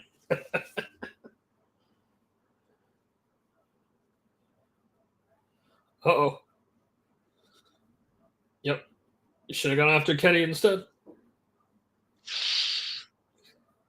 Oh. I am loving the selling of this knee. Yeah.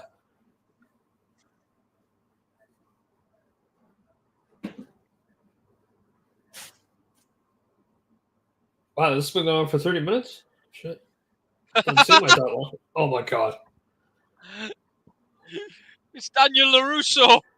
Oh my goodness. What is happening That's right not now? going to work.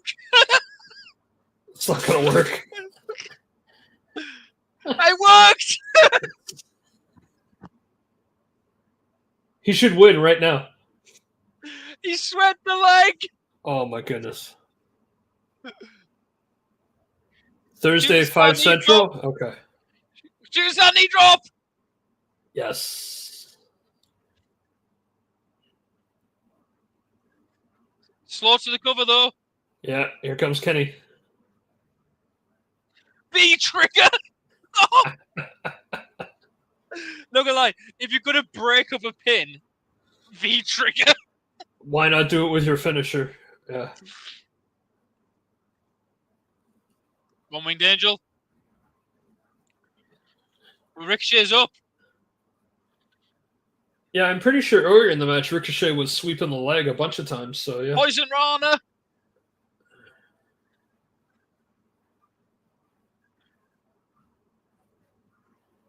he go for a vertigo off the top?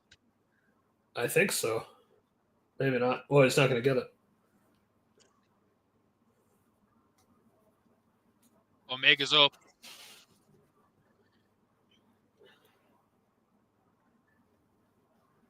Last match will be Mox and Swerve for the title, Blaze. This match has been going long. Yeah, they were saying 30 minutes. It's about to hit 30 minutes. What the... One-Winged Angel? But it hasn't felt like 30 minutes. Oh! Avalanche One-Winged Angel! He couldn't quite get him! Oh! Avalanche One-Winged Angel that left him in the Tree of War.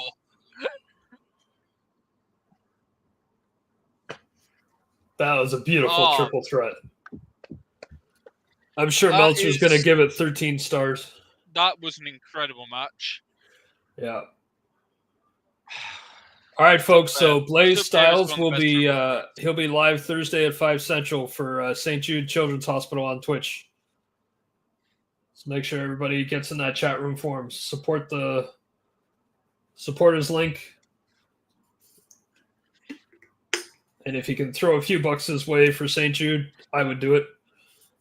Since we're talking about it, I've also got my little cherry for Sick Kids Toronto, Ontario, Canada. Yeah. There's my link there.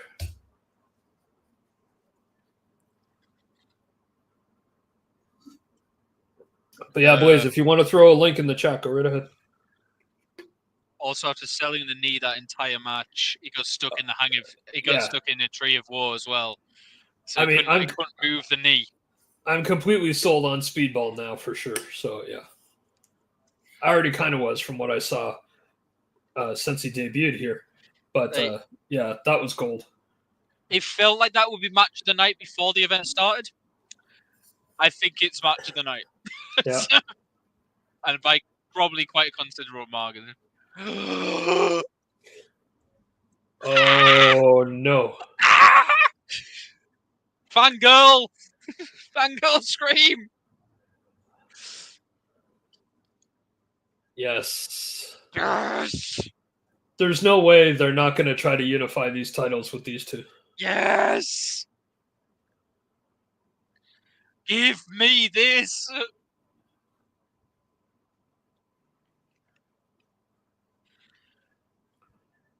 The greatest series of matches of all time is between these two men. Here we go.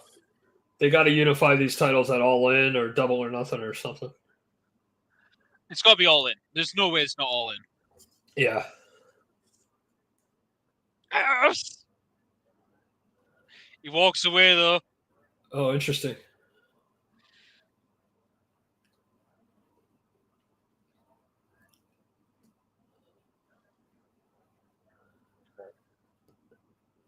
He walks away.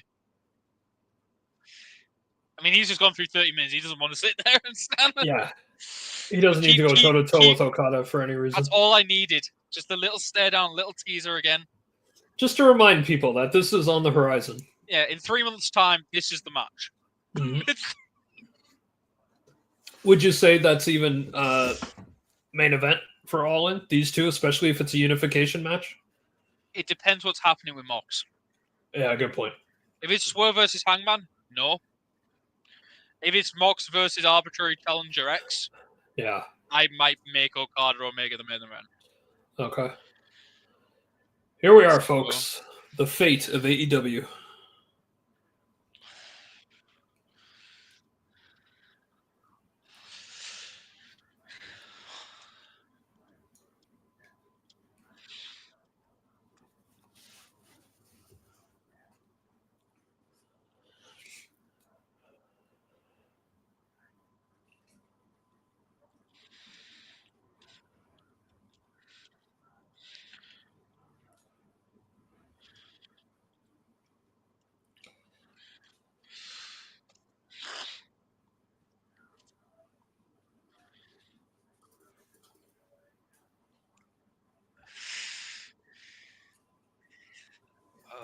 One more match. Yep. The soul of AEW. Quickly Good grab point. myself a drink.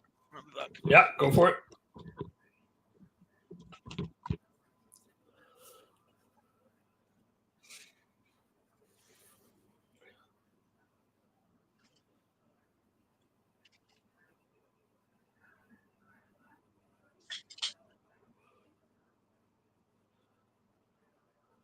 All right, Steven. So do you think Swerve pulls it off tonight? Or Blaze, if you're still here, what are you thinking?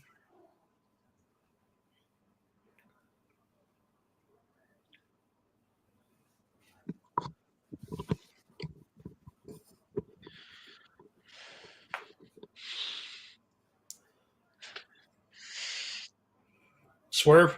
Okay. Yeah. All right, Blaze is calling for Swerve. I'm also calling for Swerve. Peter, I believe you're calling for Swerve. I want Swerve to win. Okay. I don't know if you. I predicted Mox to win, Okay. Okay. but Swerve is the alpha of AEW. Yeah. Make him the top guy again. Everyone's going to be happy. Everyone's going to be interested. If they keep it in Mox, I get it, but I get he has like some drawing power in the general public. Yeah. But at this But I point, think Swerve does too, to tell you the truth. also this entrance. Yeah. That's pretty dope. Yeah. Oh, the crowd want it. Crowd's ready. The crowd want it. Keep in mind, this is a Philly crowd. That's right. Do you want to send them home happy? Yeah. There we go. That's right, folks. We raised enough money for my charity, which is Sick Kids Toronto. I'll be doing that dance live on the internet towards the end of the year. To Steven's comment, I think if Swerve wins, it's because of Hangman. Oh, I see. Swerve loses, it's because of Hangman, yeah. Yeah. I like that. I can agree with that. I'll be shocked if we don't see Hangman. Yeah. One man or another. Yeah, I do like the idea where shenanigans ensue and Hangman comes in for the save. Whether that will cost Swerve the title, I don't know. But Hangman coming in for the save would be interesting, especially from the setup from Dynamite.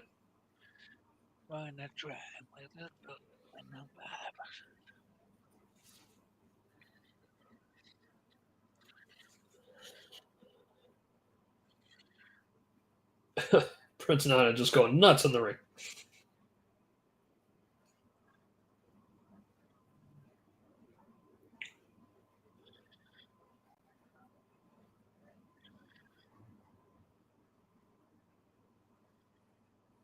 That gear is something else, mate. Yeah.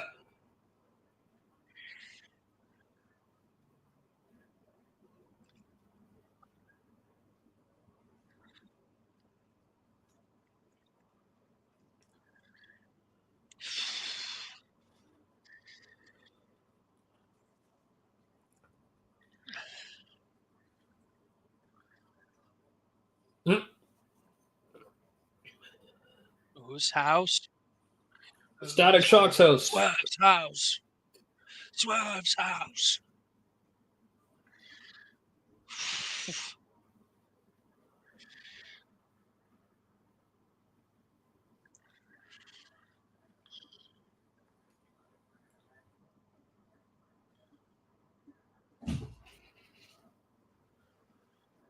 All right. Let's see. Here he comes. Marina is with him. Always, yeah. With the briefcase. I mean, the Just title. just Marina so far, though. So far, yeah.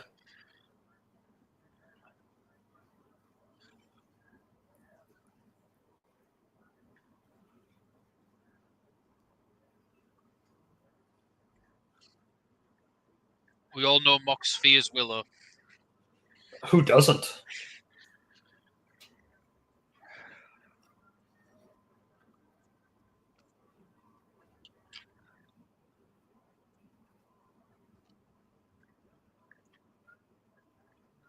So I'm guessing this pay-per-view could overrun.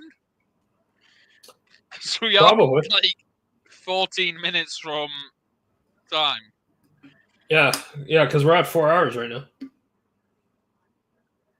Oh, yeah. Well, we started 15 minutes early. Yeah. So 14 minutes. That's what I was just saying. We've got 14 minutes left until pay-per-view overruns. So I guess he could overrun. Yeah.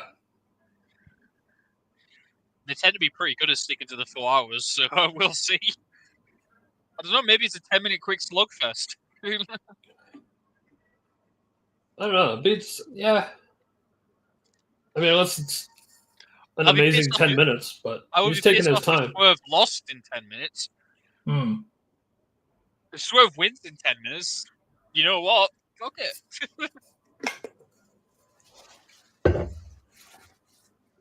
I mean, because we just had our wrestling classic in the triple threat. I don't necessarily need another wrestling classic.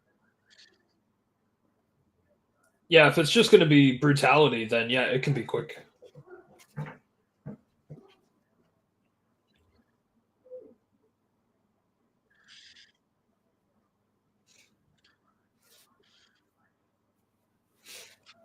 Mox loves the tushy pushy.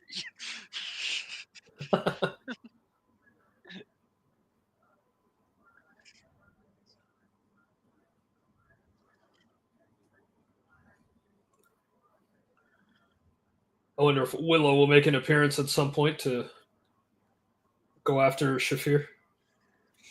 But she kind of got taken out in the mixed tag. Oh, yeah, that's true. That's right. I forgot about that. It's Yeah, like yeah. Mox hit it with the Death Rider at the end. Yeah.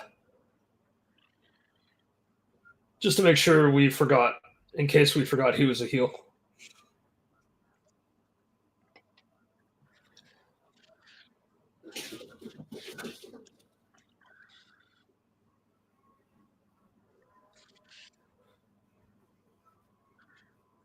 I will say it's better not go 60 minutes.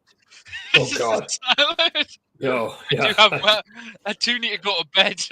Yeah, me too. I'm already only getting about 4 hours sleep as it stands. Yeah.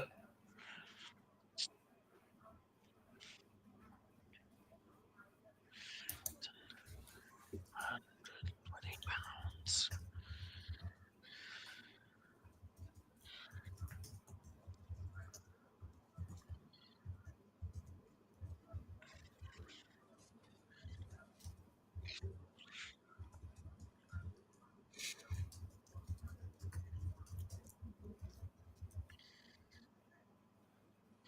The problem. I mean, sure. That's a choice of a nickname. The problem. The problem? I don't think I've heard that before. I feel that's new. I haven't heard that before. Yeah. The problem, Marina Shafir.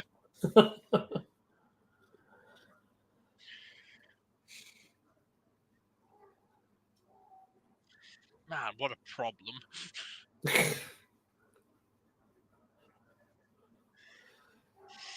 Yes, ref, please show us all the briefcase. Oh my God, he's actually doing it.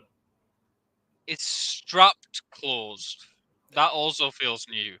Well, it's because it was almost broken. Remember that one? I think it was because he whacked it with spike, didn't he? Yeah. He's trying to break it open. Yeah, so the lock is broken, which means you don't need the combination key to unlock it. Yeah, she doesn't have to wear the key anymore. So yeah, we don't need to worry about him not having the combination.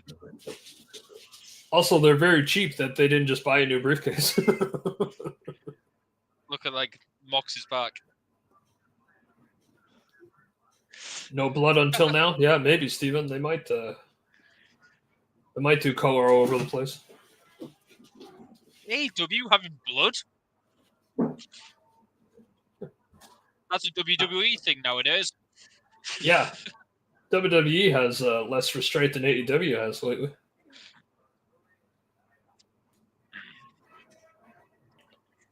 House.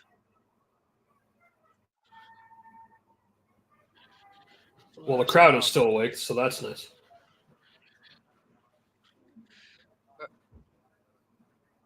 This crowd will go berserk if Swerve wins. Yeah, they will. Which I think is almost worth just do it. Yeah.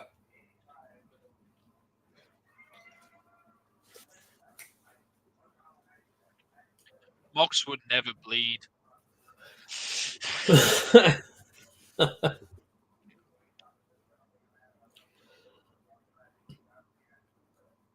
Going for like an armbar.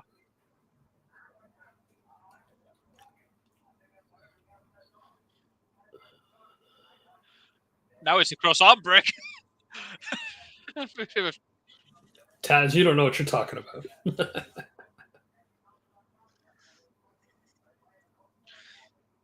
Taz has no idea about submissions.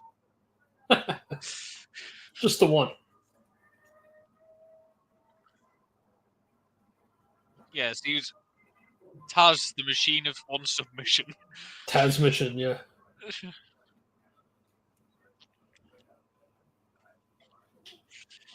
He definitely was never had the nickname Submission Machine.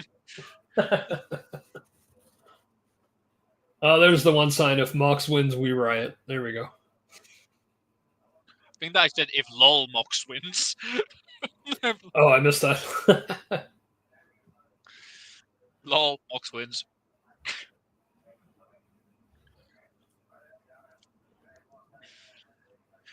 I mean, again, it is Philadelphia, so I wouldn't put it past them.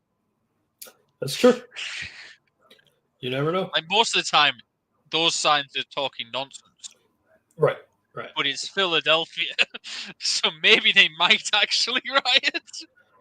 Well, it's just like the ECW pay per view with if Cena wins, we riot. I definitely believe them. The question is, have they greased the poles? Yeah. Watchamania has made Taz famous for his quotes. Yeah, they have.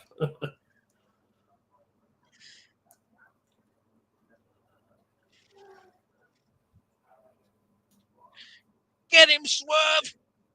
Yeah. I will Show say, whose house it is. AEW has done a real good job of making this not predictable. Yes, exactly. Because I think a lot of world title matches across the industry as a whole, AEW, WWE, everywhere, TNA, are all very that. predictable these days. You kind of know who's going to win. Yeah. I have no idea who's winning this match.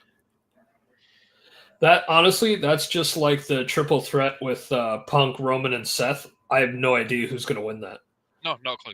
Because it could very easily be any three of them, and it would all make sense if it was any three of them, right? I actually don't know who's winning between Cody and Cena as well. Yep, that's another good point too. Well, but yeah. I feel like every other time I've been like, yeah, Mox is winning this, or yeah, so-and-so's winning this, etc. That's next weekend or whatever Mania is. Oh, 2 nights. I hate 2 nights. Nice.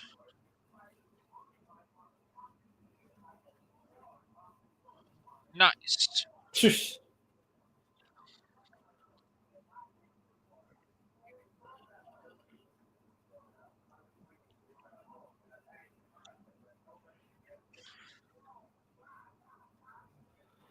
Just keep kicking him in the face. That's all you got to do.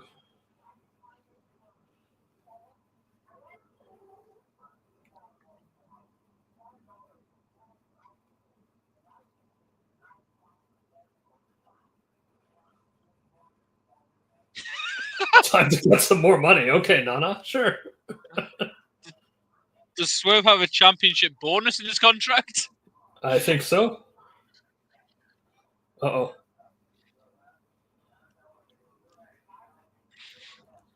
That's right. In AEW, the announce table still breaks. Whoa, wow. Took too long, Swerve.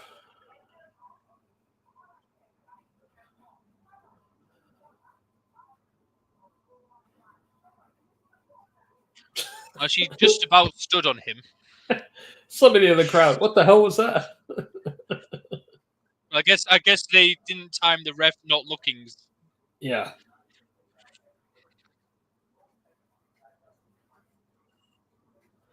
That was an equivalent to just going boop on the nose. I think it was I'm going to stamp on him. Shit, ref's looking. I Ref's don't looking. mind that. We'll just do a love tap instead. Yeah.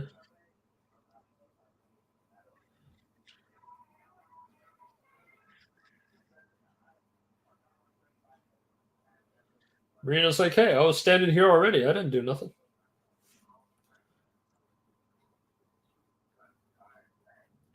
And a little kick. There we go.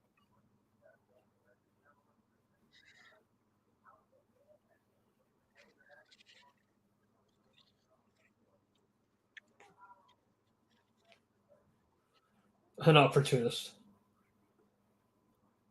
Taz forever the devil's advocate.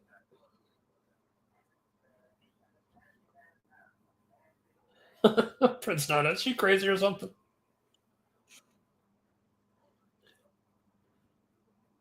Oh, he's trying to cut up one.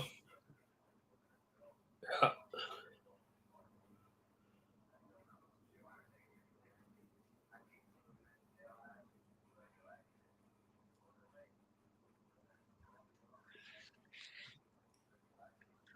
Come on, Swerve. You got to rally.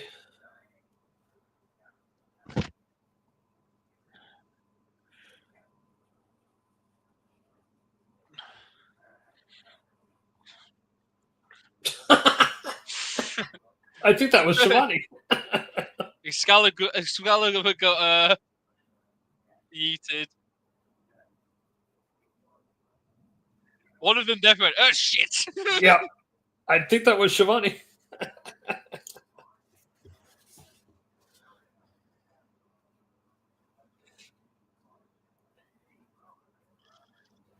Oh, I thought Excalibur got caught up in the two of them.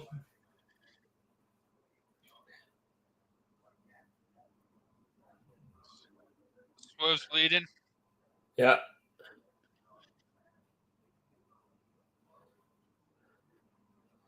Those Shivani's snaps are beside steel. himself. So Swerve's bleeding. Yeah. Swerve Whoever was called first. the Mox bleeding first, you were wrong. Yeah. Well, Blaze was asking. Whoops. Excalibur got yeeted. Oh, now he's biting him. There we go. Part vampire is back. You sick. Yep.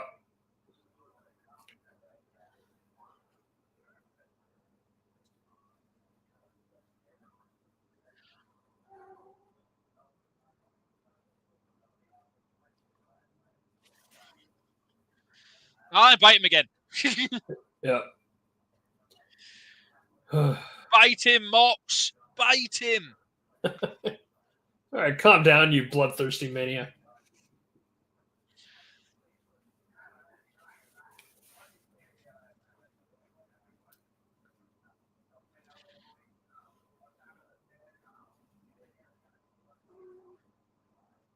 Kick him. Kick him, Marina. What are you doing? She takes way too long. You're a useless sidekick. Can't even protect a briefcase. Look at it. It's bandaged. Oh. Uh-oh.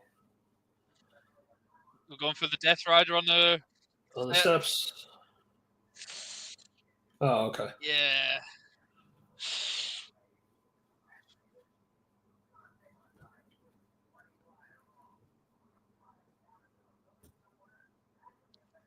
Five.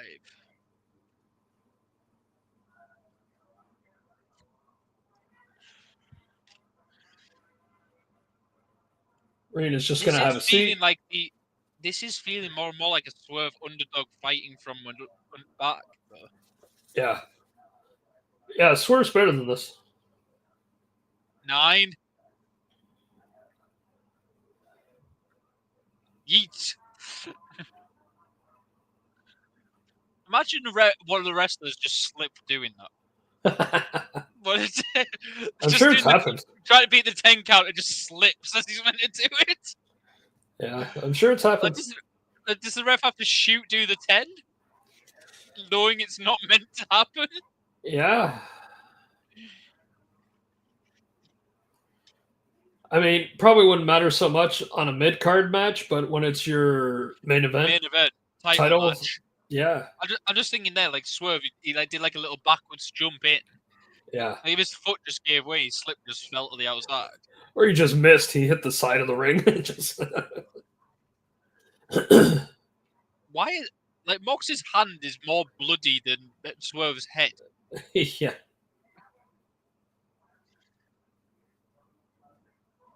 Doing like a reverse STF here. Yeah. Like the wrong way around STF.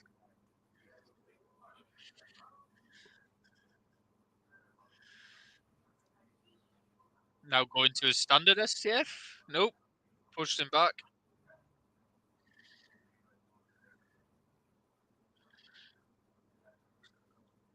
FU Moxley jump. F.U. Moxley, yep.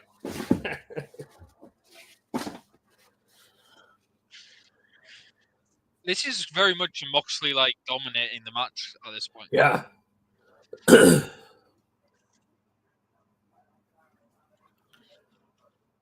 Now, Tony Storm was able to pull it out after Megan Bain was doing this to Oh, us, I love that move. yeah. It's like X-Plex or something it's called. Something like that, yeah.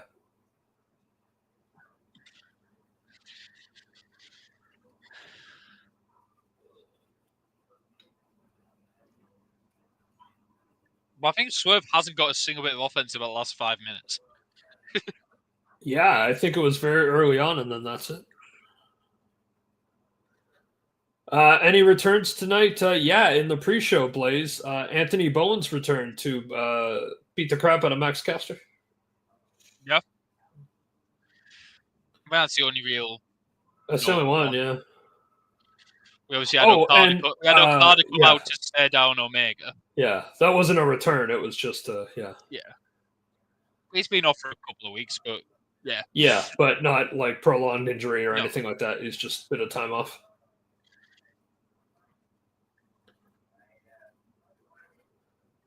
I was hoping for a Christian return. No surprises. Big hit. We had a FTR heel turn, though.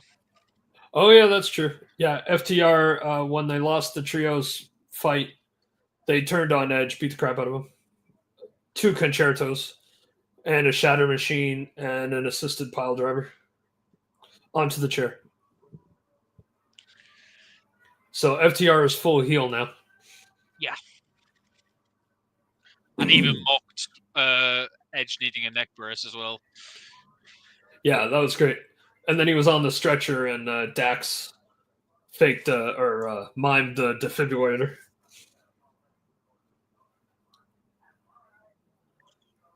So yeah, they're full heel now. Big kick. No sign of Christian. I was hoping for Christian to make the save, but too soon yet. They gotta tease that a bit more. Yeah, I think you need Cobb to kind of go to Christian and be like, I need help. Yeah, I think Edge should be maybe not even come back till just before Double or Nothing. Yeah. Like take time off after this attack, you know. Yeah. I think they need to like do some kind of segment where one reaches out to the other. It doesn't make sense for one that would just immediately come out. There needs to be a kind of I need your help. Yeah. Come on, we're still brothers, etc., etc. Yeah. Like, I thought they might have actually had a match to do that, as in 1v1, and then, but I don't think that works now. I think you need to do something else. No. This is just a simple. He finds him in the locker room, and then yeah. But mine was more if they didn't do the trios match here, you would have done a Hope versus Christian here, and at the end of the match, it would have been this kind of like mutual respect. Actually, yeah, that doesn't seem right. Each other. But it's almost better the approach of a common enemy, and then it's too late. Remember. To do that. Yeah, that's actually where they could do it. If FTR take out Christian. Yeah, that's true. Yeah. Oh, beautiful! That was awesome. Beautiful swerve. Swerve ain't dead yet. Yeah, I don't think there's been too many surprises, but it's been like the people you expect to win have kind of won. Yeah. we nearly thought Jericho returned. Yeah, but we got thankfully- tricked a little bit by Jericho, but Thankfully, that was a false finish. Restart the match. Bandito won, which was nice. Cole has won the TNT title, which it was what we wanted. So, yeah. But otherwise, everything's kind of been Omega retained. The people won the Boyne that you'd expect to win. You could say Mercedes versus Julia was a nice surprise for how well it was. How well it was done. It was a better match than expected, and like they really delivered. Yeah. Megan and Tony had a really good match. Yeah, they did as well.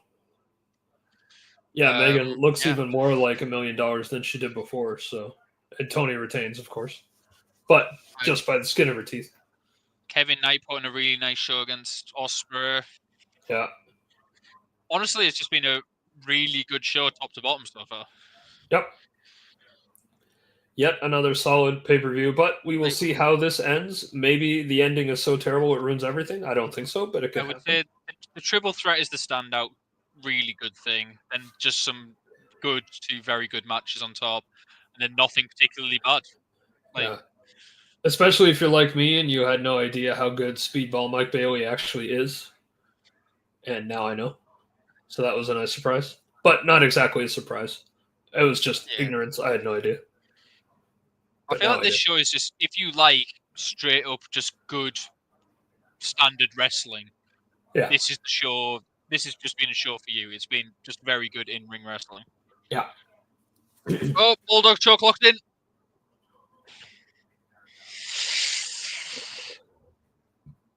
Bulldog choke is locked in.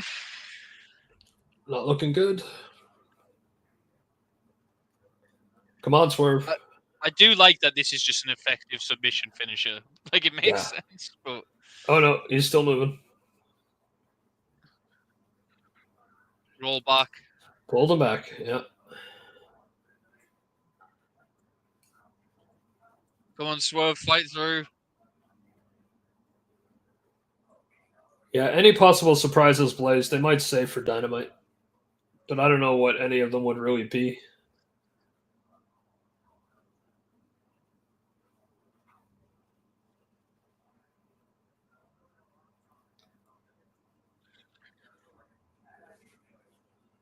I could see Megan Bain going on a rampage on Dynamite. Not taking her loss well. Swerve rolls through. He's out. There we go. Oh, nice. Rolling STO. Yeah.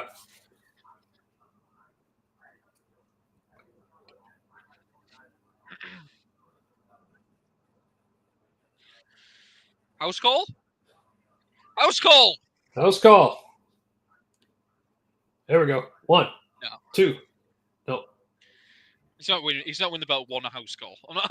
No. Of course not. It's gotta be at least like 3 house calls or a big pressure. Yeah.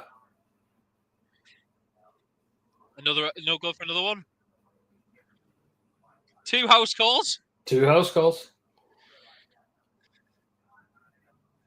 Oh, I don't like that line. That makes me think he's losing.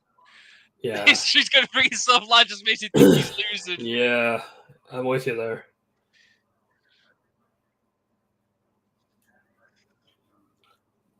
You mean more than just 2?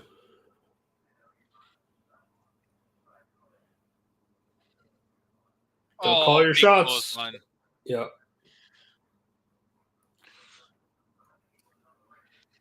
Oh! Number 3. Get over there.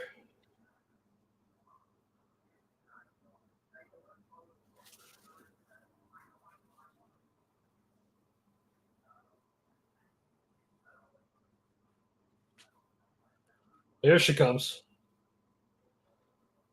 That broke-ass briefcase.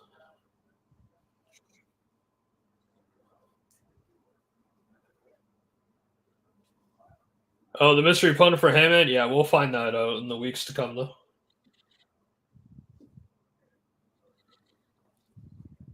Yes, you kicked dirt on her shoes. Yes. Get it, Nana. What? She hit Nana. That's got to be enough to kick her out of here now. I guess why? He's not involved in the match.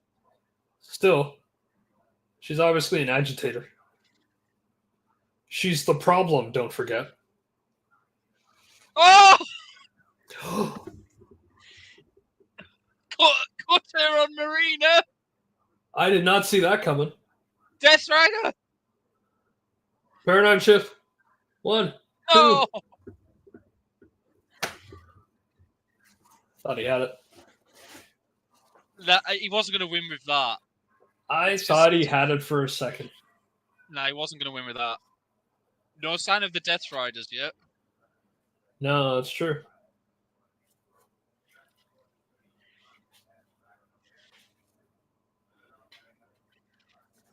Oh! Just pushes him. Jeez. I'm just kind of waiting because I feel like the Death Riders are going to come out, and I just can't. I figured now would be the time for them to come collect Marina at least. F you, Moxley.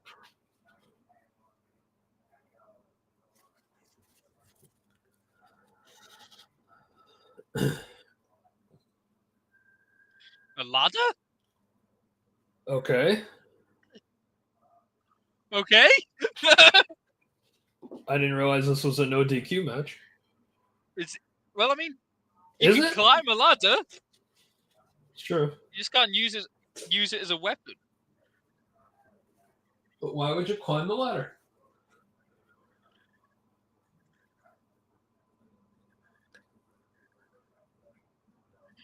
It did feel like we were going home, though, and now we're definitely not going home yet. No.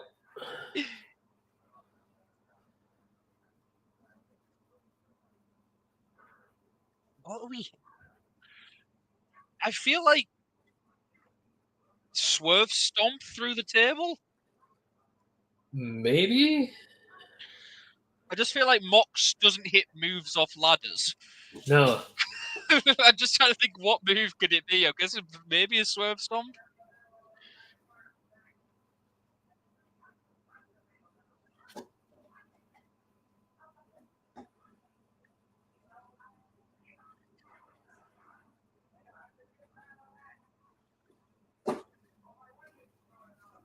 He's just going for a superplex? I guess.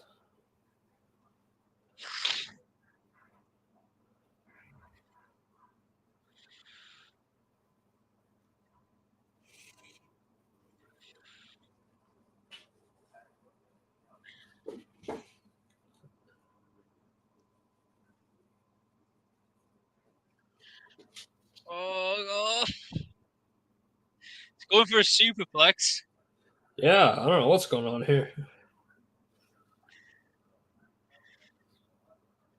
Swerve fighting back. Yep. Scratch the back. There you go. The injured back.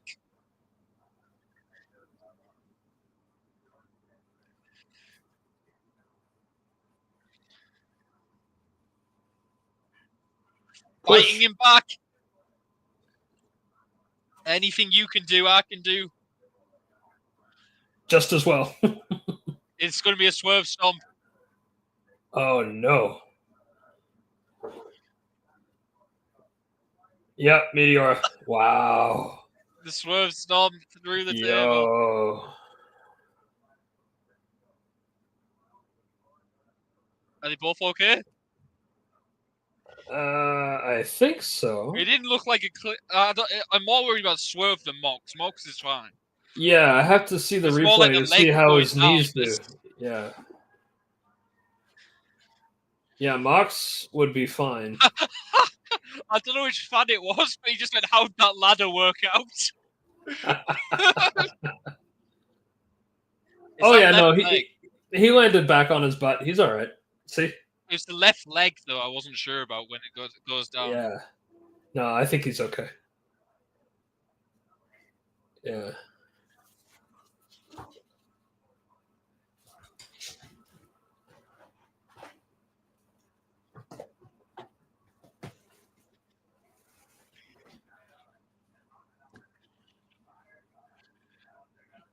Yeah, that leg.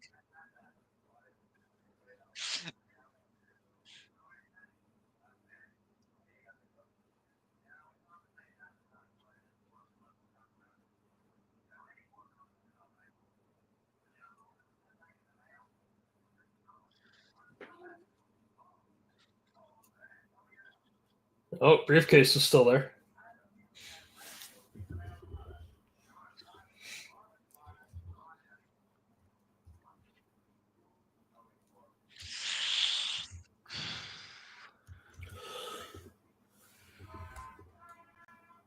Oh, I feel like Mox is winning, but I'm just not. I really want Swerve to win. I know, me too. I'm still not sure though.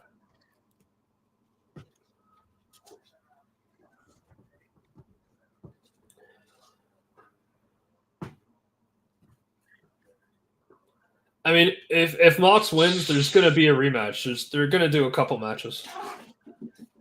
I don't know. If Cope can get a rematch days later, then I mean, Cope got a these rematch guys 'cause can he go didn't get again at pinned. Double or Nothing. I mean, Cope got the rematch because he didn't get pinned. No, I know, but still. I'm just saying they can do that. They can. These guys can go again at Double or Nothing.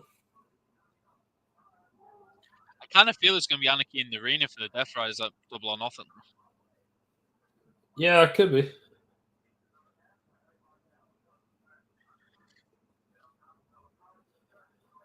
Got a chair.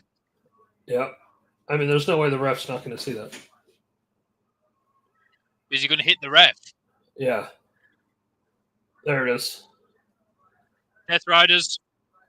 Here come the Death Riders.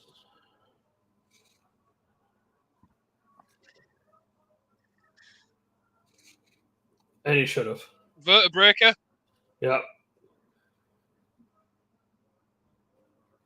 But there's no referee. Here we go. Hangman. Yep. But who's he there for? Exactly. He's Who's got his he crazy there for? eyes, but who's he going to take out? Who's he targeting? Now he stares across a Mox. Yep. Or Swerve. Oh, Mox. Let's pack. Oh. Oh. Oh. We'll never know. Oh. Mox is like, what the hell is Hangman doing out here?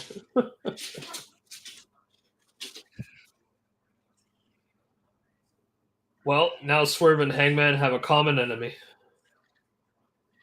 Yuta takes out Claudio. Nice. Hangman takes out Yuta. Did I?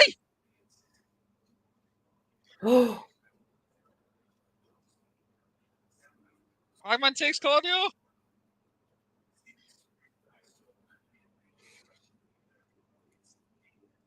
Who else? The Ops. The Ops. Yes. The Ops taking out the Death Riders. They go for the Trios belts. Hell yeah.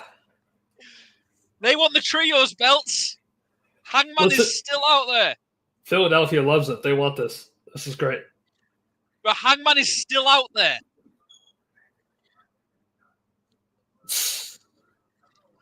Where's the ref? He rolled out. We don't have a new ref yet. But Hangman is still out there. Yep.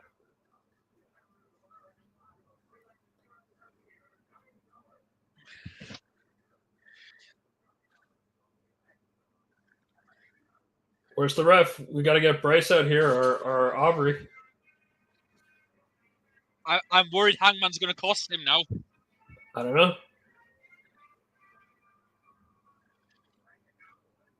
Swerve stomp. But it's got a bad knee. And there's no ref. He's got a bad knee. Where the hell's the ref? He can't make the cover. Lights out. Well, now what? Lights out. Who's in? Here's your surprise, Blaze. Is it Darby? Young Bucks. The Young Bucks. Oh, no. Helping Mox? What? Bucks take out Swerve. Well, I didn't see that coming. The crowd popped huge for them. Yeah. But now they're not so much. The Buck Riders. Oh my goodness. The Death Riders go corporate? Bobby kicks out. Nah. Okay, I'm okay Wow. with that. Interesting. Bucks teamed up with Moxley.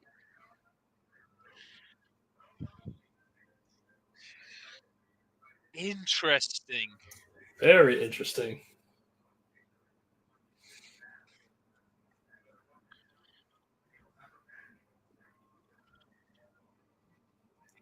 And this makes Hangman's position more intriguing because is he going to go back to the Bucks or?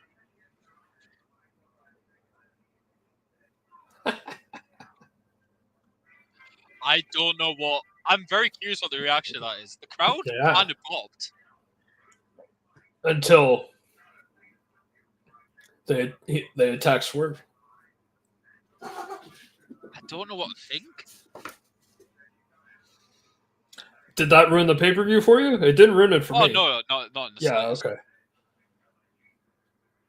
Very interesting. Well, Bucks cost Swerve. Oh, our buddy Stephen Hollywood, I don't think liked it.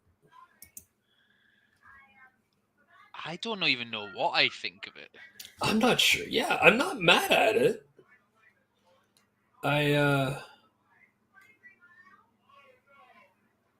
mean, I didn't suspect it, so I like that. Didn't even enter my mind that the Bucks would show up. I think that's going to get incredibly mixed reviews. Yeah, and I don't think that's a bad thing either. I don't know. Yeah, I don't know. That's interesting, folks. That's cruel, amazing, but cruel. I genuinely. I'm kind of like, of all the endings I predicted, the Bucks with Mox was not on my list. No. Like, are the Bucks now part of the Death Riders? And that's why I like it. I never conceived that, right? It's new. So, yeah. All right. Blaze is asking, best match of the night for you? It's the probably, triple threat. Yeah, I'm going to have to say the triple threat. Yeah. But nicely surprised, not that I thought it was going to be bad. Mercedes and Julia, it looked like Mercedes of old, what made me a Sasha Banks fan. And then Julia looking like $1 million. She came out very strong in that match, especially the sequence of the finish where she never gave up. She just got turned around. So that was very good. Tony Storm's always going to be in my favorite of the match of the night, unless something goes horribly wrong, and it did not. That was a great match too. But yeah, triple threat for me. Steven, what do you got? What's your match of the night? But yeah, I'm not mad at that finish. The Bucks being the ones who pull the strings, sure. I'm just kind of like, yeah. I think the people who already bad faith critique AEW, are going to bad faith this incredibly more. Yeah, is maybe the way I would phrase it. Is because the same people who like to shit on AEW are the same people who hate the Young Bucks. Right. And everything the Young Bucks stand for. Yeah, so it doesn't matter what the Young Bucks do. Have this generic view of Young Bucks equals just bad. Yeah. There is nothing they can do that can possibly be good, despite the fact that they're arguably one of the greatest tag teams of all time. Yep. Definitely a conversation for that. I really enjoy that, but I know, as stupid as it sounds, I know I'm going to have to end up fighting an argument with people who are going to hate that. Yeah, you know it's coming. Like, I know the people who have no interest in AEW being good are going to say this is shit. Yeah. Even though I don't think it's shit. Yeah. But the ones who do that, who don't watch, who are just going to hate it no matter what, I'm not. I'm not putting stock in that. They are the same people who be like, if Swerve won, oh yeah, Swerve won. They did the right thing, but the Death Rider story was shit, so they had to abandon it. And now going to be the ones that are like, oh, there's a twist in the Death Rider's tail, but it's the Young Bucks, so it must be bad. Yeah. And I kind of don't want to see that discourse, but I already know that is going to be a Twitter discourse now. Oh, it's happening right now. We could go on Twitter right now, and it's going to be there. Steven's match of the night is the 3-way, and he's got Julia CEO a close second. I would agree with that. I'd get Tony in there, tied for second. So let me have a look. The comments section of It's the Young Bucks. Let's see. AEW's comment section. A lot of likes on it, but then also top comments, what a crock of shit. Tony Khan is Hitler. Whoa. What? Calm down. This ain't it. Good lord, it just keeps getting worse. Tony ruined AEW. No, he started it. And that's how you ruin an amazing pay-per-view once again. Good job. No. Wow, I had no idea they would cost Swerve the title. Hangman is a full face now, and he and Swerve are going to take down the Bucks. Yes. So there you go. All right. Tony Khan, you are a retard. Fuck you. Oh yeah, no, none of that. Yeah, so that's just the comment section beneath just the the Young Bucks. We believe in constructive criticism here at Ringside Heat. Of course, and obviously words like that are not our opinion, and we wouldn't. I am literally just quoting word for word. That's just quoting. But yeah, I mean, I'm totally fine with that finish. Yeah, I'm totally fine with that finish. It makes it interesting. Continues to make it interesting for me, especially. And what exactly were the Bucks the mastermind the whole time behind the Death Riders? Yeah, like I'm very intrigued of where this is going. I am curious what it's going to be. I think this was a great pay-per-view. I don't think it was like one of AEW's best ever pay-per-views. I think it's maybe a 8 out of 10 pay-per-view for me. Yeah. There was nothing bad. Did I watch? I did. Well, we watched together, Bones and Max. Oh, the Nick Wayne match. No, that trios match in the open the show, the pre-show. I didn't watch that, so I have no idea. But not a bad. It was a match you'd expect it to be. It wasn't anything. Like I'm going to be honest. I feel like if Swerve wins, this goes down as a phenomenal pay-per-view. Yeah, and the end result is going to have a negative impact on some people. Mm-hmm. And I think a lot of people are going to be anti-Bucks because a lot of people are always anti-Bucks. Well, I mean, that's just the notoriety they have with their whole career. So, I mean, that's fine. That happens. It's different than the 50-50 that Roman gets and that Cena gets and that kind of stuff. So, yeah. Yeah, I almost just wish, as much as I think I quite like this, I almost wish they took the easy route. And I know this is almost like the harder route and probably might lead to better stuff in the future. Yeah. But in terms of just not having to deal with all the discourse and crap, I kind of wish they took the easy route. But but you know what? I have a lot of respect that they didn't. That it's where, you know what? Just let us explain. Let us do this, and we think you're gonna like where we take it. I like the Bucks. Like I say, you saw the crowd. The crowd popped for the Bucks. The crowd popped for it. I was happy for it. Yeah. But then it was the kind of realization of wait a minute, no, they're doing something we don't like. Yeah. I don't know. Yeah, another solid pay-per-view though. This works for where it'll go. Yeah. I agree with you there, Steven. I'm gonna trust that it's gonna pay off. Is this a 6-man faction now? Because I'm actually kind of down for like a genuinely huge faction.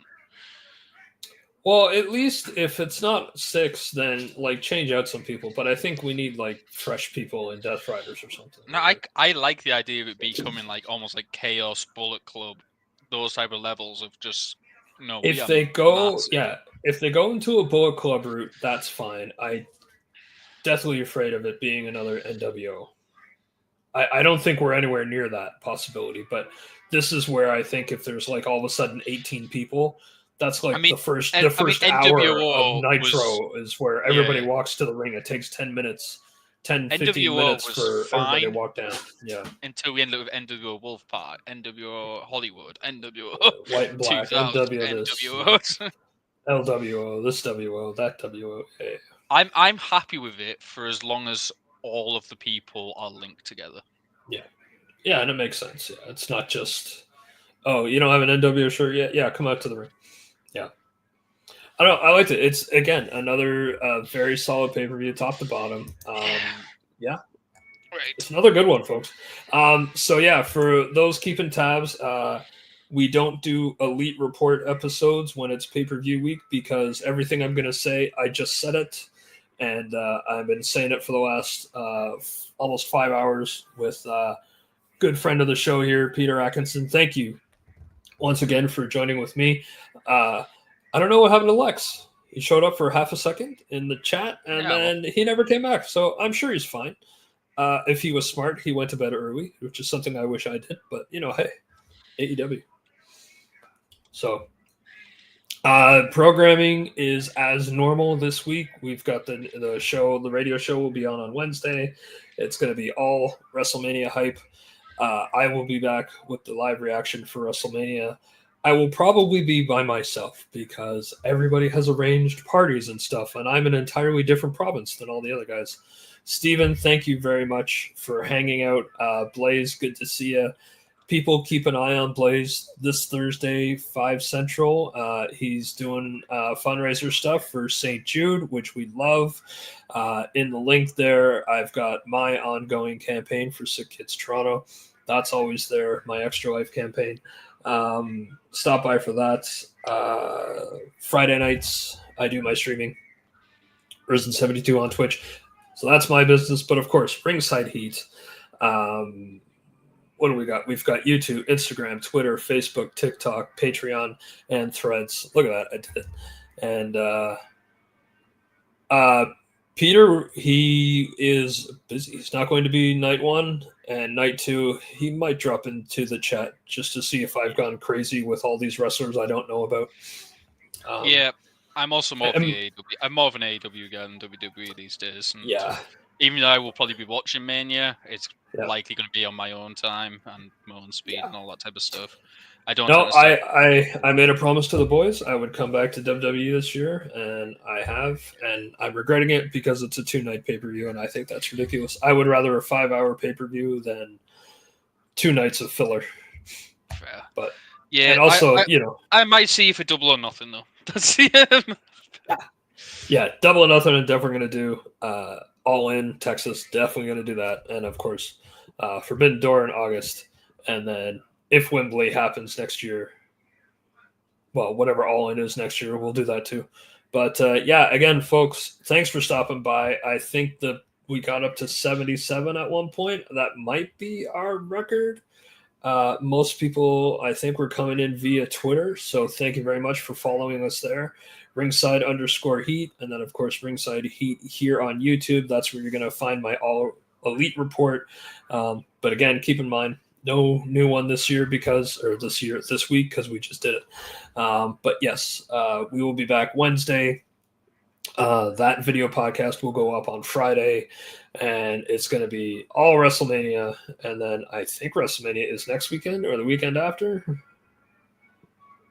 WrestleMania is 2 weeks from now. Oh, good. I get a week break. Okay, fantastic. Yeah, I believe it's 19th, 20th because it's 19th. Okay, it's Easter weekend. All right. Oh yes, that's right. Okay, I was worried for a second. It was 2 in a row. Okay, that's good.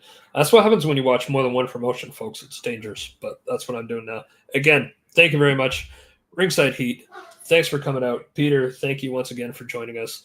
Maybe one day Jose will be back to watch AEW again. I don't know what his problem is. He missed another Ospreay match, which was also very good. But 2 weeks from now, yes. Yep. Thank you, Steven. All right. That is it, folks. Thank you very much. Love you all. Be safe out there. And it keeps snowing again here in Nova Scotia. I don't know what the hell's going on. It's April, for crying out loud. That's it. I'm rambling now. That's all I got. That's how you know I'm ending it. So long, folks. See ya. Hold on. I really should not be left in charge. Where's this stuff? Hold on.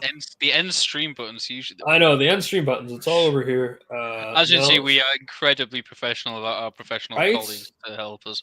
I don't know what Jose did to end this stuff. Leaves. No, is there not a goodbye screen? All right, screw it. That's it. I'm ending it. I'll do it myself. Later, boys. Okay. Wave again, Peter. We're doing it right this time. Oh, are we waving again? Bye. Yeah, we're gonna wave again. We're gonna. Don't laugh at me, Steven. Okay, bye, guys. Very